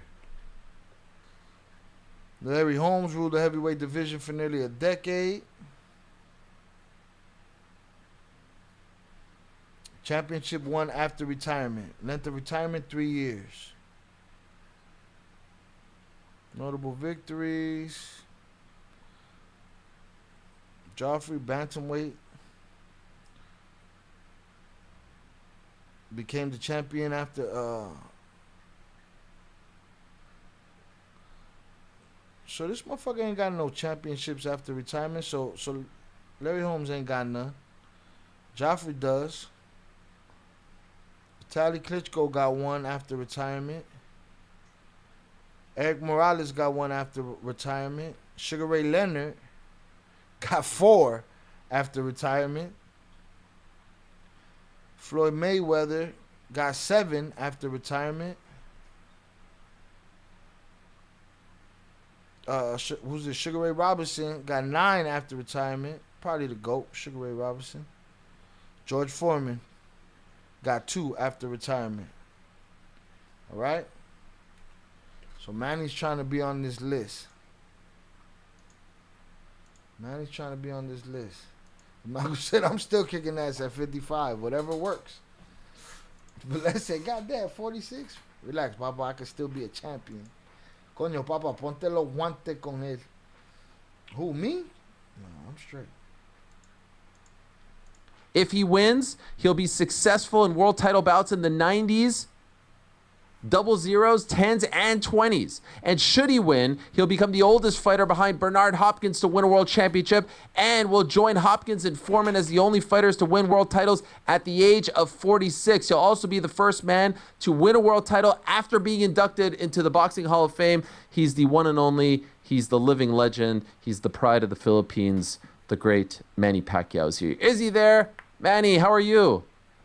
Good. Thank you. Manny, who clipped you on your fucking chin? It's nice to see you, my friend. It's great to have you here. You know, the last time I spoke to you, I only spoke to you once before. It was 16 years ago. 16 years ago. You know when was the last time we spoke? It was at Yankee Stadium. Do you remember this? You probably don't remember this because you had a million different interviews over the years, but I spoke to you at Yankee Stadium prior to the Miguel Cotto fight. Oh, that was a long time ago. Yes, here it is. Take a listen. Myself in times of trouble, Mother Mary come to me. Manny ain't give a shit, boy. Manny was gonna put on a performance for your ass, whether you like that shit or not. Fuck what you talking about. I'm gonna sing, I'm gonna dance, I'm gonna do what I do. Pac-Man still look 20. He look like he whooped some ass. What age did they retire? Now you're asking a lot of fucking questions, Velez. Too many questions, man. Word of wisdom, let it be. Look at that, beautiful. You sang All right, the Beatles. Doing some Beatles out there. for me. That's a long time ago. Yes, thank you so much. It's great to have you here. You're going through the whole fight week, the interviews, press conference, media. Did you miss all of this, Manny? Or is this the part of the game that you don't really miss and never will miss? I missed this part, this interview, press conference, everything like that. That's what I miss in boxing. You miss everything that goes into the fight week as well, not just the fight itself. Not the fight itself, but the whole things, like the training camp, discipline, everything like that. I know you've been asked this question a bunch, but just for the sake of this conversation, what is your reason, Manny? What, you have nothing left to prove. You've done it all up and down. There's zero left for you to prove. What is the reason to come back? The reason that I came back, like, still boxing is still my passion, you know. I still have that ability to get a belt and win the world title fight. And so when you say boxing is still your passion, I'm sure there's a lot of motherfuckers mad that he's getting a shot at a belt. You're never gonna have you're never gonna have the complete support of everybody when but you gotta give him his props. Let him come back and fight for a belt. He don't have, once you done what he's done for boxing, all of this go up the rank shit is like, nah. I left how I left. Let me come in here doing what I'm doing. Why don't Asians age? When you walked away after the Ugas fight, did you lose that passion? No. I just have to tell you frankly, the August fight, I was distracted. There's so many distraction before the fight. You know, there's a lot of cases and filed against me. Okay. And how did you eliminate those distractions? God is good all the time. Yes. He looked after you. Yes. Give me favor and always protecting me. When did you decide? How long ago did you decide that you would come back? When did this comeback start? Doug. Bro, fuck movies, bro. You know how much money this dude got to be making for doing these commercials, these Emu Liberty Mutual commercials? Commercials is where the money's at. Are you here for Tracy? That's why you see Hollywood stars doing commercials. But when you're like Lamorne and you can get, or the State Farm guy and you can get one of these type of deals, that's the money right there. We're here for everyone. Limu and I help people save hundreds by customizing car insurance with Liberty Mutual. You think they should just walk in and skip the line like that? I mean, it depends. I think it would depend on their legacy, for sure. You know what I'm saying? But yeah. Because what? You're going to make them work their way up? You got the opportunity to get a great fight right there, right then. They want to test themselves? Put them out there. That's what they're legends for. You know what I'm saying? I think they should be able to jump. Again, it depends on the legacy. You can't have a mixed bag ass record retire and then come back for a title shot. I'm talking about special cases. I'm talking about the Manny Pacquiao's, the Floyd Mayweathers. You don't want to put them back in the fucking rankings and have them work their way up, man. They're past that stage. If they got one good performance in them, then get that good performance. Otherwise, you're just gonna see a beaten, broken, fighter. Does that make sense? It depends on the legacy, though, of course. And I think Manny has that legacy. That's like Canelo. Canelo decides to retire next year. He should be able to walk in 5 years from now and scrap with whoever the fuck is the man. Get himself a belt. Al que no le gusta, you putting in your work now, but yeah, they either make it or they embarrass themselves. That's their shot. GSP went in there against Michael the Brit. Why am I losing his name right now? But he go in there with him. He could have lost, but he didn't. Manny going in here, this kid could embarrass him or not. But to have him go up the ranks and run the rings again, like, nah, I'm straight. Just let him fight. Well, since before, after 2 years, when I announced my retirement, I really miss boxing. I really miss those days that, doing training camp, promoting the fight, everything like that. But of course, I'm consulting my family, my wife, and it just happened that my wife, oh yeah, you can fight. Is that ability? She gave you her blessing. Yes. Is it true that you asked her specifically about Barrios and she said, yes, it's okay, you can fight Barrios, the champ? Yes. Were you surprised that she said yes? Yes, he said, yeah, you can fight him. And you... And I tell her, like, are you sure about that? Yes, okay. And then you went for it. Yes. As you probably know, when the WBC ranked you, there were some people who said, well, you've been out of competition for so long, you shouldn't be ranked, you shouldn't be getting a title fight in your return fight. What is your response to those critics? Critics is always there. Critics is part of my career. Even when I started boxing.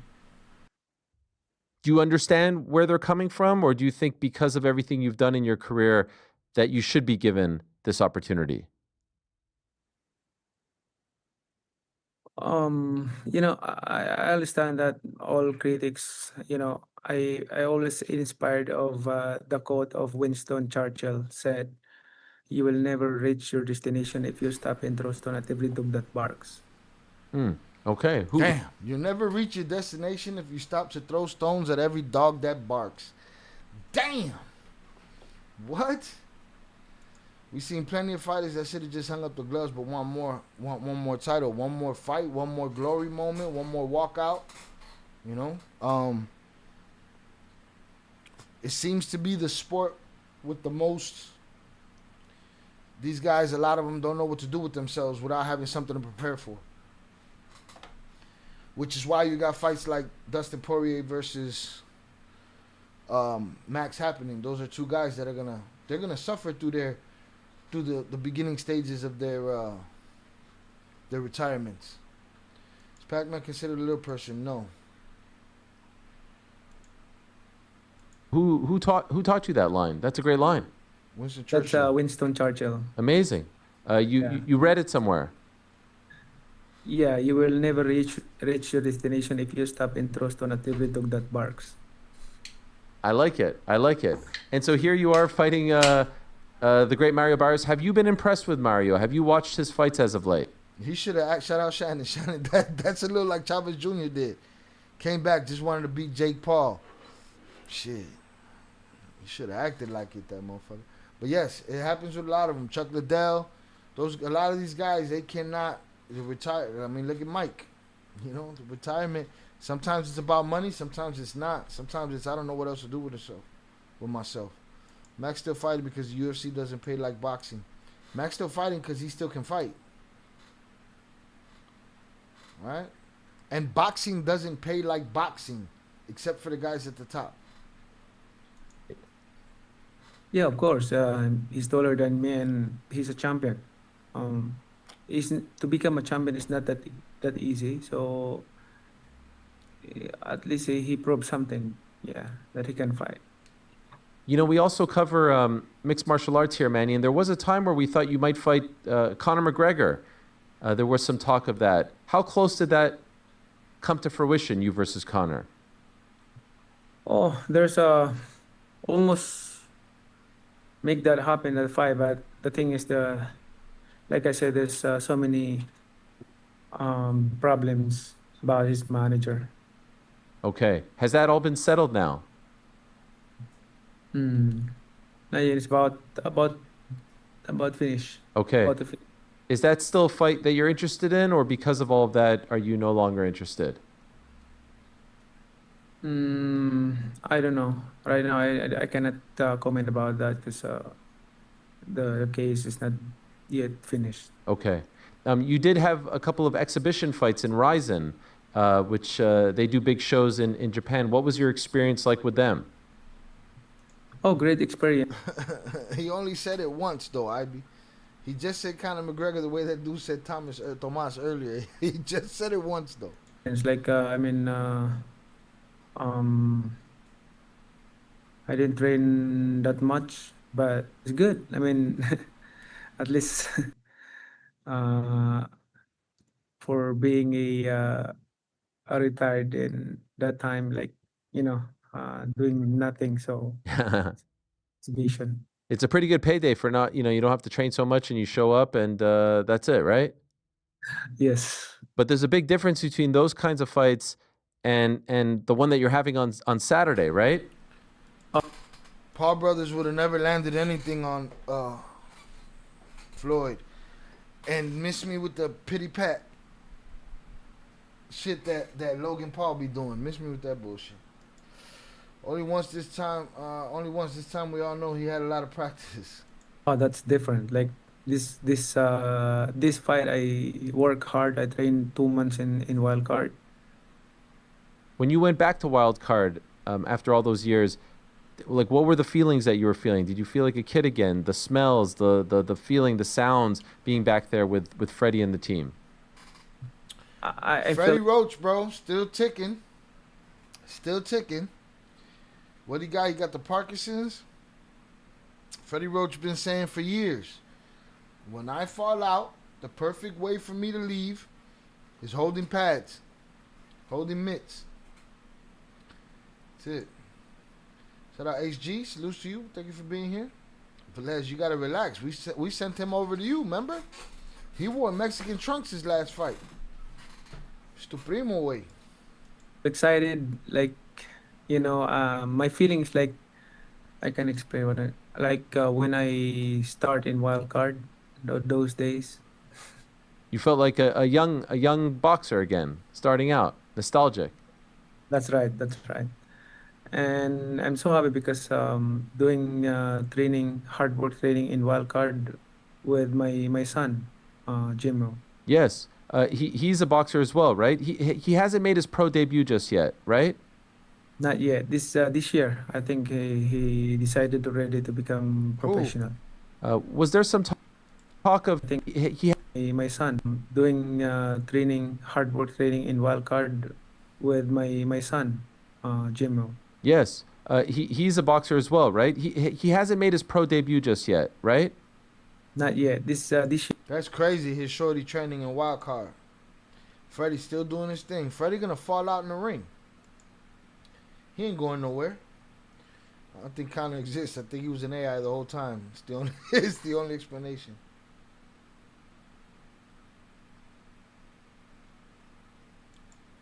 Dub Reefer, do you even know HG? Dub Reefer, have you ever been here before? Here, I think he decided already to become professional. Was there some talk of him debuting on this card? Supposedly, but he decided not to because he don't want to distract me. Okay. Were you happy about that, or did you want him on the card? I want him to my undercard, but he decided not to distract me. He want me to focus on the fight. How do you feel about him following in your footsteps? Do you want him to get in the fight game? You know, I don't want him to the reality is that we don't want to him to box, but he told us that that his passion. So we support him, but I told him that, but do not expect that you will get what I have done, and you will accomplish what I have done in boxing, because Manny Pacquiao, it's different than compared to you. Like, I mean, I started when I was young. Yeah. So, As you know, there's the famous line from Marvin Hagler about waking up in silk pajamas. It's hard to run outside at 4 a.m. You know this line, right? And so your start, your upbringing, much different than his. You've given him a great life because of your success. Do you worry that perhaps he doesn't have that extra edge because he doesn't have to fight, scratch, claw for food, for water, for money like you did when you were a youngster? yeah, that's right. Like, compare the generation and then in our generation is like different. Like, we in our generations, we experience hardship and hard work, discipline, everything like that. A lot of trials in life. That's why we are in our generation, we are strongly easily overcome those problems in life, and especially in a difficult situation. But the thing is, this generation, like, you know, not really strong enough to overcome all those problems, not only in boxing. Dub Reefer, we don't even know who the fuck you are to be coming here telling anybody to do anything. Shut your ass up.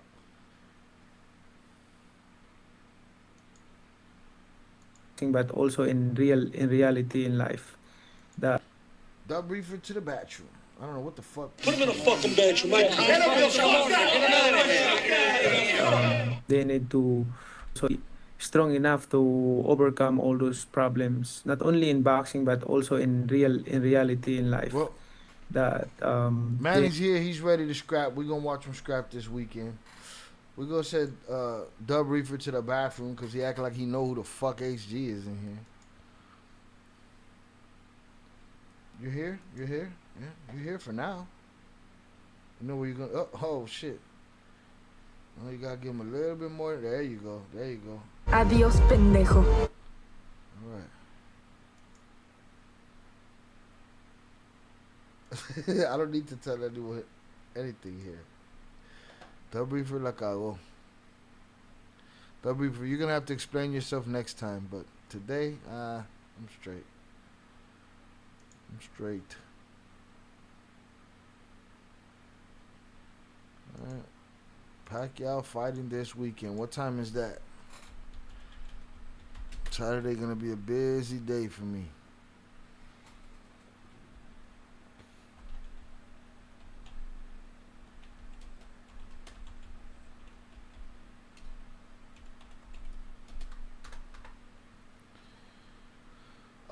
Fight card date. Let me see. July 19th.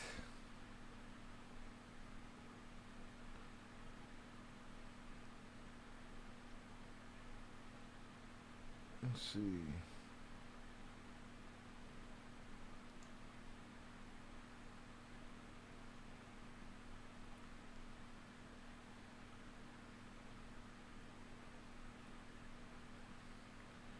$8 p.m. Eastern time, the card starts.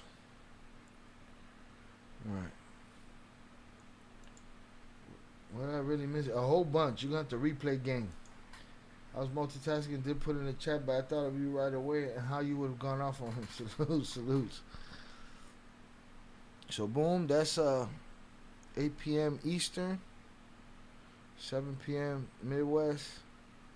And then we got the UFC 318,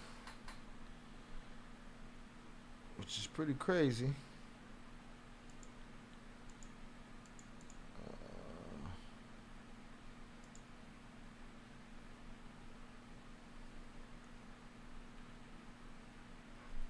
This card is crazy. Max Holloway versus Dustin Poirier for the BMF belt. For those that don't know, that ain't necessarily, I don't know, a weight class belt, but it's been in that weight class, in that 155 pound. But it's just a BMF belt for the most exciting fighters in the game. All right, Paulo Costa versus Kopylov, Kevin Holland, Daniel Rodriguez, good fights. Ige versus Pitbull, Sel Huber versus Michael Johnson, and then the rest of these guys in the back of Vittori's a good fighter. Yeah. You'll get an exciting fight all the way down here. And who cares about the BMF belt? Nobody, but I'd like to see these guys fight for it. So, whatever. It doesn't hold any position other than, you know, these guys are blood and guts fighters. And that's TKO making belts, and they want every pay-per-view to have a belt attached to it. That was one of those things, but it don't matter. This is a championship fight by itself. This is a Arturo Gatti versus Mickey Ward type deal right here. They've already fought twice. Dustin was Max's first fight, and Max will be Dustin's last fight. I think that's perfect. All right? 26-8-0, 39-0. They both lost their last fight. All right, but there was some other connections that I wanted to look at with their career. Two old fighters. All right, go watch some young fighters then. And leave the old fighters to motherfuckers like me that want to watch them fight. I could depend on them. I know I'm not going to watch a bullshit fight. I know what that's going to look like. Alright, where's the archive here? Everybody got to complain about everything. I was thinking about that with the Clips album. Like, oh, the Clips album, old rappers that out rap all these young motherfuckers. Old fighters is more exciting than these young motherfuckers that are proven, tried and true. I wanted to get a clear understanding of the Clips album. Boom. I want to listen to the whole album because everybody's been arguing back and forth in opinions and blah, blah, blah, blah, blah. Nobody just enjoys. Just enjoy the art, man. Bunch of people that don't make shit and don't fight always got opinions and shit. And it's like, you just sound like you complain about anything. Yeah, you're right. It is my opinion. I'm saying it on my platform. They still throw down, though. That's it. That's all I want to see. I want to see a fight, bro. Everybody else want to bitch and complain. You know what I'm saying? Fuck out of here. And then, you know, I got to the album, first song, stuck. Didn't even go past that. Stood on that first song for a long time. Crazy song. But just made me feel like, motherfuckers just don't enjoy art no more. Everybody thinks they're an art critic.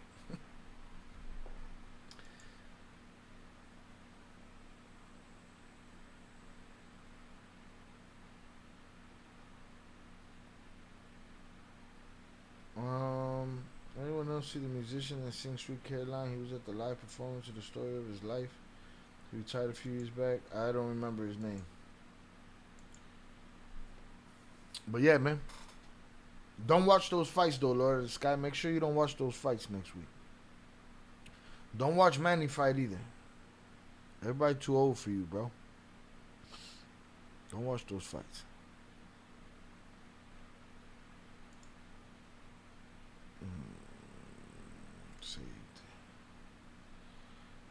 I saw something that was like it was, here it is right here.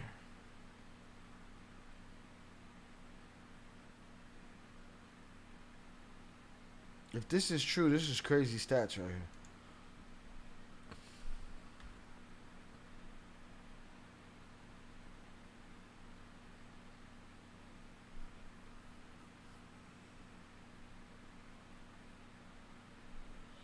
I'm watching Pac-Man. Pac-Man too old, bro. You can't watch Pac-Man. He's too old, bro. He definitely gonna watch. I'm talking about Lord of the Cry. He did a live performance of Sweet Caroline. Salute.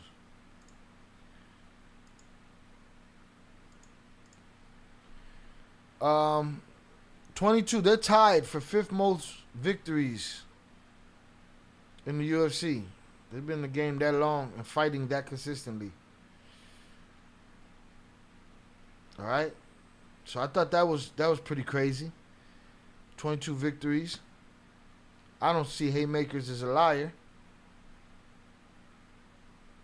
22 victories. They're tied at 22 victories. Whoever wins this fight steps ahead. Mind you, they already, I think Dustin may have beaten Max twice. Right? I don't recall. I think that's how it went. But, so I thought that was dope.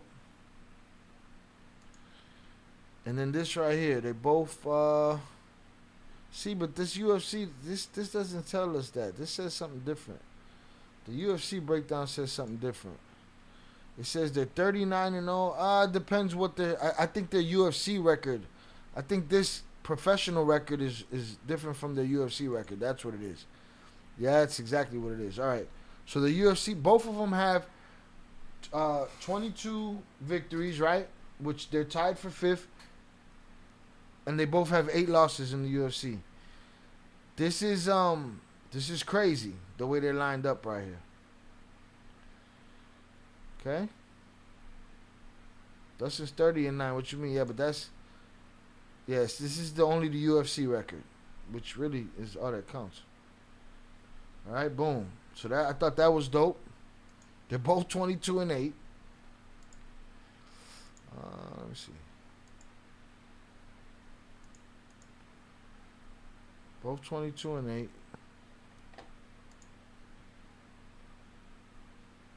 And I think that's just a crazy fight, man. I think it's a great weekend. I'm excited for it. Blood and guts.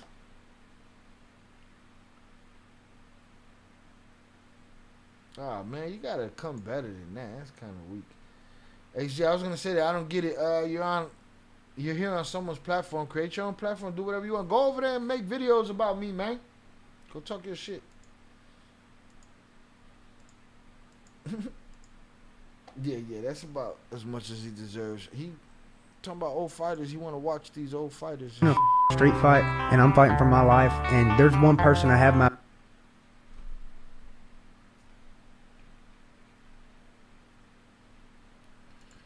Yo, Instagram has got the shittiest interface. Like, bro, when I rewind, when I refresh it, it turns the audio off, and it's like, you're so shit. Every day. You make everything so difficult. Motherfucking, what's it called? Fucking Instagram, boy. It's crazy talk. If I'm in a street fight and I'm fighting for my life.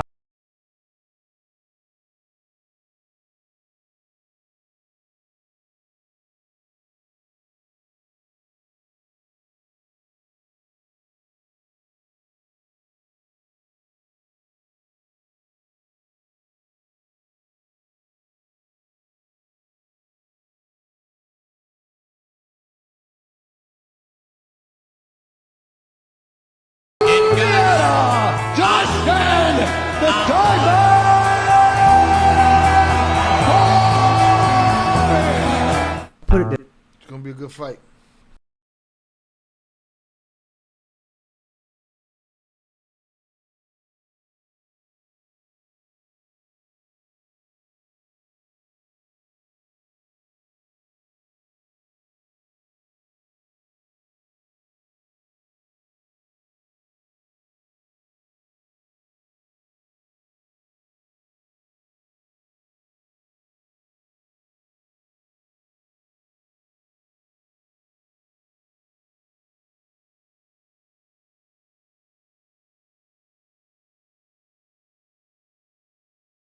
God damn it.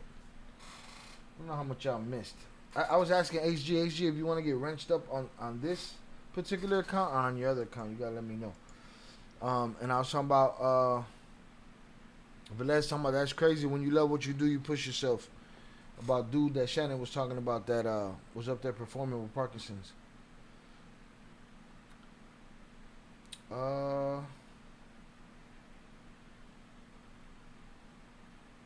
Why are you talking to me? Did I mention you? You need to watch yourself because she felt like talking about you.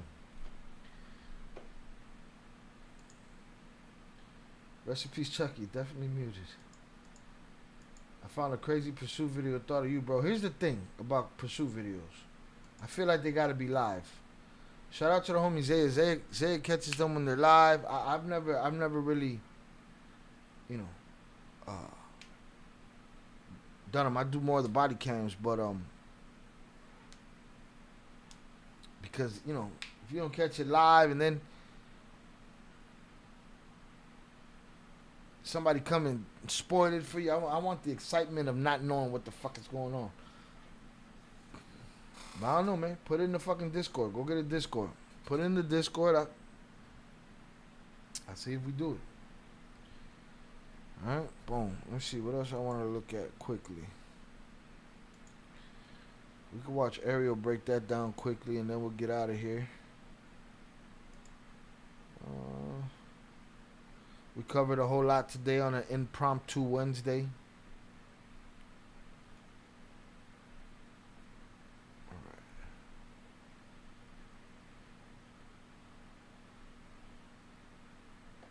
From Midwest Safety. Yeah, they got good videos. He was watching from the theater. It was very cool. Wait. Who was watching? Who was watching?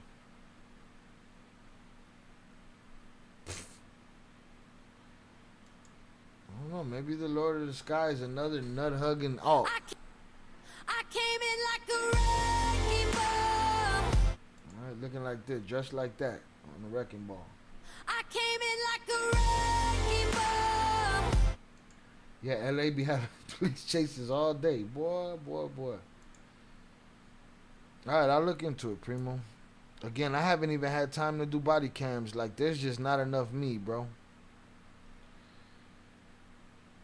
There's just not enough me. I thought this shit was funny. Like tortas, I heard. DoorDash? No, tortas. Or tortas? Yes. That means fat bitches. No, oh what? No, that's sandwich. That's what it means. If you want to, like, a torta, you mean you want a fat bitch. Oh, I didn't know. No, I'm telling you. That's what I'm saying. I'm going to tell you the real shit. Okay. Yeah. Do you like tortas? You like tortas? She trying to put him up on a Mexican restaurant or something. He talking about big girls. Fuck wrong with dude. I heard. DoorDash? No, tortas. Or tortas? Yes. That means fat bitches. No, oh what? No, that's sandwich. Like, oh no, that's sandwich. I don't want neither one of them, Primo. You handle it. You watch them shits on your own, bro. So telling you to chill the fuck out, Lord of the Skies. But now I'm talking to you.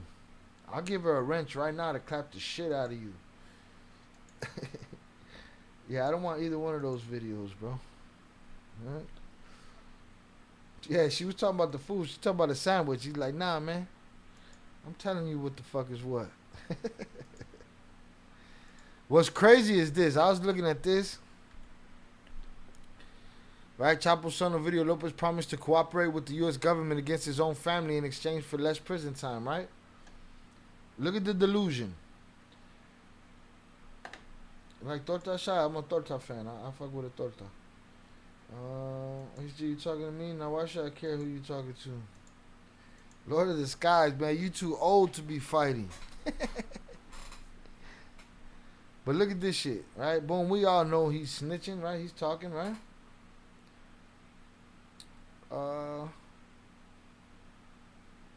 Boy ain't snitching. Look at. Boy ain't snitching. That's to get out and continue.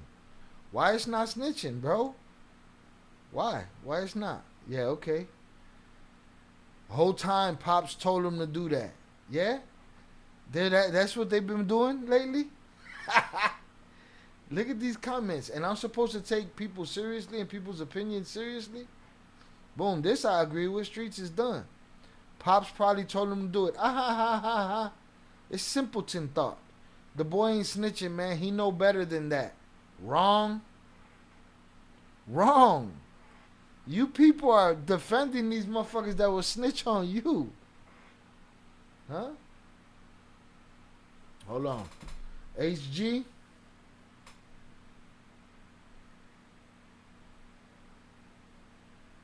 Where's HG at?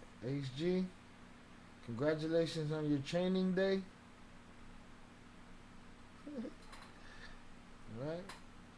But Les, did you see the one in Anaheim when they shot dude a gang of times and dude survived? Do it. That guy, just because he got welcome here and then he could disappear real quick. 24 hours. HB, don't be mad at me because doesn't care about your video. What video? HG not talking about no video.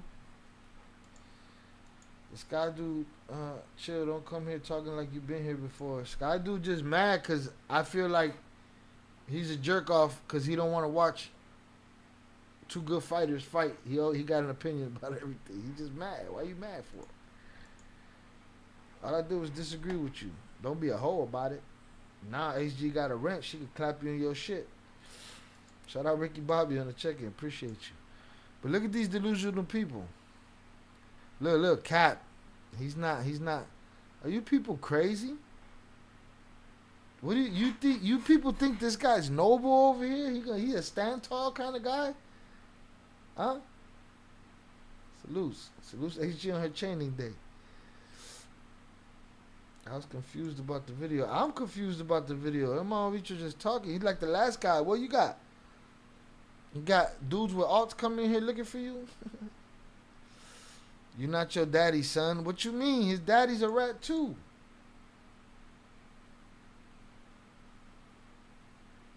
Being mad is the new great American pastime. Man, motherfuckers is...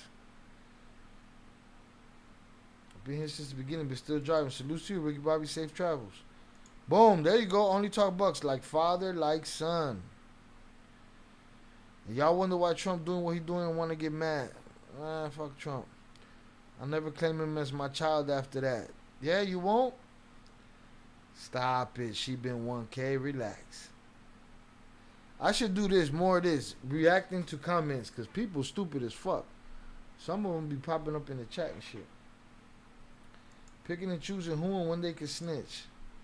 Yeah, they have meetings and shit. His name about to be Olvido.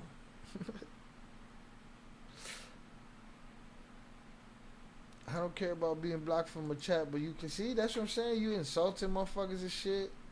All motherfuckers told you to chill out, man. Just relax. You too old to be causing such a stir. Lord of the Skies. I bet you're not the Lord of the Skies, though. You just another fucking mama werewolf just talking shit on the internet.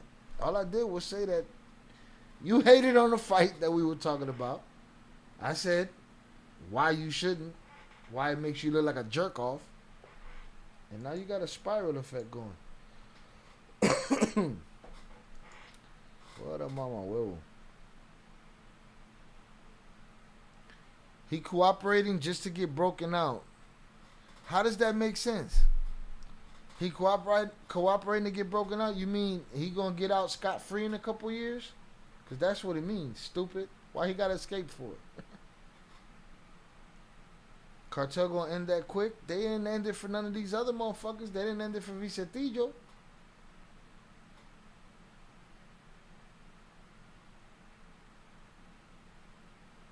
Ain't no way. Didn't half of Mexico help this nigga get out of jail once? Yep. People died. They really ruined their country with Fetty, though. They didn't bring Fetty in here for the first time. They jumped on the Fetty bandwagon. Fuck is you talking about? What's up with all these mama werewolves? Hopefully that's a good thing. That's a good thing. More mama werewolves to clap. We let them come back. We let them build up our engagement, and then we clap they fucking goofy ass again. So now they're literally just pulling into the crib. Been driving since we first talked. So it was Chapo digging a tunnel from Colorado to New York to break a video. Yeah. Then look at wild. Your father sacrificed all that for you to do this. I see why you're getting treated the way they treat you. No, mom is. His father sacrificed a bunch for him. His father told him to snitch. Fuck are you talking about?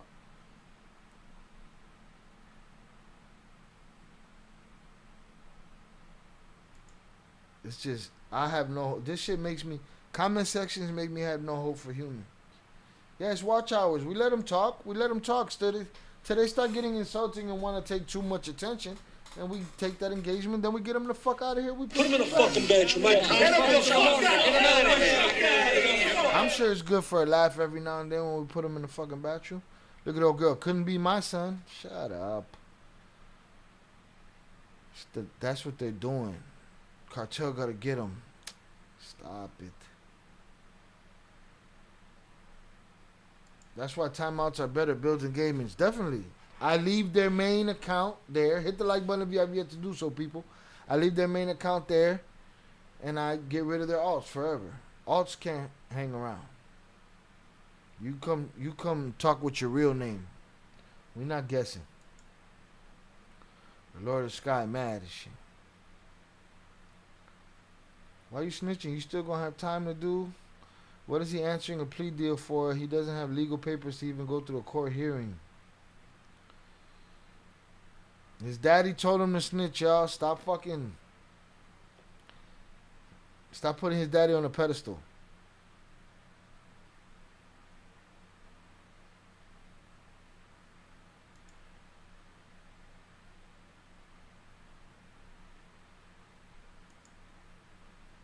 Bro gonna snitch and still get 15 to 20. Y'all think he gonna get 15 to 20? I don't know. I don't think so. If your own kid snitching and you the biggest at the street shit, the street's dead. The streets is definitely dead. I just thought that was funny and goofy. Alright, y'all. We've been here for over 4.5 hours. This was an impromptu stream. Wasn't really scheduled to happen. But I want to talk about them things. I'm excited for the weekend of fight. Saturday's going to be a very busy day. I want to make sure I get here in time to do what I got to do. Again, go check out all our sponsors in the description. We got a 75% discount on a VPN. If you're trying to keep your IP address and your streaming and your browsing and all your internet activity to yourself, go and click my affiliate link and get you NordVPN. You can try it out for a month. We got a 75% discount right there. You can try it out for a month. You can try it out for a year. Whatever works for you. I'm using it as we speak. All right. We'll be back Friday. I'll try to put out some premiere content tomorrow. Again, it's just not enough me. A lot of distractions and other things that I have to tend to. And then I come here and give my energy to y'all, which is where I want to give my energy. And then the Mamavichos come. We got put him in the fucking bedroom. People defending this shit like Chapo paying their rent. Indeed.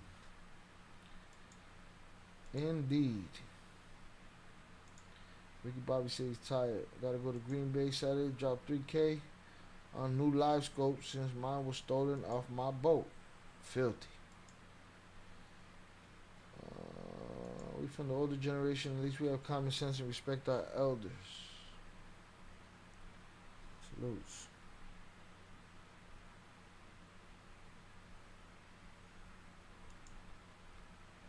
4.5 hours, I think. Glad you made it back safe.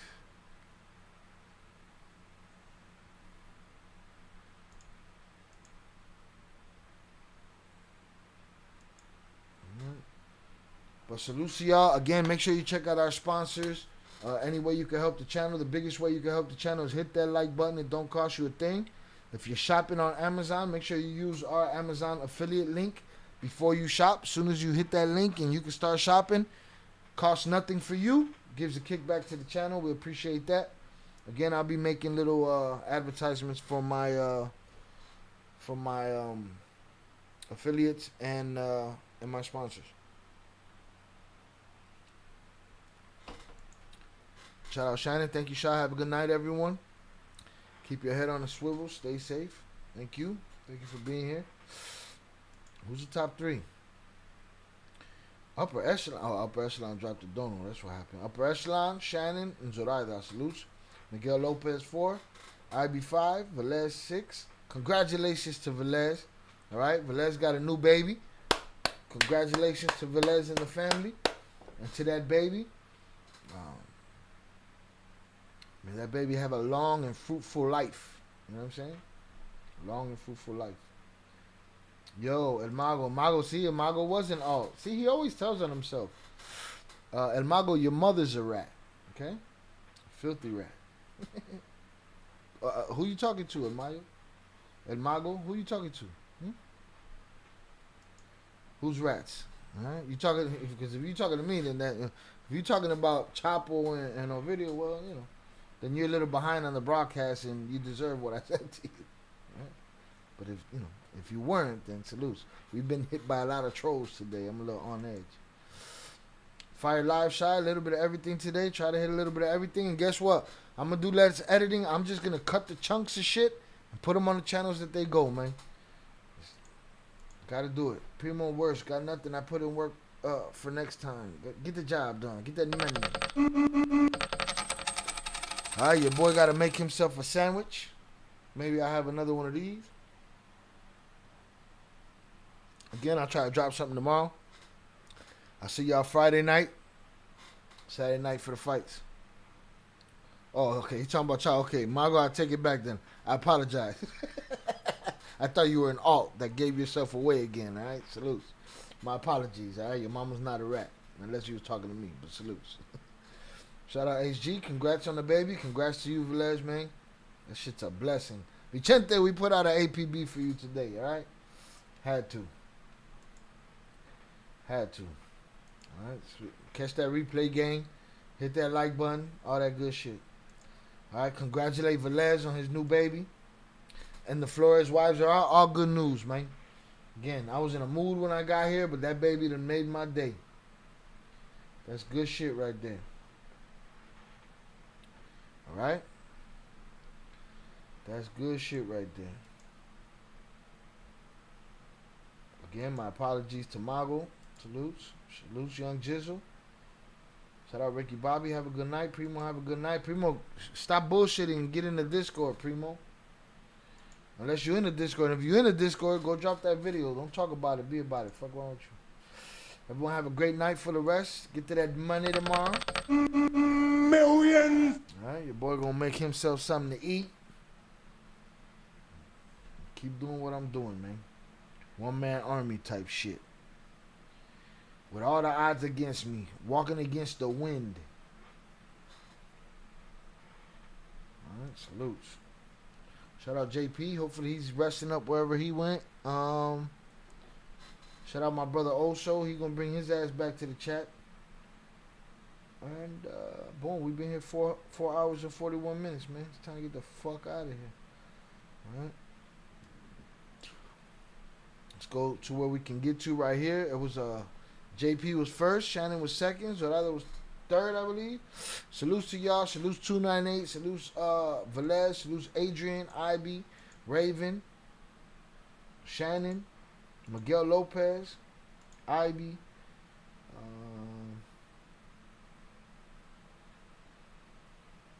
Mr. Smoker Cock, you in the bathroom. Put him in the fucking bedroom. Get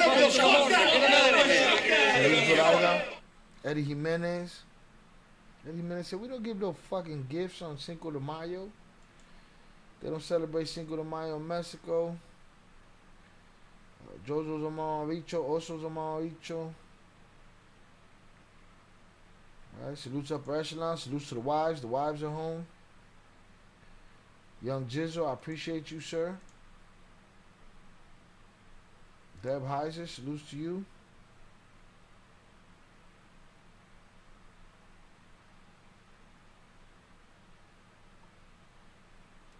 That's where they fuck up. They definitely fuck up. Salutes El Mago. Again, my apologies. HG, I appreciate you. Congratulations on your chaining day. Lord Sky, stop crying.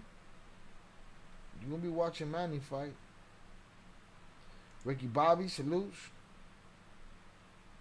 I saw Robert was in here earlier. Salutes to Robert. Vicente. Velez, again, congratulations, sir. Boom. Shout out Shannon. Thank you. Velez, felicidades otra vez por la nueva bendición. Bendición para tu esposo, para tu esposa y para ti. Salutes. Salutes, JP. Buenos nachos. I'll see y'all in the motherfucking Discord. Alright? If we don't get enough subs over there on the fight channel, All right, the fight's is gonna be in the Discord. Raven, we gotta get Raven in the Discord too. We gotta get Raven and Primo in the Discord. Okay, gotta figure this shit out. All right, with that said, y'all have an amazing night. Peace.